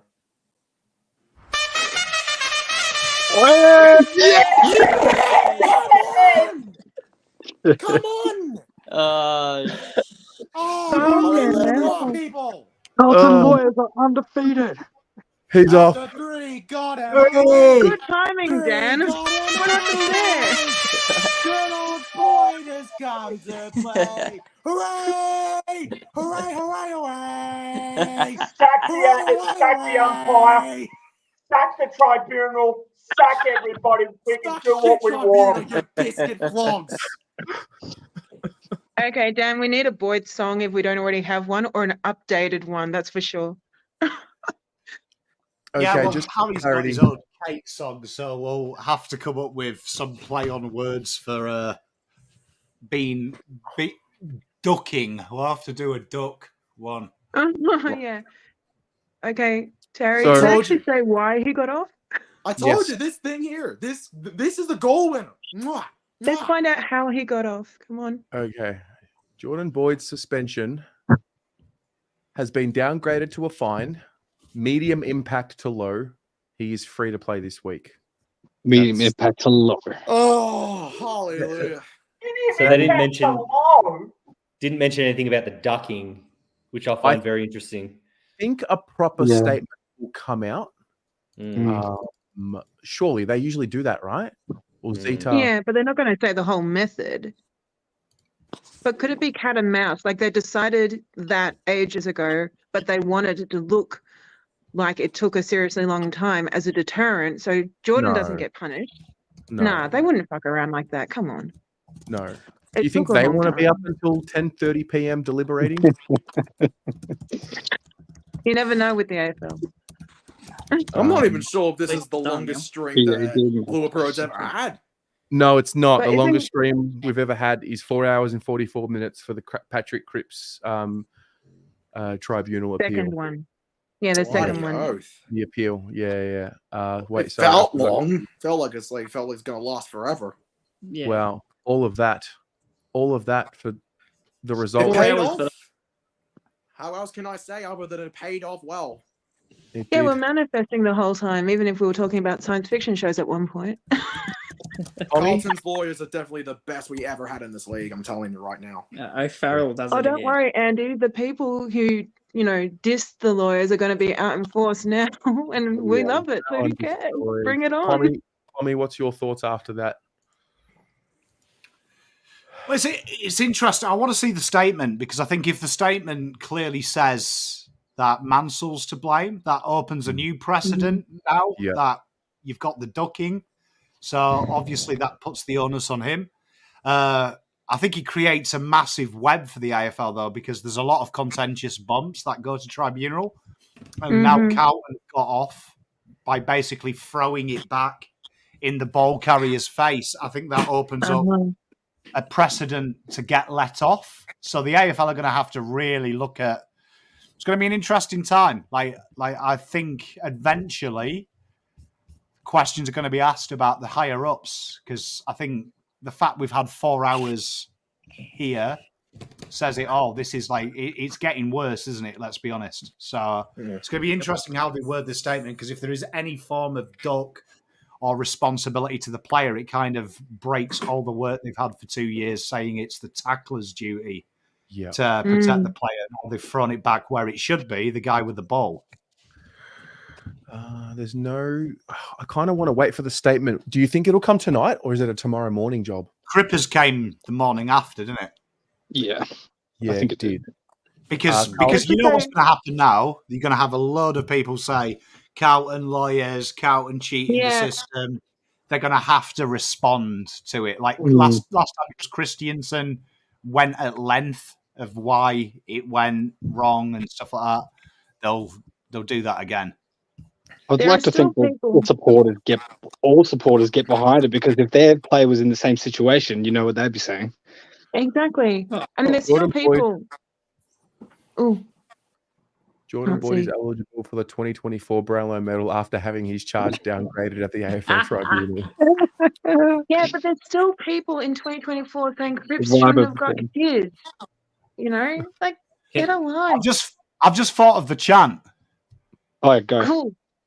You put your left shoulder in, left shoulder out, in, out, knock a player out. You do the Jordan Boyd and you do what you want. That's what it's all about. The Jordan Boyd. Hey, Right on, Tommy. Football's the winner today. Yeah. How come we haven't said he bumps who he wants? He bumps who he wants. Because we did that with Cripps, and if you remember, I was clipped 1,000 times by a Brisbane podcast who said that POM condones violence, POM condones head injuries. Well, I welcome POM it. hates Australians, because they also quote tweeted me when I was like, "Take that, Australia," when we won at the cricket. Like, it was. I welcome it.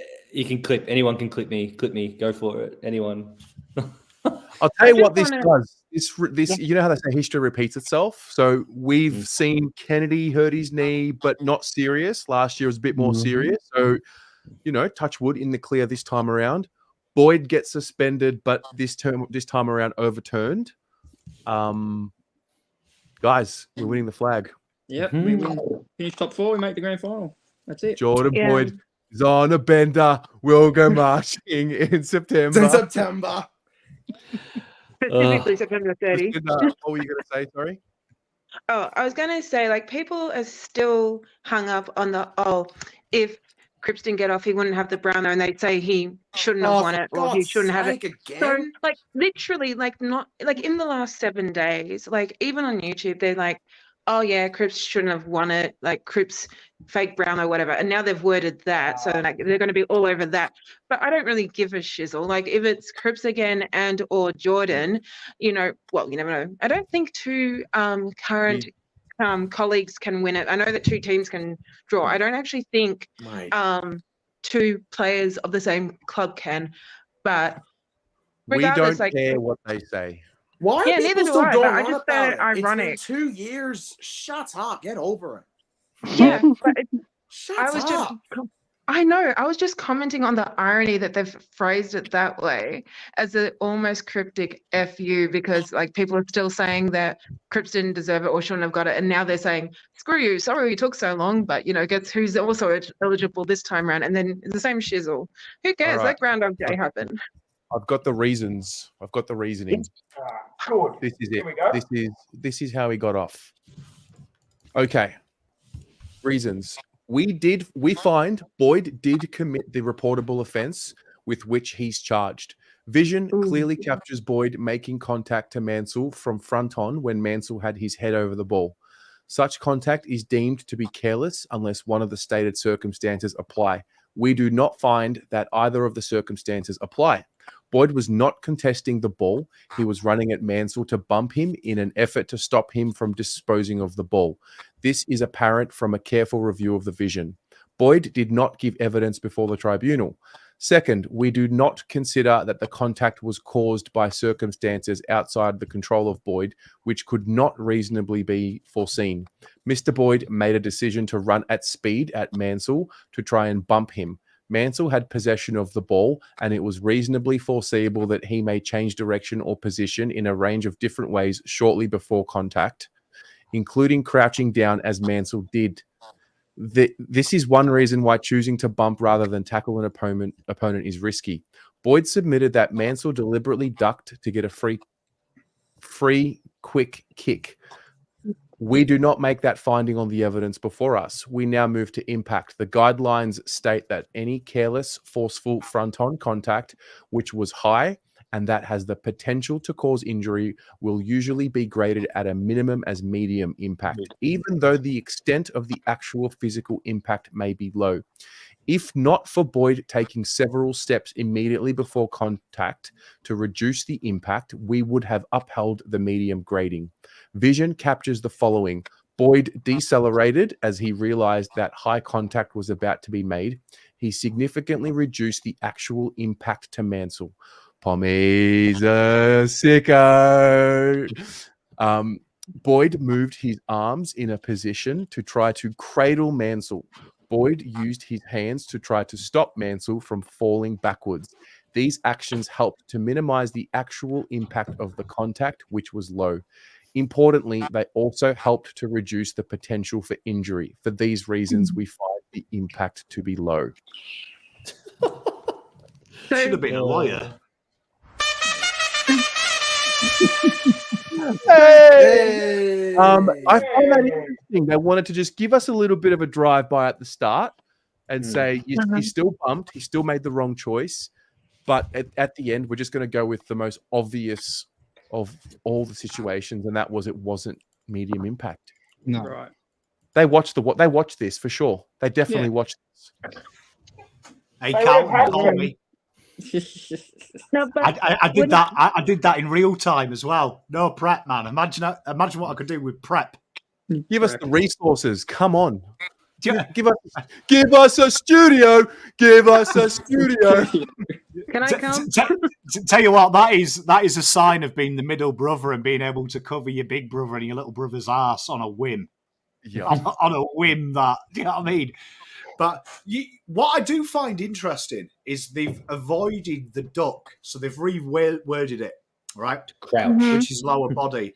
And I don't know if my good mates in chat, the guy who was telling us about coaching as well when I did it, but I do know that one of the coaches of the NAB system who I talked to was telling me that he gets pissed off with Carlton fans. He's a Richmond man, but he said, I get pissed off with Carlton fans because you guys mention Nick Dacos ducking all the time.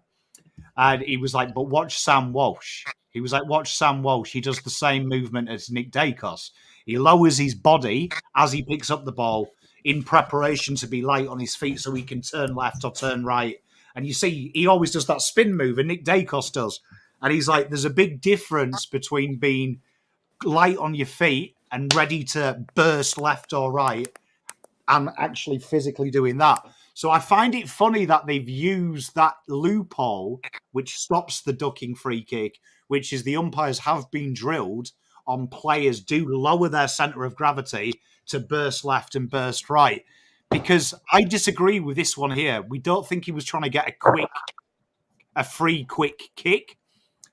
Find that an interesting wording, because I took what Carlton said. If you actually look at the footage, he's got a player right in front of him, and he's got a player behind him. So he's got two options. He either handballs and risks getting caught, and we go out the back where we've got men. You watch good players. A great player who does it is Tom Papley. He will drive to the boundary and then try and just dink a kick as you're pushing him out, and it dribbles towards goal. I think that's what Mansell was trying to do. Boyd was just too quick. But it's going to be a real funny area here, because if I'm a forwards coach now, I'm telling all my players, duck your head.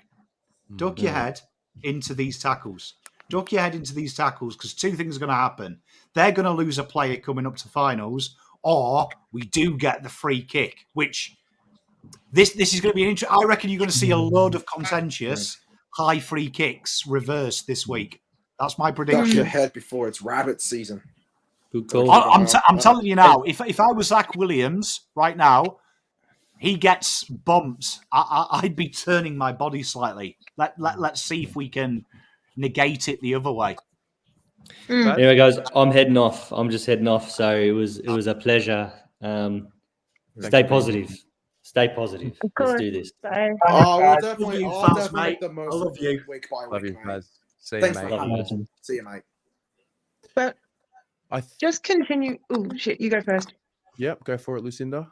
Okay, so with the latter part of the statement and, their almost noble descriptions of Boyd, would it kind of like be reflective of what I said either a couple of hours ago or whenever it was, that he was trying to protect Mansell and himself from getting injured? Like they picked up on that, which is kind of good. And I mean, I'm glad that they did, because he probably was. It wasn't just like they pulled it out of thin air. And I was just, intuitive in thinking that he might have. But the wording and how they actually included that as well made me sort of think that maybe they took into account that he was, in light of the circumstances, as lightning fast as it was, being trying to protect both of them.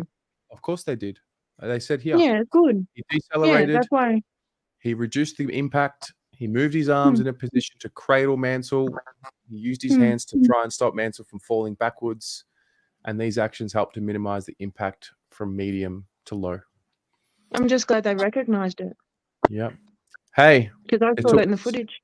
It took us My over brain 4 hours. exploded trying to comprehend all that information. Yeah. It took us over 4 hours, but we got there. Jordan Boyd will play on Saturday night against the Giants. Everyone who tuned in, Oh my love god. you. That's amazing. All of you that called in and joined the stream, thanks for tuning in. Hope you enjoyed yourselves. We'll see. The preview will come out tomorrow at some point in the morning. And back to regular programming, guys. It's time to go to I bed. think we can, Terry, I think we can let you release it in the afternoon after this. I mean, we don't mind if it comes a bit later. I mean, come on. We'll see You're how we go. allowed. You're allowed to See how do we it in the go. afternoon. It's different circumstances. True. That's true. All right, guys. Good night. All right. Catch you. This is Good night Priceless. to Thank all you. up the Thank you, baggers, everyone. people. See you till Bye. then.